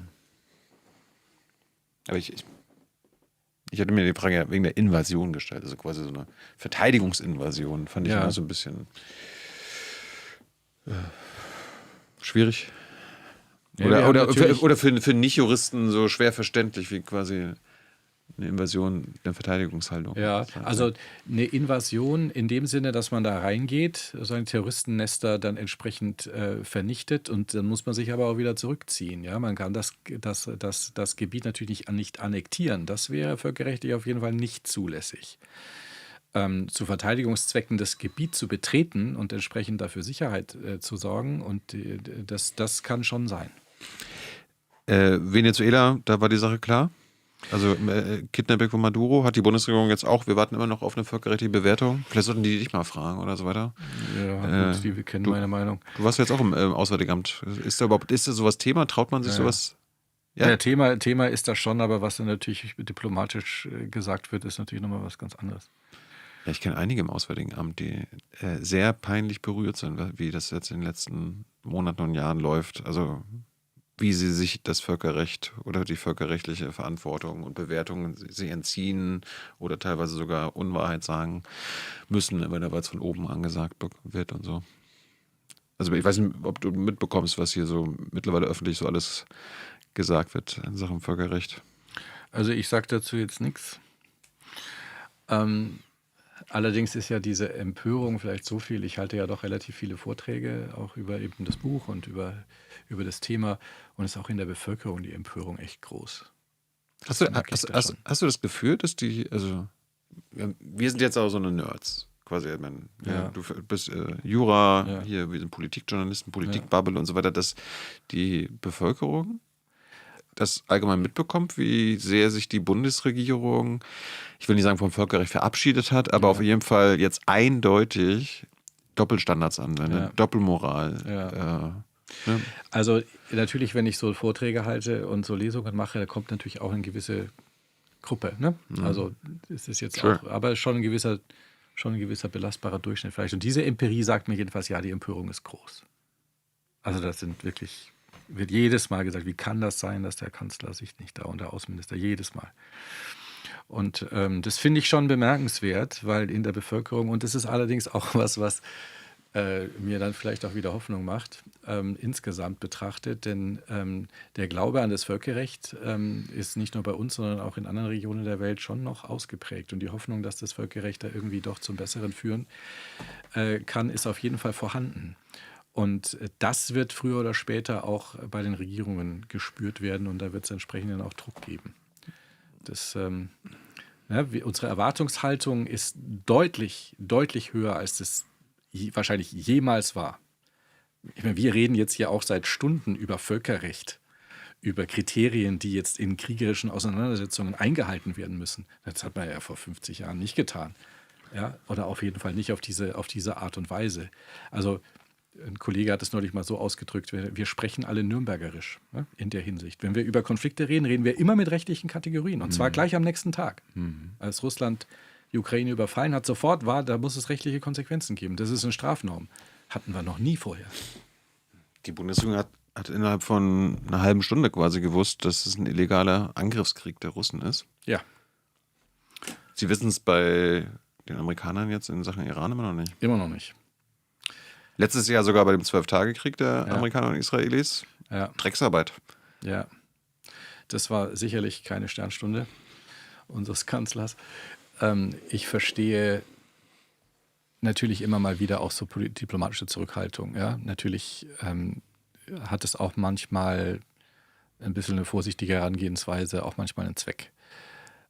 Ich würde mir aber tatsächlich auch wünschen, dass ich jetzt gerade auch gegenüber den USA, wo wir deutliche Abkehrbewegungen jetzt beobachten von allen möglichen Dingen, von der Sicherheitsarchitektur, von den wirtschaftlichen Zusammenarbeiten und eben auch in Bezug auf unsere Werte- und Menschenrechtsordnung, dass wir das jetzt einfach mal verstehen und uns dann mehr auch auf unsere europäischen Werte oder eben im Verbund mit anderen Staaten, viele Staaten der Welt teilen diese Werte und uns dann aber mit Rückgrat und Selbstbewusstsein da auch dagegen stellen und sagen, nee, was ihr hier macht, das ist nicht so, wie wir uns die Welt vorstellen. Das ist nicht so, wie uns sich das Völkerrecht sich die Welt vorstellt und ihr müsst damit aufhören.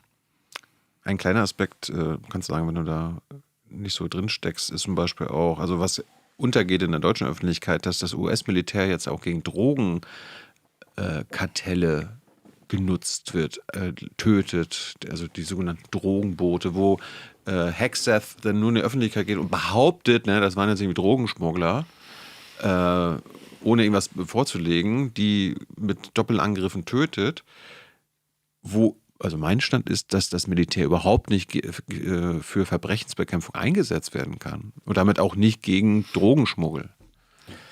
Das ist jetzt ein amerikanisches verfassungsrechtliches Problem, aber den Krieg hätte er auch nicht anfangen dürfen, ohne den Kongress zu fragen. Ja, da hat er sich ja auch, also Trump in dem Fall auch nicht wirklich drum geschert, dass da Respektlosigkeit auch gegenüber dem eigenen Recht herrscht.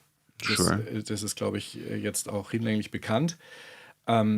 Diese Vorkommnisse, ja, sagen wir es nur, Tötungen, willkürliche Tötungen, sind natürlich auch himmelschreiend völkerrechtswidrig. Das waren diese Drohnenattacken in Pakistan während des Afghanistan-Kriegs oder auch heute noch oder Somalia oder wo überall Terroristen bekämpft worden sind, war das schon genauso. Ja. Ja, du, ich bin jetzt seit 2013 hier auch in der Bundespressekonferenz, seitdem, da war ja Obama, Trump, Biden und so weiter. Und Obama hat ja quasi den Drohnenkrieg Ausgeweitet, ja. Massiv ausgeweitet, nachdem er ins Amt gekommen ist, wo Rammstein als Relaisstation, also die Drohnen werden ja in Nevada gesteuert, aber ohne die Satelliten- und Relaisstationen Rammstein werden die gar nicht einsetzbar im Mittleren Osten, sodass wir, dadurch, dass Rammstein deutsches Staatsgebiet ist, daran zumindest in irgendeiner Weise beteiligt sind, hat sich die Bundesregierung auch mal entzogen. Und dann halt immer so, naja, wir haben mal gefragt bei den Amerikanern, haltet ihr euch an Völkerrecht? Und die sagen natürlich immer, ja klar, macht euch mal keine Sorgen.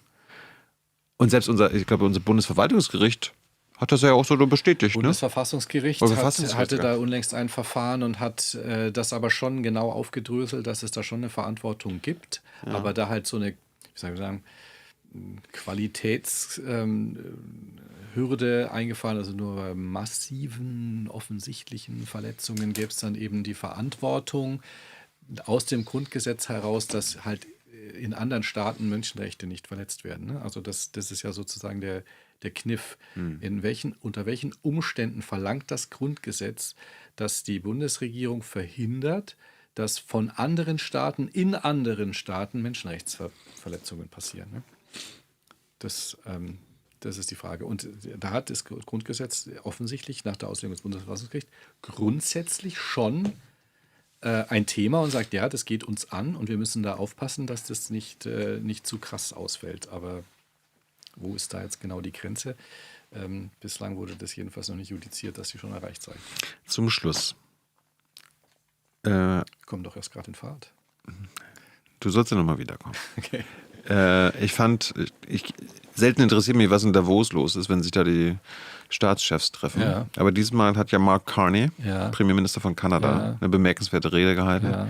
Ich würde mal kurz was daraus vorlesen und du kannst das ja mal abgleichen mit deiner Haltung. Ja. Er hat unter anderem, also wir reden ja über Völkerrecht und internationale Ordnung. Er sagte, jahrzehntelang prosperierten Länder wie Kanada unter dem, was wir die regelbasierte internationale Ordnung nannten. Wir traten ihren Institutionen bei, priesen ihre Prinzipien, profitierten von ihrer Vorhersehbarkeit. Und deshalb konnten wir unter ihrem Schutz wertebasierte Außenpolitik betreiben. Wir wussten, dass diese Erzählung von der internationalen regelbasierten Ordnung teilweise falsch war. Dass die Stärksten sich bei Bedarf ausnahmen, dass Handelsregeln asymmetrisch durchgesetzt wurden. Und wir wussten, dass das Völkerrecht je nach Identität des Beschuldigten oder des Opfers mit unterschiedlicher Strenge angewandt wurde. Diese Fiktion war nützlich und die amerikanische Hegemonie insbesondere trug zur Bereitstellung öffentlicher Güter bei, offene Seewege, ein stabiles Finanzsystem, kollektive Sicherheit und Unterstützung für Rahmen zur Streitbeilegung. Hat er recht? Also in der Analyse hat er weitgehend recht. Ja? Wenn er dann irgendwie von dem Völkerrecht als Narrativ spricht, dann finde ich nicht, dass man so weit gehen sollte. Ne? Das Völkerrecht ist in vielerlei Hinsicht nicht nur ein Narrativ, sondern es ist positives Recht. Nee, er hat ja gesagt, die Erzählung von der internationalen regelbasierten Ordnung. Was ich verstehe im Sinne von der regelbasierten Ordnung, Rechtsstaat, alle sind gleich. Ja, genau, das ist ein Narrativ, also Erzählung. Ne? Okay. Ja.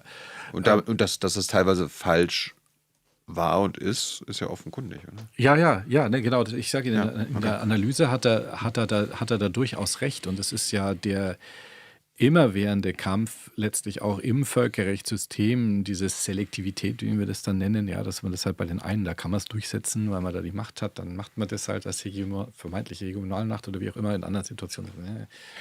Können wir nicht, machen wir nicht. Das ist natürlich furchtbar für die Glaubwürdigkeit eines Rechtssystems. Ne? Das ist das massive Glaubwürdigkeitsproblem. Und wir haben da weitgehend jahrzehntelang mitgespielt. Ja, aber der Punkt, würde ich ja sagen, also die Rede wurde 2 Tage lang gefeiert. Ja. Das ist quasi fast noch fast schon untergegangen, weil der hat ja, ich meine, er redet von einer Fiktion. Ne? Und aber er sagt ja selber hier, Völkerrecht haben wir da angewandt, bei denen, wo es uns passt. Ja. Natürlich bei unseren Gegnern, Ja. Feinden, Terroristen Ja. und alles Mögliche, aber auf jeden Fall nicht da, wo unsere Alliierten, wir selber im Spiel waren. Ja, genau. Ich habe dich schon richtig verstanden. Ich meinte, ich habe das jetzt mit Narrativ umschrieben.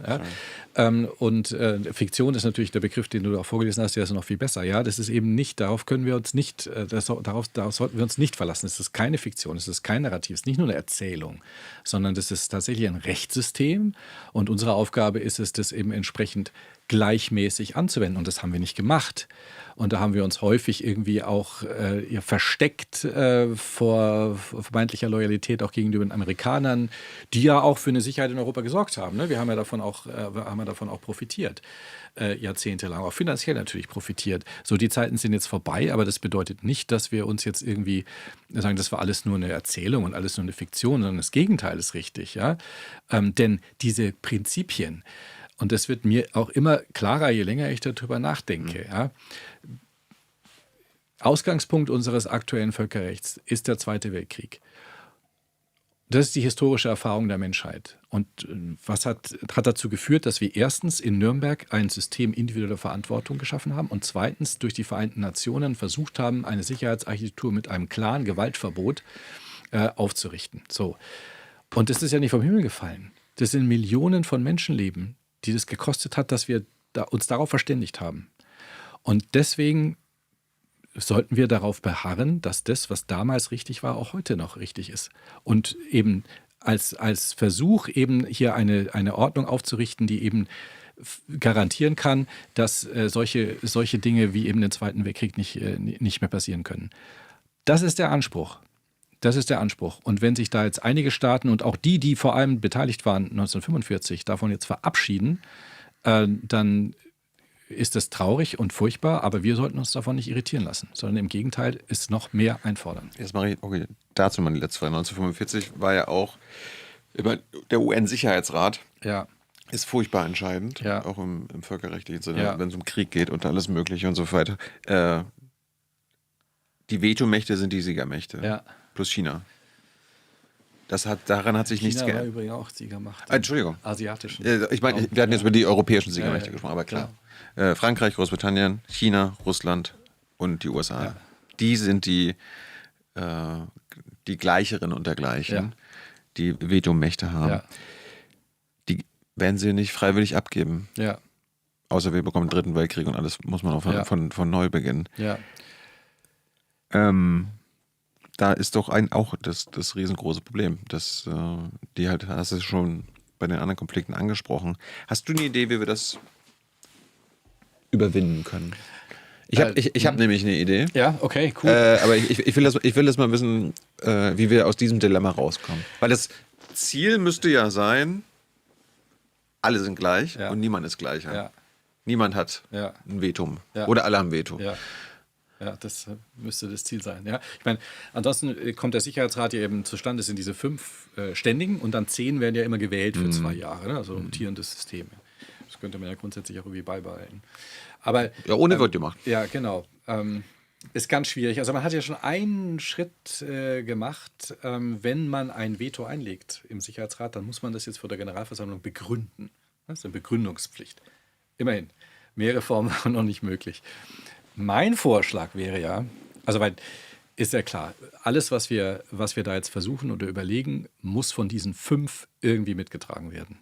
Sonst funktioniert es nicht. Naja. Ich glaube, es könnte nur auf eine Art und Weise gerade funktionieren. England und Frankreich verzichten auf ihren Sitz und sagen, wir wollen zugunsten eines EU-Sitzes auf unseren Sitz verzichten und dann wäre die Diskussion eröffnet. Dann könnte man, auf dieser Grundlage, glaube ich, hätte man die Chance, da so einen Hebel anzusetzen und sagen, jetzt unterhalten wir uns mal, wie sollte denn dieser Sicherheitsrat überhaupt aussehen und wie organisieren wir den jetzt tatsächlich in dieser globalen Verteilung, weil ja andere Kontinente da gar nicht repräsentiert sind in diesem Sicherheitsrat. Da freuen sich die Südamerikaner bestimmt, die Afrikaner. Also wie auch immer. Jedenfalls wäre das, glaube ich, ein Hebel und der einzige politische Hebel, der mir da einfällt, weil mit den anderen dreien kann ich, glaube ich, überhaupt nicht anfangen. Aber die beiden könnten sagen, eigentlich sitzen wir zu Unrecht in diesem Sicherheitsrat. Wir haben politisch jetzt nicht mehr so den Einfluss, wie wir es 1944, 1945 hatten. Wir verzichten, wir legen unseren Sitz, wir fordern einen EU-Sitz. Aber dann wird jetzt bitte mal darüber diskutiert, wie der Sicherheitsrat überhaupt aussehen sollte. Was wäre denn dein Vorschlag? Ich weiß nicht mehr, von wem ich den habe. Aber ich glaube, das war Carlo Masala. Der kam mir die Idee. Ja. Okay. Der lässt sich duzen. Klar, Carlo. Ja, super. Alle Nicht-Vetomächte oder so viele Nicht-Vetomächte wie möglich treten aus der UN aus, verlassen diese Institution und bilden eine neue, eine quasi bessere UN, wie immer wir die nennen. Ein Board of Peace, hey. Nein, aber eine neue Vereinte Nation, neue Vereinte Nation, ohne diese Vetomacht und machen quasi was Neues auf und isolieren damit diejenigen, die quasi an dieser alten Institution festhalten und delegitimieren dadurch das alte Ding. Ja. Okay.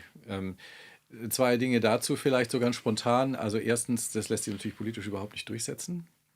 Da kriege ich die Allianzen nicht hin. Also, weil die Allianzen auch zu den USA und man will dann vielleicht auch nochmal und sie sich nicht verscherzen, so ist es einfach zu groß. Wahrscheinlich zu Russland und zu China, in manchen Teilen der Erde auch. Und dann ist die andere Frage, haben wir das nicht eigentlich schon? Also vielleicht müssten wir den Sicherheitsrat stärker isolieren. Aber die Generalversammlung hat auch tatsächlich mittlerweile mehr Macht, hat mehr politischen Einfluss und da spielen die USA eine Stimme. Ja, warum nicht den Sicherheitsrat abschaffen und einfach nur Vollversammlung? Ignorieren? Ja, Sicherheitsrat ignorieren. Also genau, ich würde mir so wünschen, dass man mal den Donald Trump ignoriert. Warum setzen die Zeitungen den jeden Tag wieder auf die erste Headline? Klingt gut. Ja, genau, aber ignoriert den doch einfach mal, dann der flippt doch nach 5 Tagen aus. Aber wie soll denn die UN-Vollversammlung den UN-Sicherheitsrat ignorieren? Oder war das scherzhaft? Nein, also was heißt scherzhaft? Natürlich war das jetzt ein bisschen scherzhaft. Weil in der Vollversammlung hat, glaube ich, jeder Staat eine Stimme. Genau, ja. Und wenn die da das ist doch gut. Ja. Der Sicherheitsrat funktioniert ja sowieso nicht. Ne? Er kann ja so gut wie nichts entscheiden. Ja. So, und wenn man tatsächlich versucht, über die Generalversammlung politisch einfach mehr zu machen, mehr sich auch um Sicherheitspolitik zu kümmern, das geht nach der Struktur der Vereinten Nationen nur dann, wenn der Sicherheitsrat sich der Situation nicht annimmt, dann kann die Generalversammlung, gibt es so eine Resolution, weiß nicht, aus den 70er Jahren, United for Peace, nach der ist es möglich. Und solange sich der Sicherheitsapparat aber damit beschäftigt, ist er das Gremium, was sich damit beschäftigt und nicht die Generalversammlung. Diese Regel könnte man nochmal anfangen aufzuweichen und wirklich mehr über die Generalversammlung machen, auch in diesem Sicherheitsbereich. Und nicht nur, wenn sich der Sicherheitsrat nicht damit beschäftigt, sondern wenn er eben aufgrund seiner Vetosituation nicht handlungsfähig ist. Dass dann die Generalversammlung tätig werden kann. Vielleicht wäre das ein Moment. Diesen Kompromiss gehe ich ein. Ich unterstütze das. Christoph, das war super spannend. Komm bitte nochmal wieder. Ich habe jetzt nur die Hälfte von dem gemacht, was ich mir so vorgenommen hatte. Lohnt dann einfach nicht, überall nur mal kurz reinzudibben. Ja. Jetzt kommt unser Haus. Ich muss noch sitzen bleiben. Ein paar Minuten musst du noch. Ich wollte gerade sagen, unser Hausjuristin Kira hat nochmal. Ja, ich weiß schon. Die hat Jura studiert. Ja, da freue ich mich jetzt ganz besonders. Jetzt kommen die harten Fragen. Okay, alles klar. Danke. Dankeschön. Hallo Kira. Ja, hi Christoph. Ja, ich habe es vielleicht studiert, aber die ZuschauerInnen haben ja trotzdem die Fragen gestellt. Also schauen wir mal. Und wir fangen auch mit so klassischen Fragen an den Prof an. Sozusagen. Okay, da bin ich jetzt mal gespannt. Erste Frage, sie lag da, sie musste sein.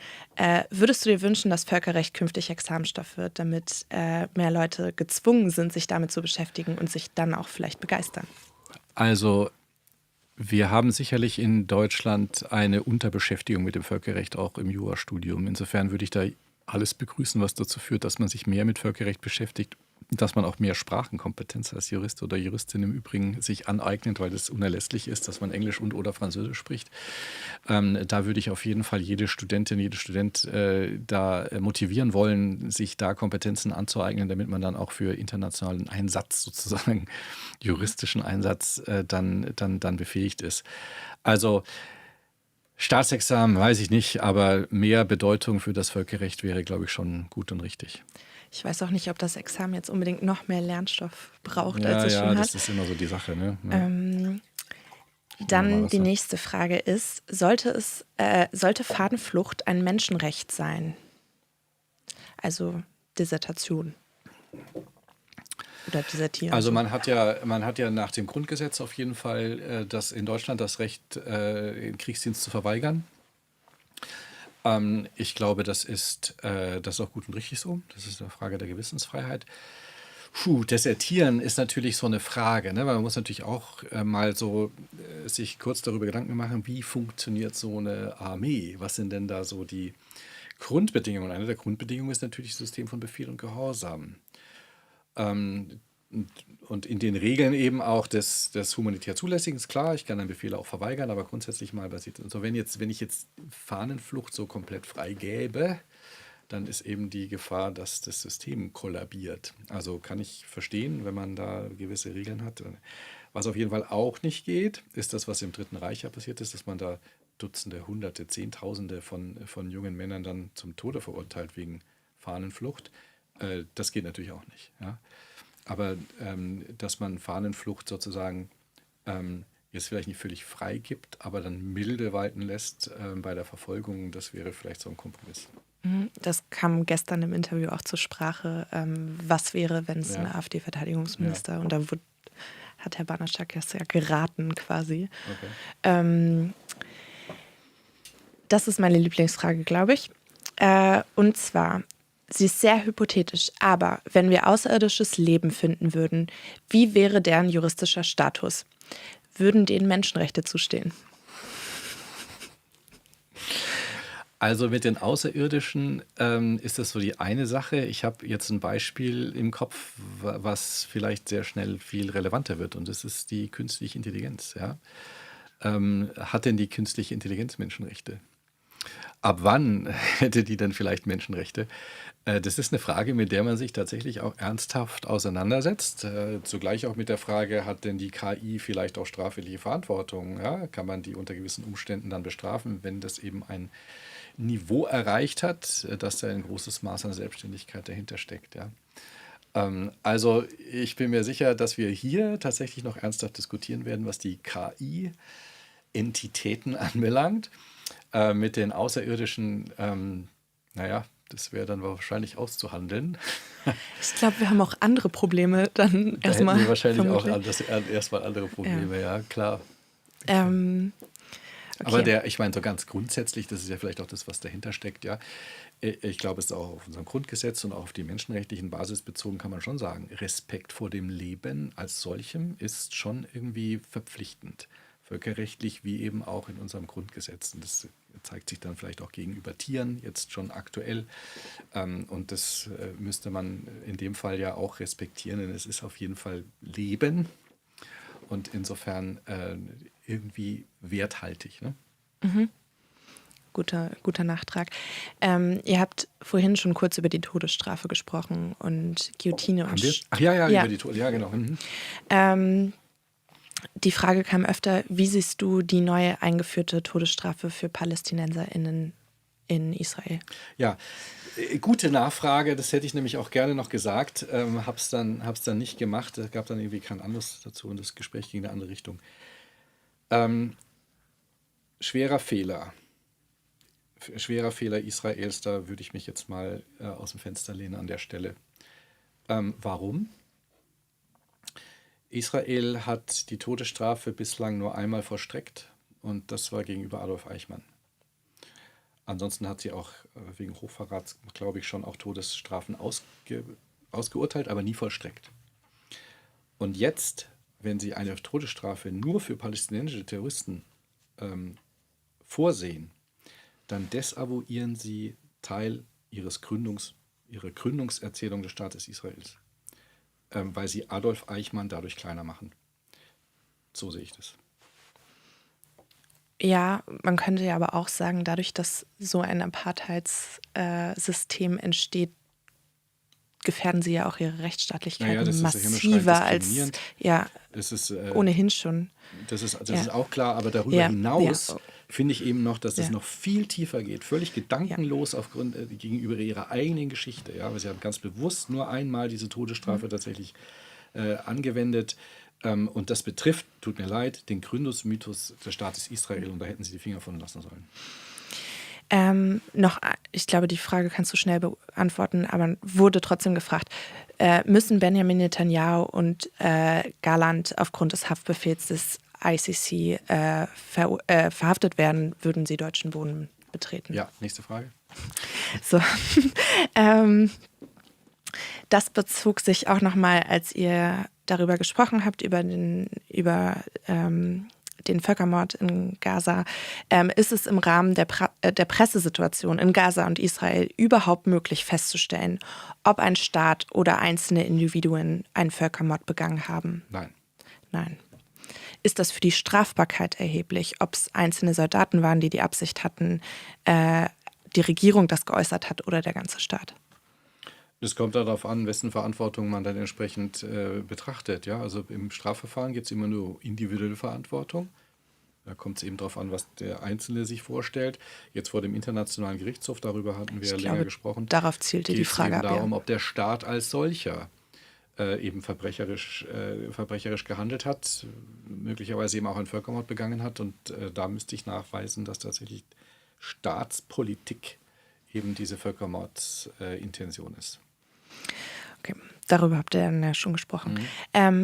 Ihr habt auch über die ganze Genese des Nürnberger Prozesses geredet und über die Moskauer Konferenz und über die Jalta-Konferenz und dass eben diese spezielle Eigenschaft der Nürnberger Prozesse war, dass diese Verbrechen vor Gericht kamen und die nicht exekutiert wurden. Und andere Autoren, ich weiß gar nicht, ob du das auch schreibst, aber sagen ja auch, das ist so ein bisschen das, was dem Völkerrecht Legitimation und Erfolg gebracht hat, dass da niemand standrechtlich erschossen wurde oder sonst irgendwas. Ja. Heute erleben wir aber immer wieder gezielte Tötungen von Personen wie Osama Bin Laden, andere Targeted Killings. Untergräbt das diesen Anspruch nicht? Ja, doch, tut's. Also das ist auch völkerrechtswidrig, davon bin ich überzeugt. Die Hinrichtungen, tatsächlich auch Osama Bin Laden, so schlimm das war, so schlimm der vielleicht auch war, er kann nur sanktioniert werden, wenn es vorher ein Strafverfahren mit den entsprechenden rechtsstaatlichen Kautelen gegeben hat. Und das hat da nicht stattgefunden und deswegen war das menschenrechtswidrig und völkerrechtswidrig. Gut. Die Fragen kamen, deswegen musst du da jetzt so sehr eindeutigen Statements abgeben. Tut mir leid. Mache ich ja auch gerne. Ganz viele Fragen gab es auch zu dem ganzen Siegerjustizvorwurf. Ich habe so ein paar Hauptaspekte nochmal rausgepult. Also der indische Richter, ich kann den Namen nicht aussprechen, Radhabinot Pal. Genau, danke. Ich kann auch nur Pal. Ich habe den Vornamen, glaube ich, auch noch nie davor gelesen, so richtig. Hat ja bereits bei den Tokio-Prozessen, den Nürnberger Prozessen, gesagt, es handelt sich um Siegerjustiz, weil es um rückwirkendes Strafrecht sich handelt. Ist dieser Vorwurf mittlerweile überwunden, jetzt wo das Strafrecht kodifiziert und institutionalisiert ist? Ja. Würdest du sagen? Ja, ich glaube schon. Also der Vorwurf mit dem Rückwirkungsverbot, der da immer erhoben wird, ist gar nicht so der Hauptvorwurf der Siegerjustiz. Ja? Mit dieser Rückwirkung ist es ein bisschen diffizil, vor allem wenn wir das angloamerikanische Recht dann mit anziehen, das ja gar nicht so auf Kodifizierungen aus ist, sondern eben so aus Präjudizien. Also Entschuldigung, soll ich mich weiter nach vorne lehnen? Okay. da kann man auch rechtsphilosophisch ganz unterschiedliche Ansätze dann da zeigen. Und die Amerikaner waren sicherlich davon überzeugt, dass das, was sie da machen, völlig in Ordnung ist mit ihrem Verständnis vom Rückwirkungsverbot. Ja. Ich glaube, der Hauptvorwurf der Siegerjustiz ist der, dass man eben den Eindruck hatte, dieses Gesetz, dieses Recht, das Völkerstrafrecht wurde nur erfunden, um einmal die Deutschen und einmal die Japaner zu demütigen. Und dann hat man es wieder vergessen. Ich glaube, das ist der eigentliche Kern. Und nachdem nun, und deswegen sind ja auch sowohl Deutschland als auch Japan dem Internationalen Strafgerichtshof beigetreten, klar wurde mit Jugoslawien-Strafgerichtshof, Ruanda-Strafgerichtshof, andere und diese Entwicklung seit den 1990er Jahren, dass das, was 1945, 46 in Nürnberg passiert ist, nicht historisch einmalig gegen die Deutschen, gegen die Japaner gerichtet war, sondern dass da wirklich Kriterien aufgerichtet und etabliert worden sind, die für alle überall gelten sollten. Seitdem das klar ist, in der Institution des Internationalen Strafgerichtshofs, würde ich sagen, dass mit jedem Fall in Den Haag der Vorwurf der Siegerjustiz kleiner wird. Sehr schön. Das war auch gleich die Beantwortung der nächsten Frage. Wunderbar. Übernächste Frage wurde auch mehrmals gefragt, ganz allgemein umrissen, was ist deine Sicht auf die Tokioer Prozesse, weil ihr jetzt ja nur über Nürnberg gesprochen habt? Ja, das ist tatsächlich ein bisschen schwierig, weil ich nicht so der Experte bin in dem Tokioer Gerichtsverfahren, das sicherlich auf verschiedene Art und Weise ganz anders abgelaufen ist als Nürnberg. Also Nürnberg war zeitlich etwas davor. Jetzt stand ja wieder viel in der Zeitung über Tokio, weil jetzt eben vor 80 Jahren der Prozess in Tokio begonnen wurde. Das hatte eine andere gesetzliche Grundlage. Es war also tatsächlich ein amerikanischer Militärbefehl, ein Militärdekret und kein völkerrechtlicher Vertrag wie in Nürnberg. Das war schon ein bisschen so ein Legitimationsproblem. Dann ist sicherlich ein Problem, dass der Tokioer Prozesse und für die Akzeptanz und die Wirkkraft des Prozesses, dass der japanische Kaiser geschont wurde. Der wurde nicht mit angeklagt. Also aus Respekt irgendwie auch vor der Würde, wie auch immer, der Autorität des Kaisers. Das war sicherlich nicht klug.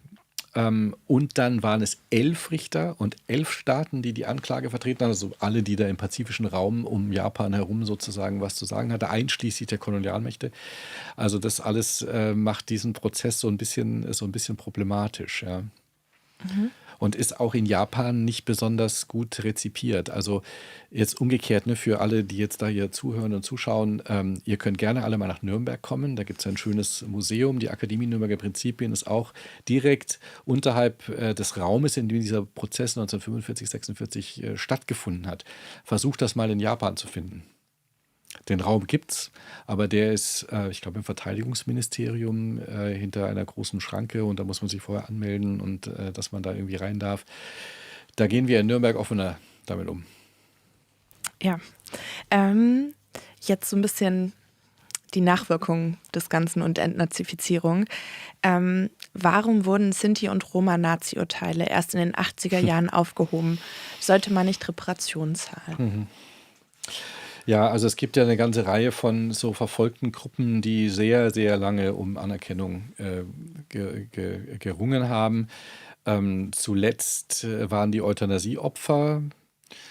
Mit den Asozialen gibt es immer noch keine wirkliche Anerkenntnis. Ja. Also da gibt es viele Gründe dafür, gibt politische Gründe dafür. Soll ich jetzt wirklich sagen, die wirklich unangenehme Wahrheit ist aber auch die, dass wir in unserer Gesellschaft einen Antiziganismus beobachten, der eben auch in den spät noch nach dem Krieg vorhanden war, auch heute immer noch vorhanden ist, der eben so da gibt es auch Urteile des Bundesgerichtshofs noch aus den 60er Jahren, schändlichste Formulierungen, wie wirklich davon ausgegangen wird, die waren ja nicht nationalsozialistisch verfolgt, das waren halt Kriminelle, weil sie irgendwie von Geburt an kriminell sind. Ja, so steht das in diesen Urteilen drin. Also da hat es lange gebraucht, bis man sich davon befreit hat und eigentlich gesehen hat, nein, das ist natürlich nicht irgendwie charakterlich vorbelastet, sondern das sind Menschen, die unseren Schutz verdienen und die natürlich auch nationalsozialistisch verfolgt waren, qua eben Zugehörigkeit zu dieser ethnischen Gruppe. Ja. Gibt noch viel aufzuarbeiten. Es gibt ein Zitat von Noam Chomsky aus dem Jahr 1990. Da sagt er sinngemäß, wenn die Nürnberger Gesetze bzw. Prinzipien angewendet würden, dann wäre jeder amerikanische Präsident der Nachkriegszeit gehängt worden. Würdest du dazu stimmen? Naja, gehängt worden wäre nicht, weil wir die Todesstrafe ja abschaffen oder dann abgeschafft haben. Aber das ist ja auch gerade das Problem, ne? Weil das so ist, tun sich die Vereinigten Staaten von Amerika halt so schwer, dieses Völkerstrafrecht dann tatsächlich auch konsequent mitzutragen und umzusetzen und diesem Gerichtshof beizutreten. Ne? Perfekte Überleitung zu den letzten paar Fragen, die alle um die Wiederbelebung bzw. die Durchsetzung des Völkerrechts, das waren auch, glaube ich, mit die meisten Fragen. Das ist ja auch das, was uns gerade umtreibt. Ja. Es gibt auch einige Vorschläge, Ja, gut, abgesehen von euren beiden da jetzt gerade zur UN.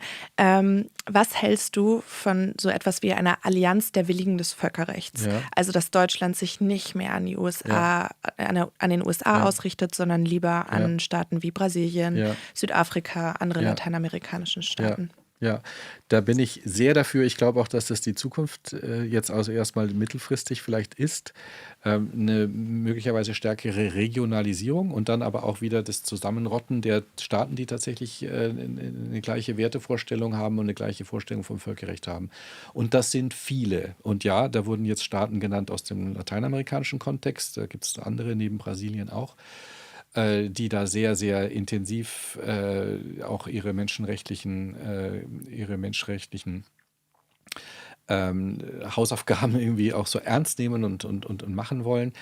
Auch im asiatischen Kontext, natürlich Japan, Australien, Südkorea, sind da Staaten, die da ganz stark auf einer ganz ähnlichen Welle liegen wie wir. Kanada sowieso, auch in Afrika. Also das wäre tatsächlich wichtig, dass wir uns jetzt dessen vergewissern. Wo sind denn unsere tatsächlichen Verbündeten, ja? Also was war es, eine Gruppe der Willigen oder so ähnlich war das gerade ausgedrückt. Allianz der Willigen, genau, das ist die Richtung. Und dann auch tatsächlich, ich weiß, ich bin da vielleicht auch manchmal ein bisschen zu radikal, aber ich sehe aktuell jedenfalls mit der amerikanischen Regierung keine Form wirklich der Zusammenarbeit. Da fehlt gerade die Basis und das müssten wir uns stärker noch vergegenwärtigen, ohne da jetzt endgültige Tischtücher zu zerschneiden. Das wollen wir natürlich auch nicht, das ist schon klar, aber wir sollten da nicht zu viel Kompromisse machen, sondern klar uns positionieren und aus dieser Klarheit heraus Koalitionspartner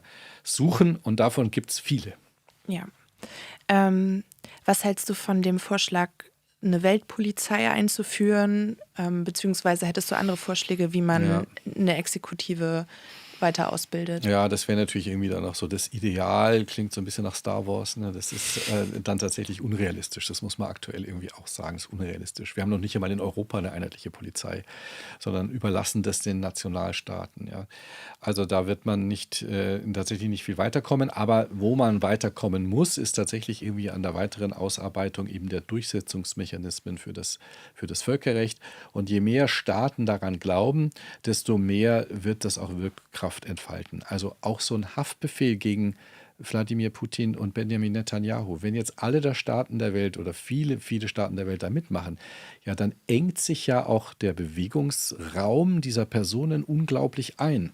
Die können dann nicht mehr einfach so frei reisen und letztlich auch nicht mehr ihr Amt als Staatsoberhaupt in der Art und Weise dann ausüben. Das hat Konsequenzen. Das wird auch im Inneren Konsequenzen haben. Warum der Typ ist ein vermeintlicher Verbrecher, der wird gesucht, der kann uns nicht mehr repräsentieren. Also daran müssen wir arbeiten, dass hier eben diese Form der Institutionen, die wir schon haben, dann tatsächlich effektiver arbeiten können, auch mit diesen vielleicht auch etwas schwerfälligen Mechanismen, aber eine Weltpolizei zu fordern, das ist aktuell jedenfalls sehr, sehr unrealistisch. Letzte Frage. Schon. Hältst du es für realistisch, dass eine neutrale Durchsetzungsmacht für internationales Recht entstehen kann? Tja, ich wünsche es mir auf jeden Fall. Und ich wünsche es mir, dass wir recht bald jetzt, also wir haben aktuell ja noch eine Kriegssituation. Weder der Iran-Konflikt gelöst, in der Ukraine und Russland haben wir noch einen Krieg, der tobt. Und in anderen Orten der Welt ja auch. Über Sudan haben wir nicht geredet, Myanmar, wo es auch schlimme Verhältnisse gibt und so weiter. Aber wenn jetzt da diese großen Konflikte dann doch gelöst sind, dass man sich dann auch tatsächlich mal ernsthaft hinsetzt und sagt, wie kann denn jetzt in Zukunft der Ausbruch solcher Konflikte verhindert werden? Und dass man dann, ich glaube nicht, dass es realistisch ist, dass man irgendwie die Vereinten Nationen komplett neu aufsetzt, aber dass man da doch wirklich jetzt ernsthafte Reformüberlegungen anstrengt, wie dieser Deadlock im Sicherheitsrat auch strukturell beseitigt werden kann und dann nicht mehr bei zufälliger Einigkeit dann Handlungsoptionen da sind. Nein, das muss man strukturell angehen und eben auch die Repräsentanz der verschiedenen Gebiete der Welt einfach ganz anders vorsehen. So, das würde ich mir wünschen, dass das jetzt wirklich in der nächsten Zeit in Reaktion auf die jetzige Krise oder Krisen dann tatsächlich passiert. Ich weiß nicht, wie lange das alles noch dauert, aber das wäre auf jeden Fall mein Wunsch, dass das passiert. Das ist doch ein schönes Schlusswort. Danke, Christoph. Danke für deine Zeit, Sehr für gerne, deine Claire. Antworten. Danke an euch da draußen fürs Zuschauen und für eure Fragen und für eure Unterstützung, ohne die es uns, ihr wisst es, nicht geben würde. Wer das im letzten Monat war, seht ihr jetzt im Abspann. Danke und tschüss.